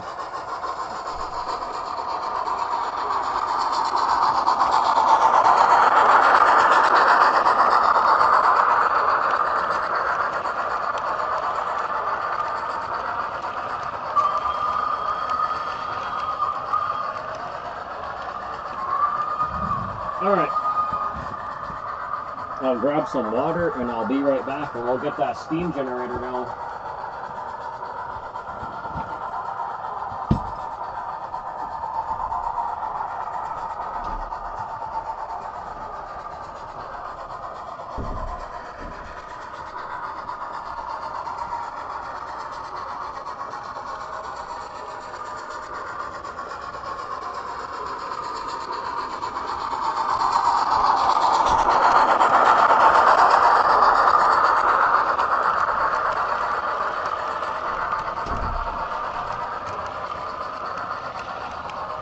Yep, exactly, Scott. The peanut butter hoppers. I've been wanting to run my Action Red locomotive and freight and the peanut butter hoppers there for a while, but just never got around to it.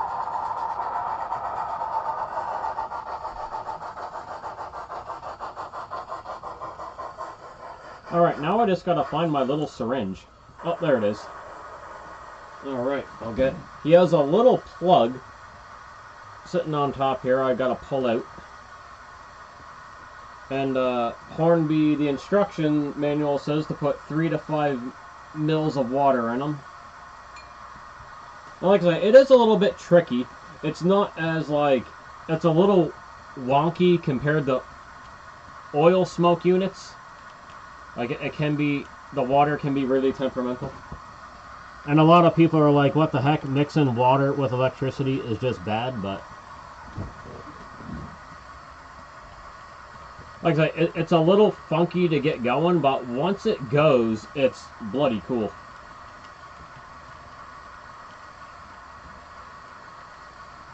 Sometimes I gotta get some air into it. Okay, we're almost there. I gotta stoke it. I blow air into it with the little syringe. Oh my, maybe he needs another mill. Alright, we'll put another mill of water in there. Let me stoke it.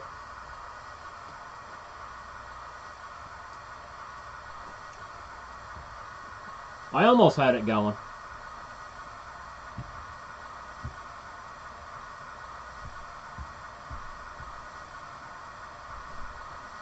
Okay, I think we're good.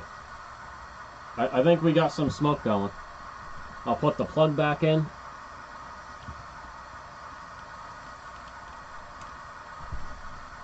Alright.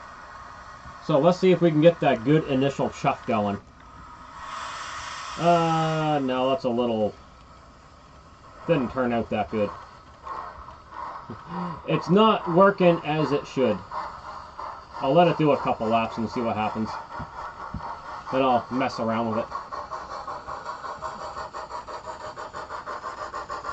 Yes. Taconite pellets, I think.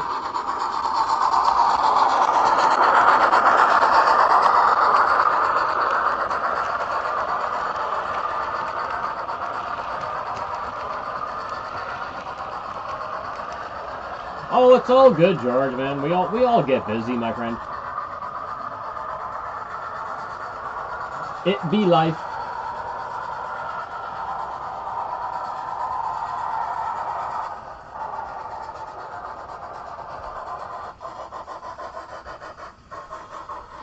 Yeah, I love British locomotives.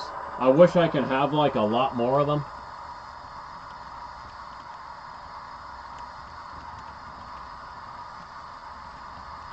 Alright.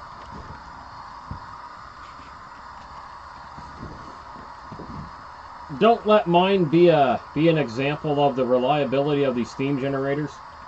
Normally they're not as wonky.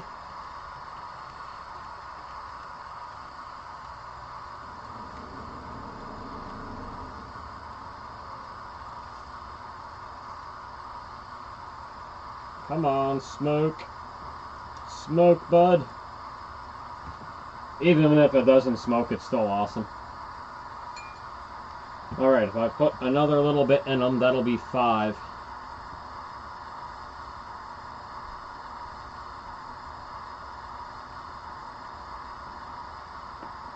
Almost got some puffing going. There it is. There it is. We had some puff going. Still not as good as it should be. Maybe the problem is I don't run it enough.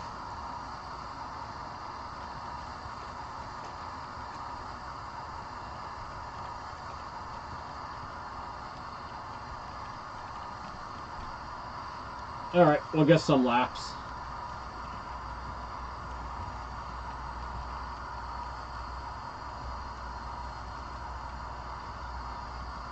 Oh yes, I heard about Rails of Sheffield. I did hear of it. There we go. There's a good puff. Like I say, it gets a little finicky, but once it goes, it goes.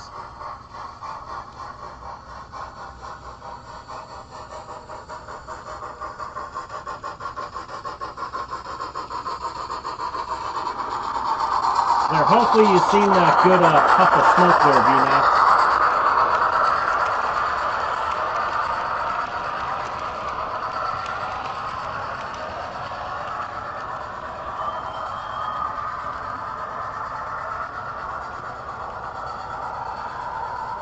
Oh man, the military ones, yeah, they're epic.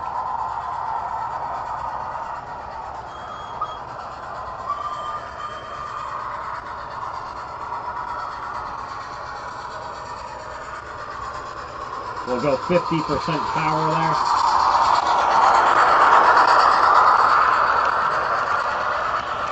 Oh, the Mallard. Oh, that's out. Oh, pre-order. Okay. Yeah, I was looking at them too.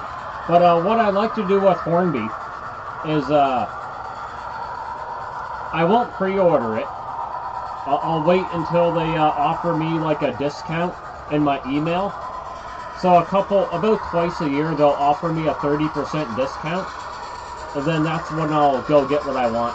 They'll likely have a few Mallards left over.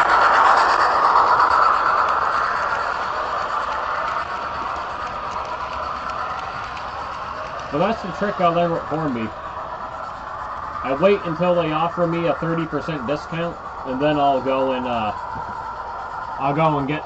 get a nice British locomotive.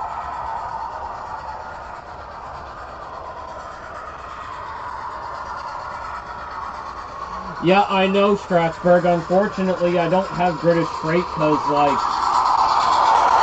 I just haven't, as silly as it may sound, I mean, not really silly, but I just haven't found a deal good enough that's I just haven't found a good enough deal on any.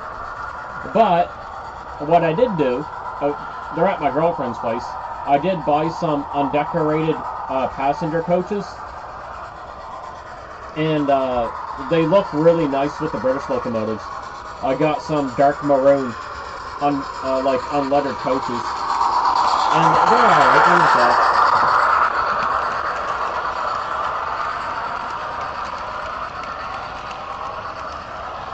Hey, Dougler.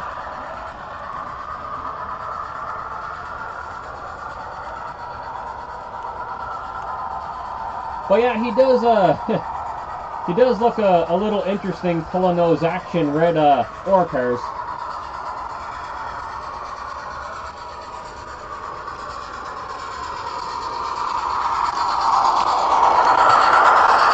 The smoke is nice. Oh yeah, Dougler, I love MRL. He has been for the past year probably one of my most run locomotives. Like when I'm just running trains, not live streaming, he's running. Like if I'm sitting here gaming or watching YouTube, the MRL's going.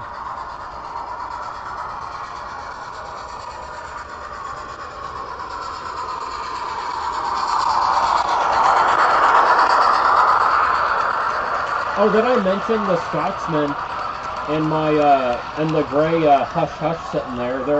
They're Bluetooth as well. Like I hooked them up to the Bluetooth app. I normally don't, but what's really cool about Hornby's new Bluetooth decoders is you can do everything on the app. Like you don't need something like a lock sound programmer. So they're Bluetooth decoders. Everything's on the app. Sound files, everything is on their app, which is really cool. Well, I think it's cool anyway.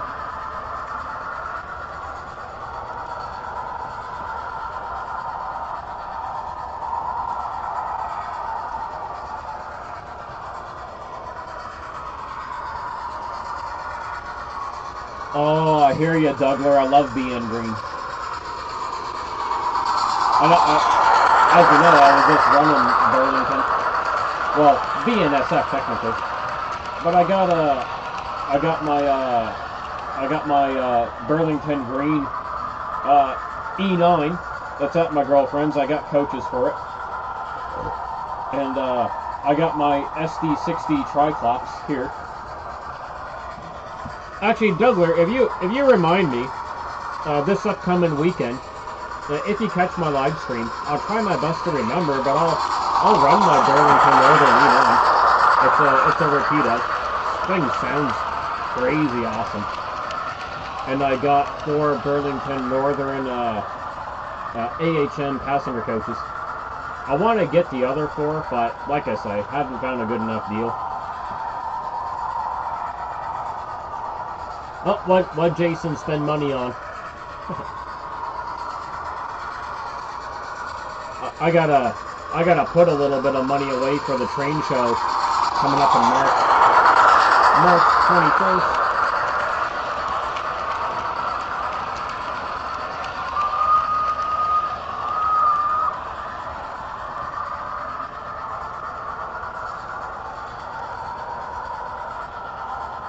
Awesome, new stuff got posted.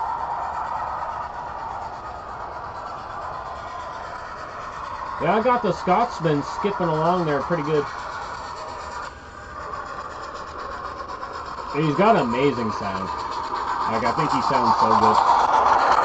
And the chuck rate with the smoke, I think it looks really good too.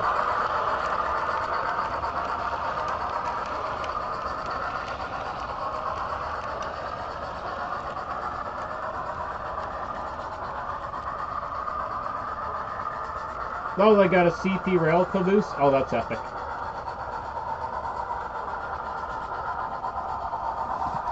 Hey, Strasbourg, in one of our railway museums, I think it's a Montreal one, we got 2 A4s.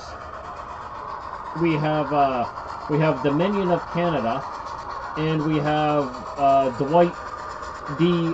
Eisenhower. And man, do they ever look gorgeous. Beautiful locomotives. Why Eisenhower didn't go to a museum in the States, I don't know. But we got it here.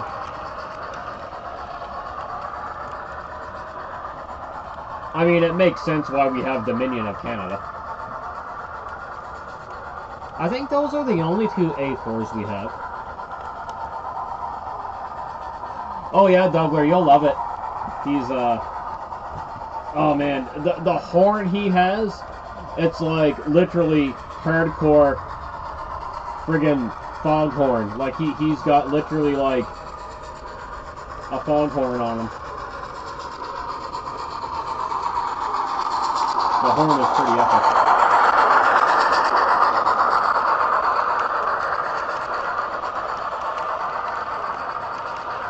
Actually, the story behind the E9 I got I'll try to remember it the best I can. It still exists today.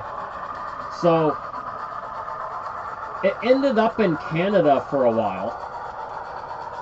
And we were using it for Christmas excursions. I can't remember till what year. I'd have to look it up again. So we used it for Christmas excursions. And then I don't even remember how the hell we got a hold of it. And then we donated it back to the States. And as far as I know, it's painted into a, oh god, it's not BN green, but it's silver Burlington. I do believe it's painted in the silver Burlington right now. Like I say, it was about a year since I looked it up. I was like, I wonder if this still exists. I was like, why the hell were we using it as a Christmas train, and how the heck did we even acquire it? But I'd have to look up the road number again, and anyway, it had an interesting career. That's for sure.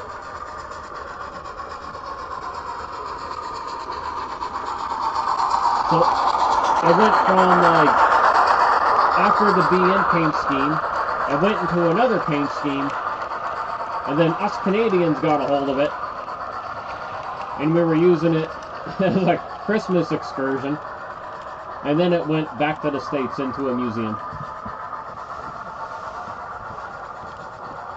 But that's the story behind the model of the Burlington Northern E9 that I have. I was like, how did all this shenanigans come to be?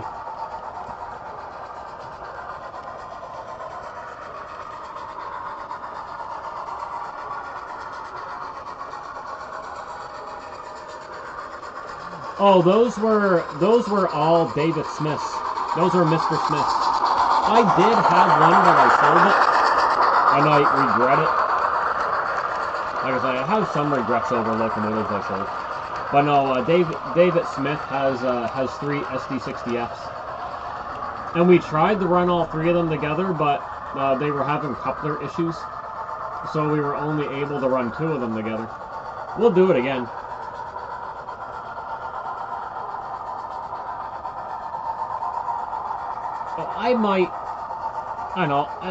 I might grab another one if I find one for a good price. They're really neat. They got a their radiator fans actually spin. You can turn them on and off.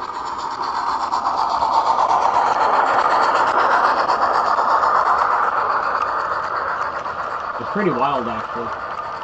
It's a cool little gimmick. I know they're not the first to do it, but it is pretty wild.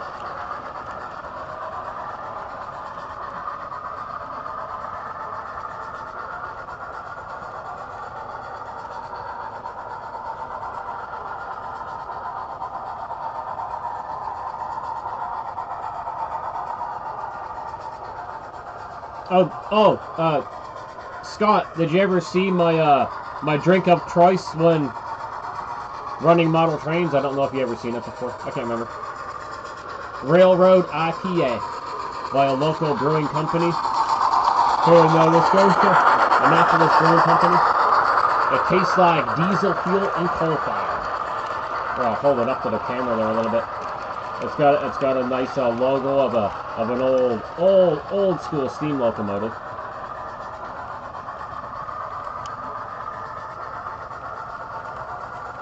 It's the beer for model railroaders.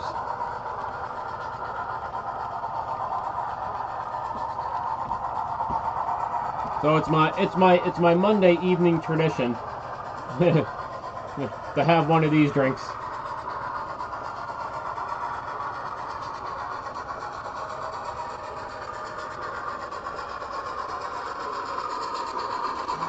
Yes, I've seen that, Bubbler.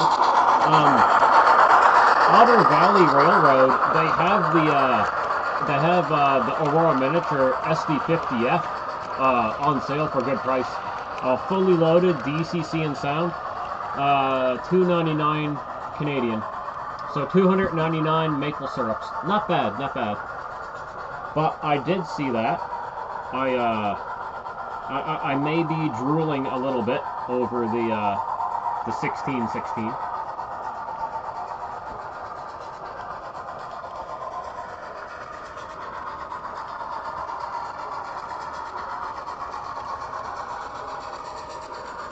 But no, if like I say, I'm kicking myself in the butt for selling my SD60F, because I definitely would be running it.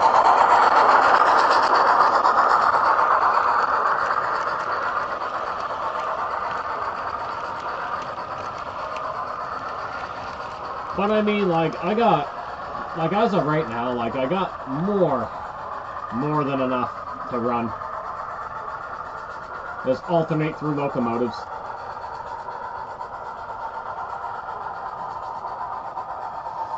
I have another Canadian Pacific locomotive underneath my my table here. It's a Cato SD90 Mac. I don't run them because I don't got a decoder in them yet. But that is a CP rail.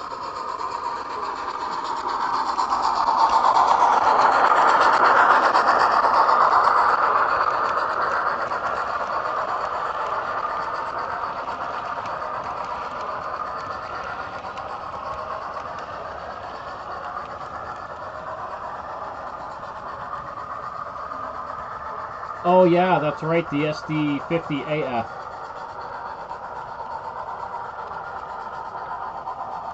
Yeah, so basically that was the SD50AF, correct me if I'm wrong, because I thought I remember reading about it. It has the SD60F prime mover in it.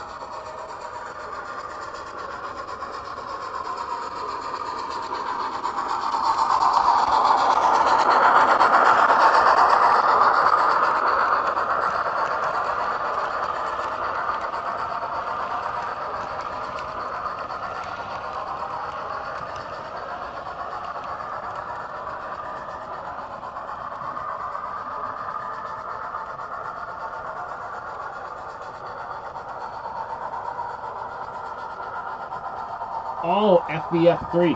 Oh, Jason, I gotta show you this, and I keep on forgetting to bring it up the Lawrence.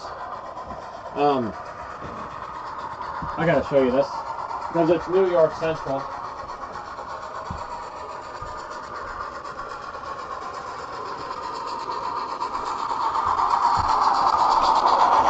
Now, it is Bachmann. But what I have in here is fully loaded with DCC and sound, and my dumbass keeps on forgetting to bring it with me. But look what I got hiding in here. A 484 Niagara. And some point in time went through the effort of putting DCC and sound in it, and it works great. It's a good running loco. Here,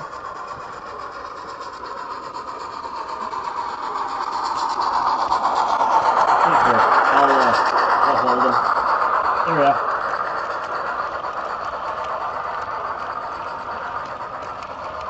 Yeah, an old Bachmann Plus, but it works. Well, I gotta solder that negative wire back on the rear bogie there, but that's not hard to do. But yeah, he was definitely had the crap modified out of him.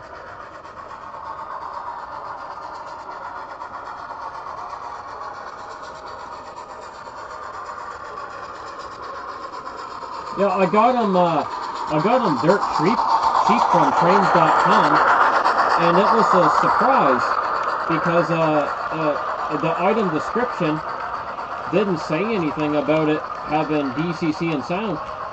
So I friggin' popped them on the layout, and I was just like, yeah, I'm just gonna run them. I'm just gonna set them to address 03 and address 00, and just run them on the DCC and layout, and then he just I was like, he's DCC and sound. Like that was like probably one of the biggest surprises I ever gotten.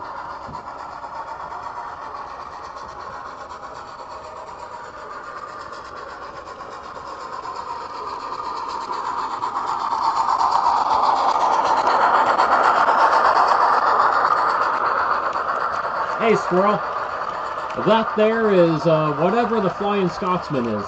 I know it sounds silly. I don't remember if he's an A1 or an A3. But it is the Scotsman.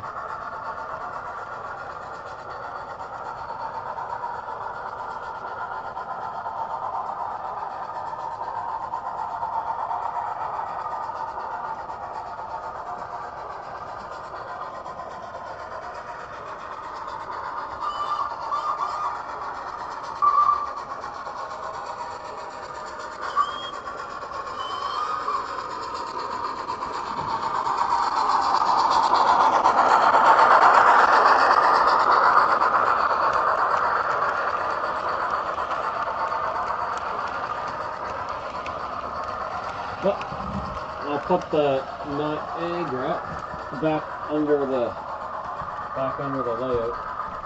Actually, I should be putting them in the bag so I don't forget them on the weekend.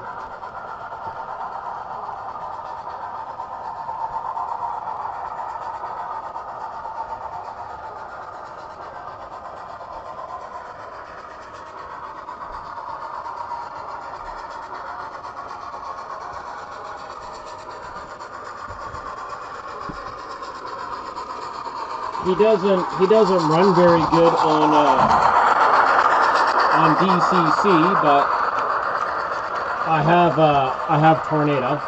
He needs a decoder. Tornado and blue livery. I love the color. Oh, I think my curtain blew over my camera. Yes, it did.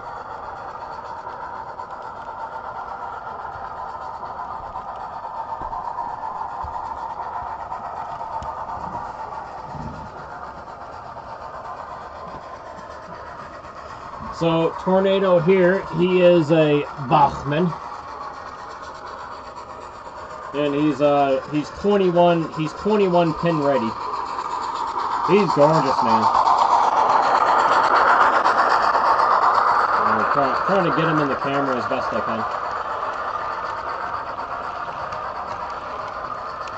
can. Such a nice looking locomotive.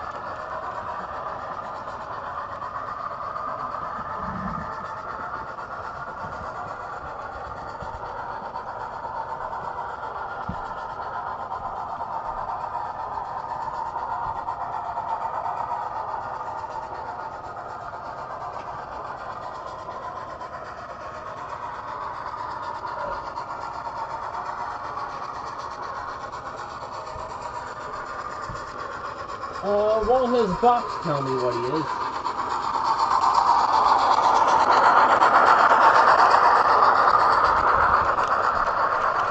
I just looked at the Scotsman's box, and the box says he's an A3.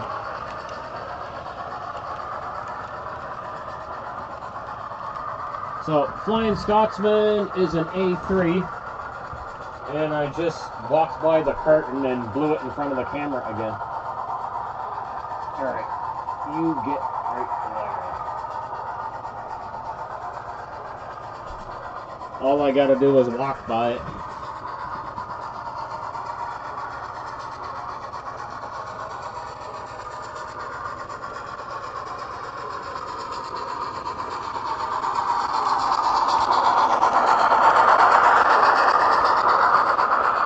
So Scotsman is an A3.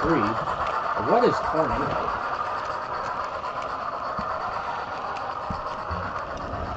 His box is here. Aha. Okay. Yeah, like you just said, Tornado's an A1. Tornado's an A1. Scotsman is an A3. What's Blue Peter?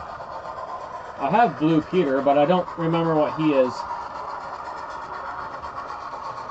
I got Blue Peter when he's green. It's kind of funny, actually.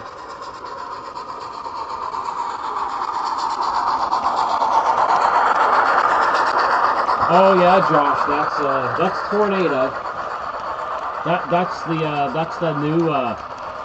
the newer steam locomotive that Britain built. Isn't Tornado the newest steam locomotive on the rails right now?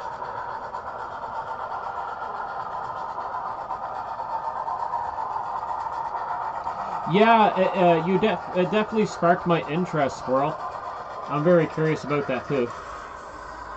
I think Scotsman needs a little more water, a little more water in that boiler.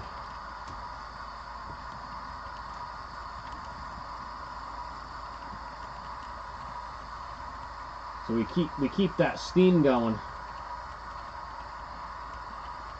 Be careful not to drip it all over the locomotive.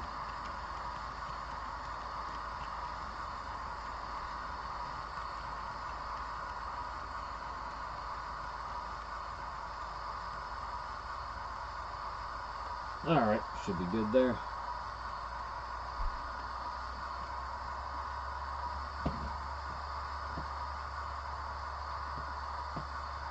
Like I say, I'd run Tornado, but I can't because he doesn't run good on the DCC layout because he is DC.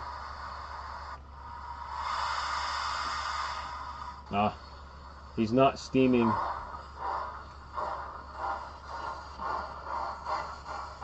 I may have plugged an air bubble in him.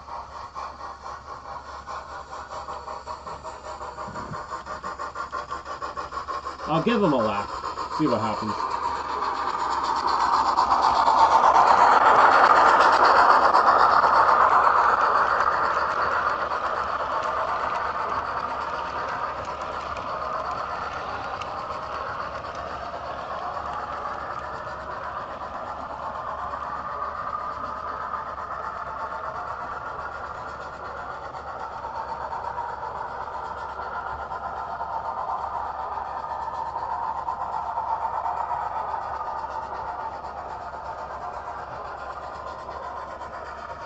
Oh, yeah, I remember that.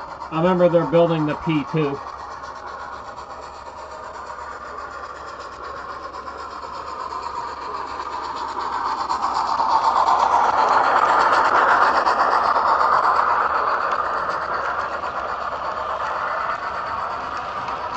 Oh, there, the smoke came back. Nice. I figured it'd take a minute or so, a lap or two to kick in.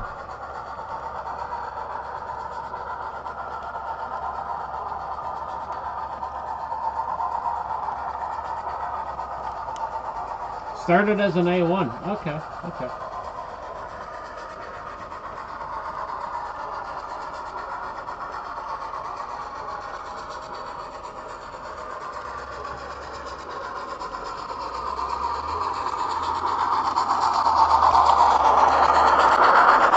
I also have Blue Peter, but I don't remember what Blue Peter is.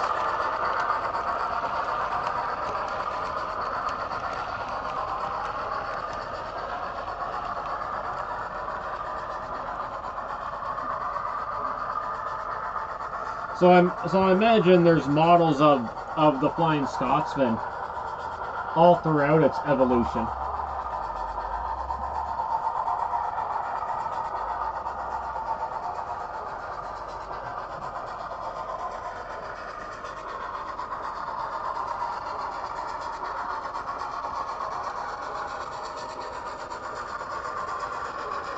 So I got the A3 version. Very interesting.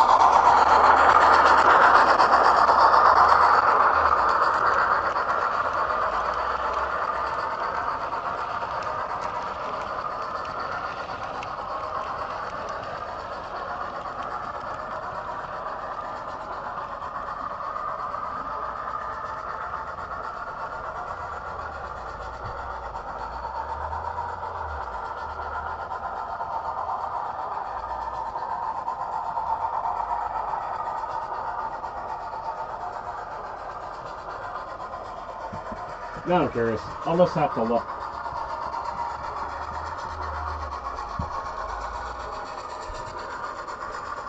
I'll have to look and see what Blue Peter is. I got him here.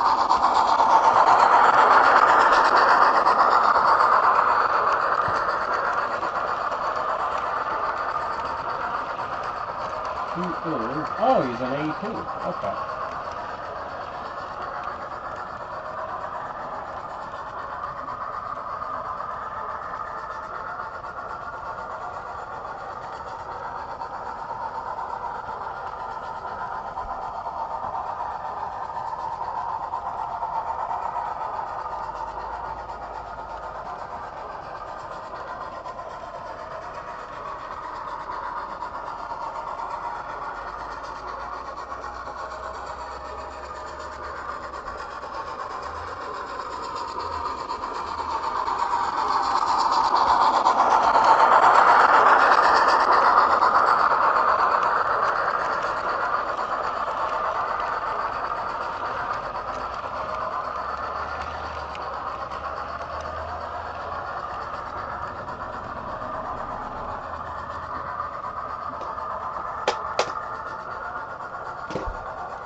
Okay, so I just looked at Blue Peter. He's an A2, and the model of the Scotsman I have is so as we know, it's the A3 version from Era 4.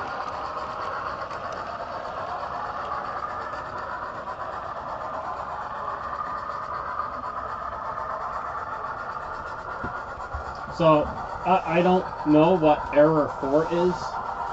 You guys probably do. I'm not. I don't know. All I know is I love British steam locomotives. They look so cool.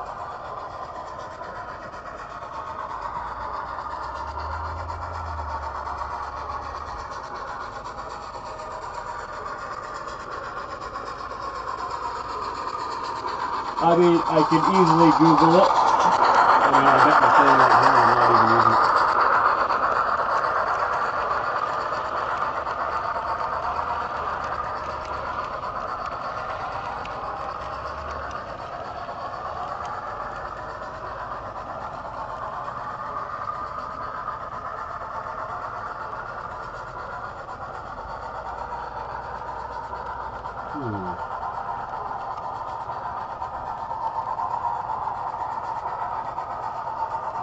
Era 4 is 1948 to 1956.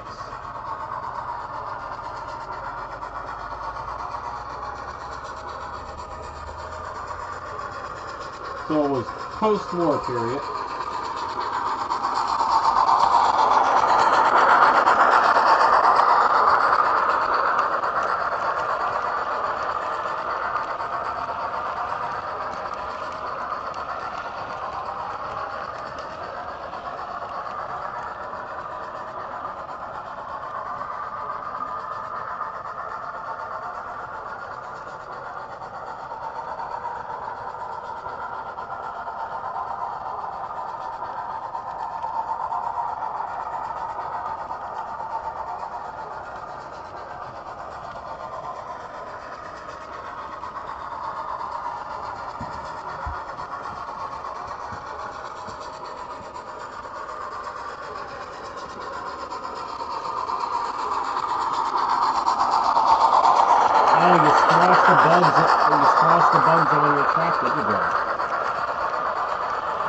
Yeah, I know, Doug. Well, 199 is not bad.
Sorry guys, I got lost in myself on here. I started checking messages and stuff, and then I like disappeared.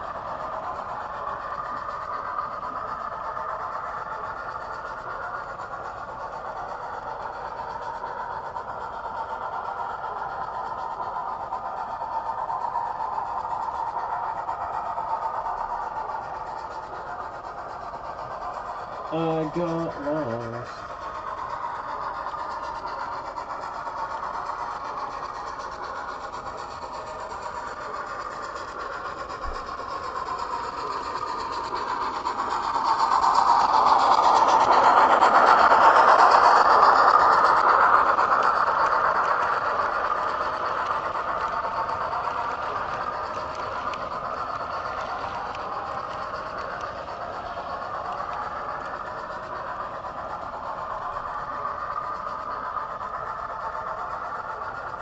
Oh, that was BC.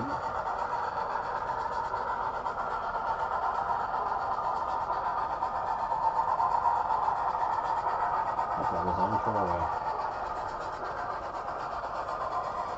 Oh, yeah, that's gonna be a while. Alright, gotta put that down.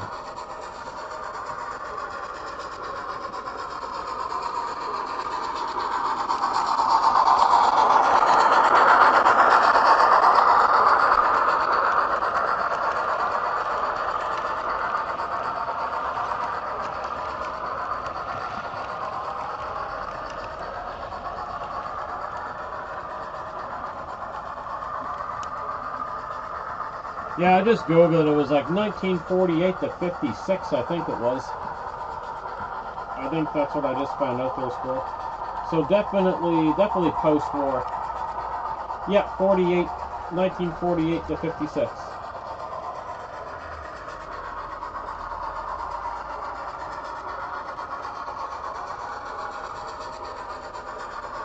Nationalization of the big four companies.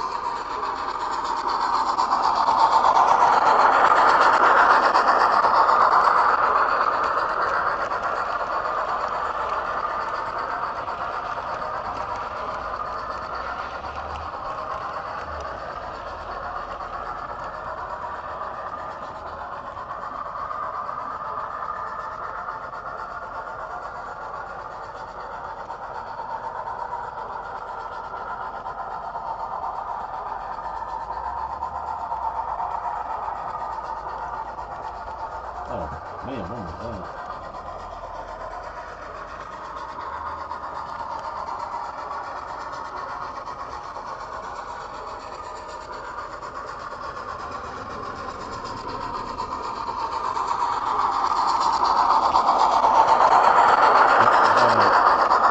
Just about made my phone glitch out.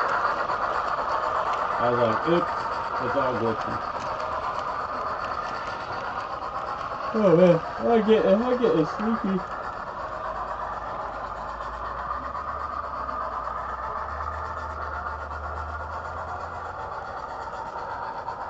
Sleepy. Oh, eyes getting heavy.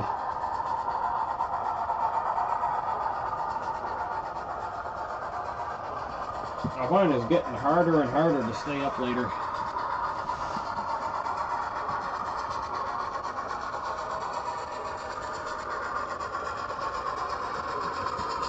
Oh, thank you, Josh. Yeah, like I say, the water steam generator, it's a little finicky, but once it's going, it's going. I might have to add a little more into it.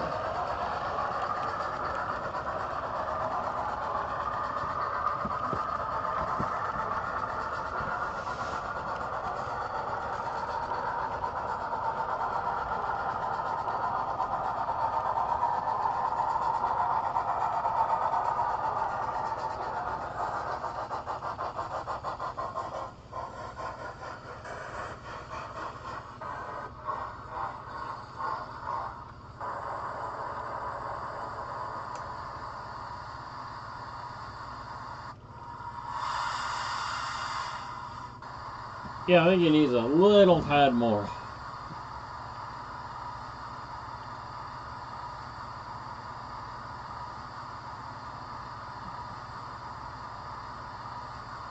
Yeah, man, the water one, they're pretty cool. Like I say, it is a little finicky, but it looks good once it gets going. There was a lot of controversy about it though, because it was like, I mean, mixing, water with with electric locomotives might not be a good idea, but I mean, a little bit of water gets on the track, so it ain't gonna hurt it.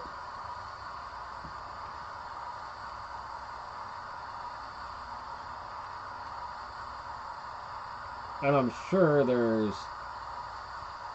Oh, I'm trying to get that plug back on. There we go. Alright, let's get a nice big poof out of it. There we go. The effect it has is really cool.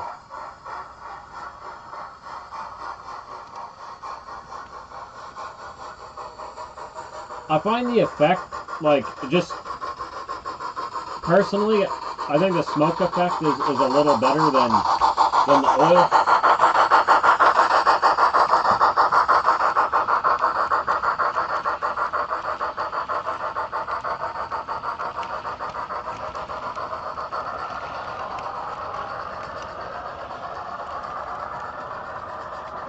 But the oil works instantaneously. The water I find not so much.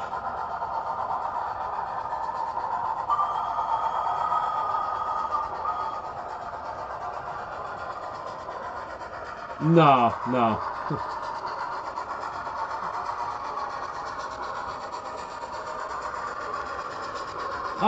About another 20 minutes, bro.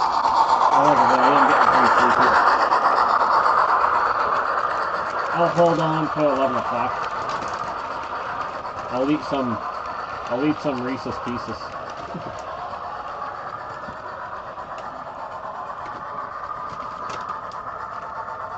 Oh, it's almost gone.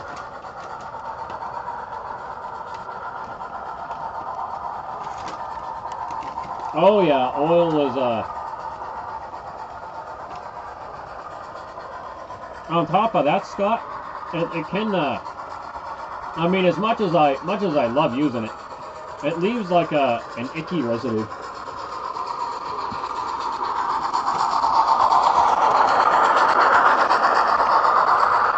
I find for me, it doesn't matter how careful I am with the oil, it still gets places I don't want it to go. But I still love it.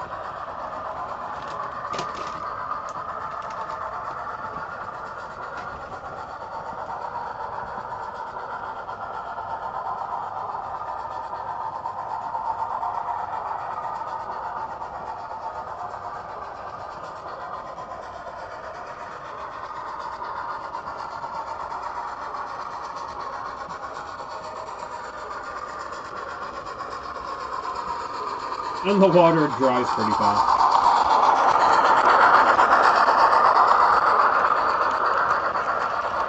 It could be wrong information, but I remember reading there that, you guys can correct me if I might have read the wrong thing, but I was told, like, the amount of power that goes through the tracks and into the locomotives, if a little bit of water, gets somewhere like on the track or whatnot, they don't have, there's not enough power going through the model trains for the water to really do anything. And I believe it because, like, there was one really cold evening on the sun deck. And the moisture was really bad. Like, of course I don't leave the locomotives out there or anything like that, but there was bloody ice. Like, there was ice. There was certain parts of the track was iced up, and Those I ran one of my old Proto 2000s that night, and it gave zero shit. It didn't care. I mean, the ice eventually, you know, went away, but I remember messaging David Smith. I was like, "There's freaking ice on the track. What the hell?" I was like, "It's bloody cold out here. Like, what the hell's happening?"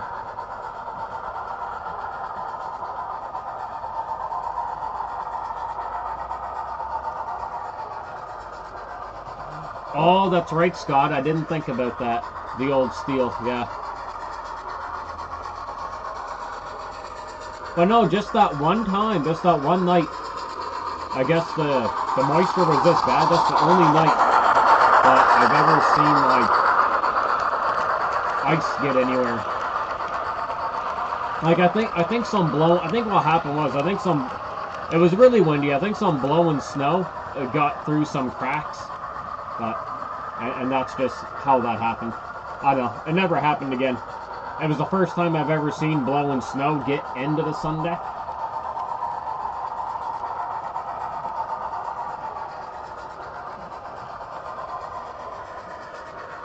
Just that one time. No, I stopped using steel track there. Oh, actually, no, wait, I'm lying. I do got some steel track over here. This switch here has some old vacuum steel track, but yeah, it's only off there. No, but actually using steel track, it's been quite a long time.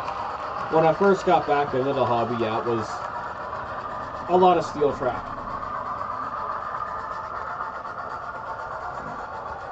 And then went to nickel silver and never looked back.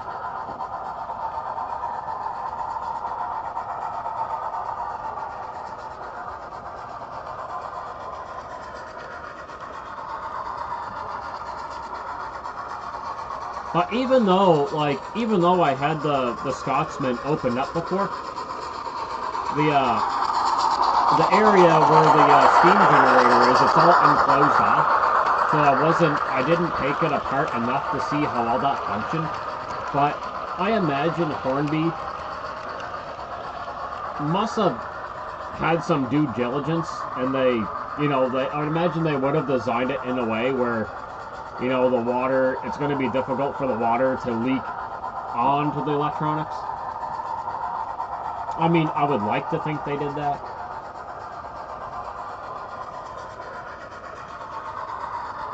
But also, you know, if I'm gonna bring one of the locomotives, if I'm gonna bring them back and forth to Lawrence, you know, put them in their box and everything, I make sure they're all out of water.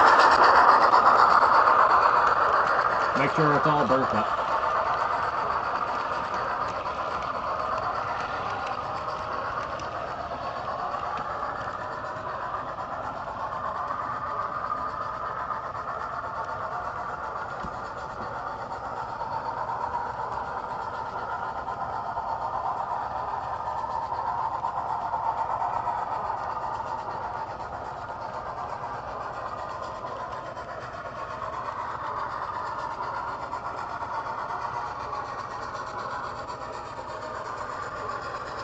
But as nice as the sun deck is, you know, I'm really grateful I'm able to use it. I must say, during the winter time, it's not the ideal environment, but you know, it's the only spot.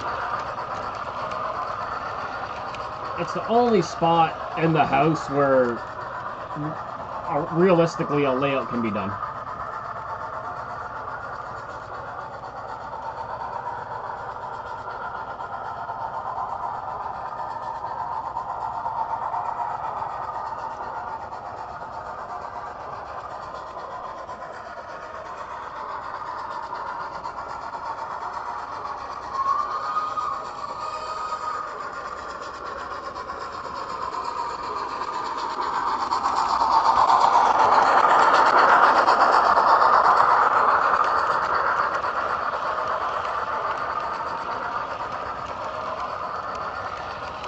Oh, the con, hell yeah.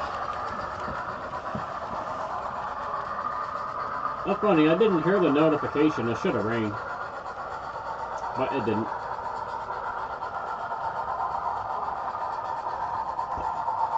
Hold up. I'll have to hook my phone back up to the Wi-Fi here.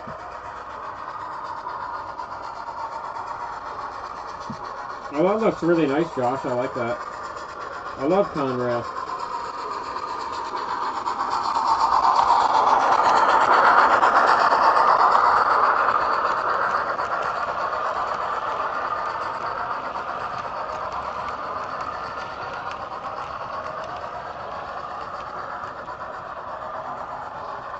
It looks really good, Josh.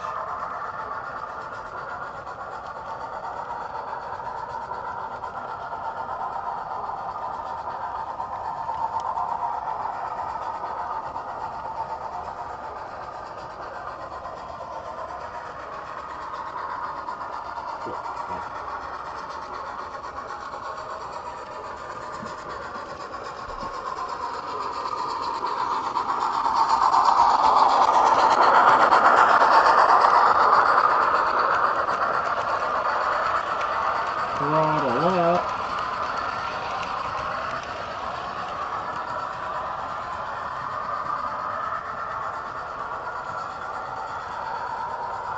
Man, the sounds are so good on the Scotsman.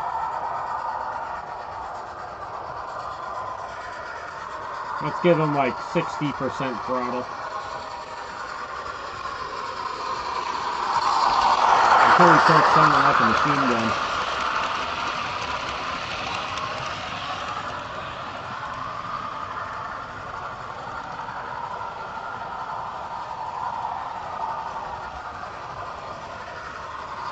Oh, he's just a booting it.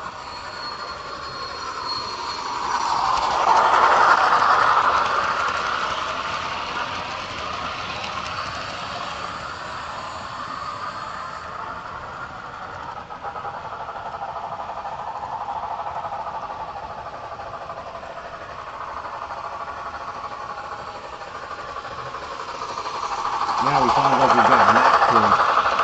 I hit function 6 and it sounds like engine knock. That was kind of cool.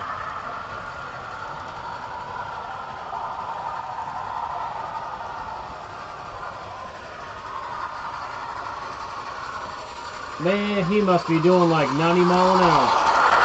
Goodness gracious.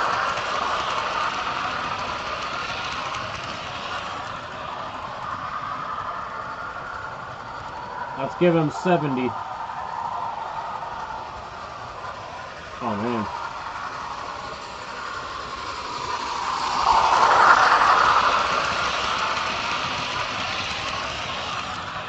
What's he doing like 90 miles an hour now? He's just ripping.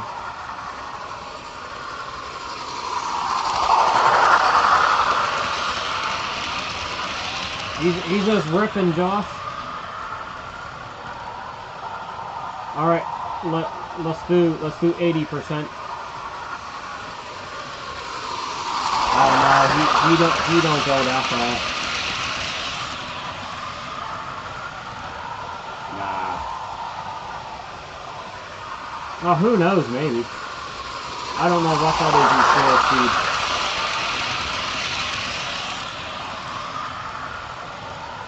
But he's flying.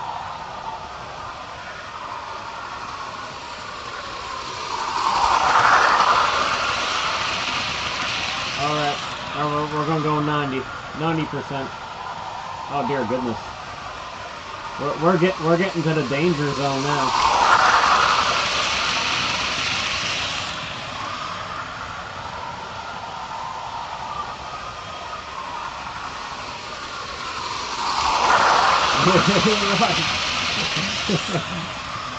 It's like ludicrous speed. There, he's maxed out. We got 150 mile an hour now.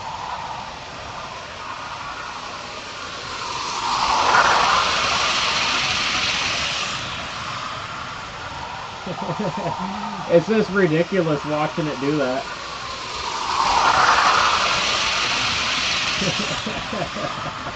That's too funny.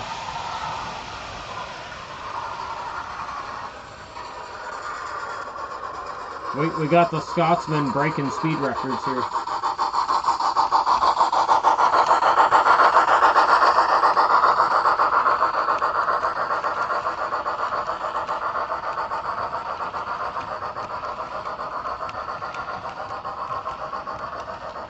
What do you think of that, Josh? I think the Scotsman was breaking some speed records. I think I burnt up all the water.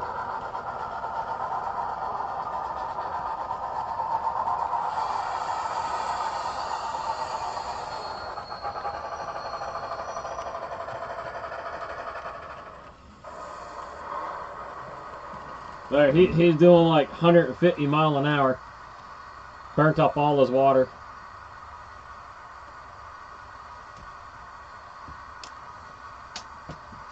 Oh, I don't want to lose that little plug, ever. You're right, Jason. It went to Plaid all right. It went somewhere. Ludicrous speed. Go! They've gone to Plaid. All the water gone. Uh-oh, I spilt some. Oh no, get back. I gotta suck it up. Knew I spilt the water.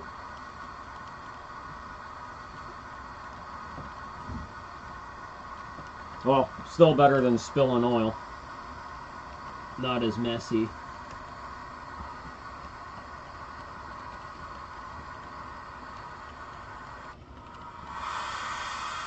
Alright, off ye go.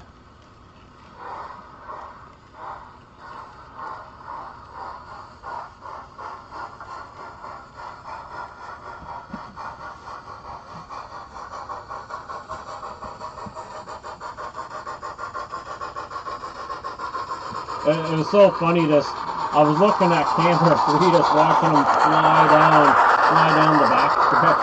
It was just too funny.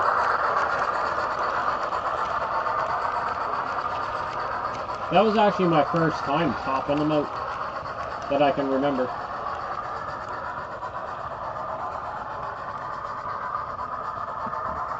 They're bloody fast.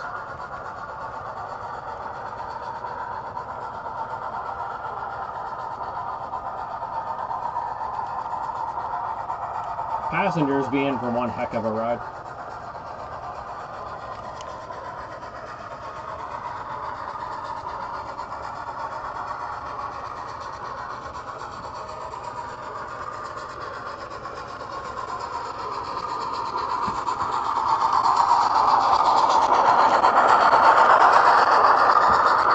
Alright, my friends, I'm gonna be heading off to sleep here in a couple minutes.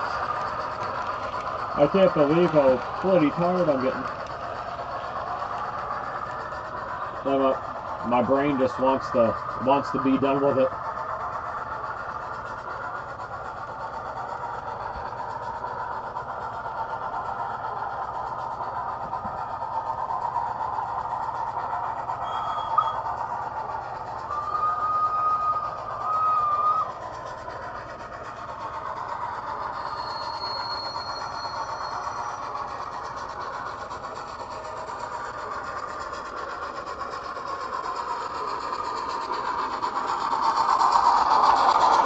Oh wow, I've been streaming for like 4 hours and 37 minutes already.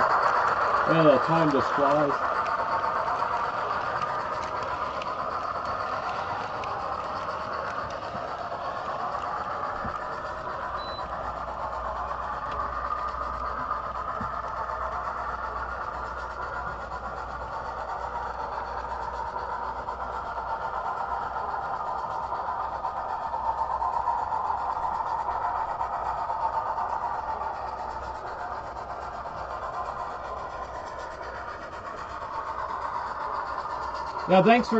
Yeah, no problem, Scott. Thanks for stopping in, too.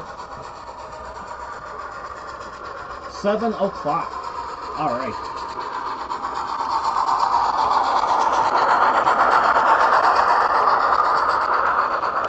Alright.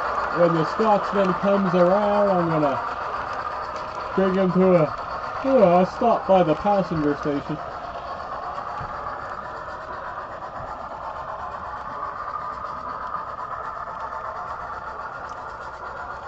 Oh man, when I start getting tired, I start getting tired fast. It's crazy.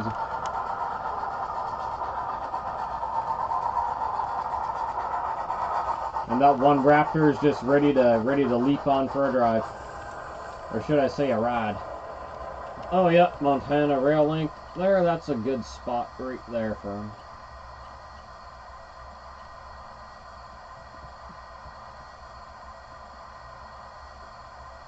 Alright. Thanks again, everyone, for stopping in. Thank you, George. Thank you, Scott. Thank you, Jason. Thank you, Josh. Trying to get everyone's name here. Squirrel. Thank you. And we're at Dougler. Thanks again. And we got, I don't know, 212 if you're still here. Thanks. Who am I forgetting? Strattsburg. Thanks. Thanks for popping in. Eugene, thanks for popping in, buddy. I think I got everyone. I'm just going by who I see in the comments. Looking up VMAX. If you're still here, thanks, bud. Owen fan. Yeah, I think I almost got everyone. I don't know how to see who's all on the stream, but I'll figure that out eventually. All right, good night, everyone. Have a good one. Catch you later.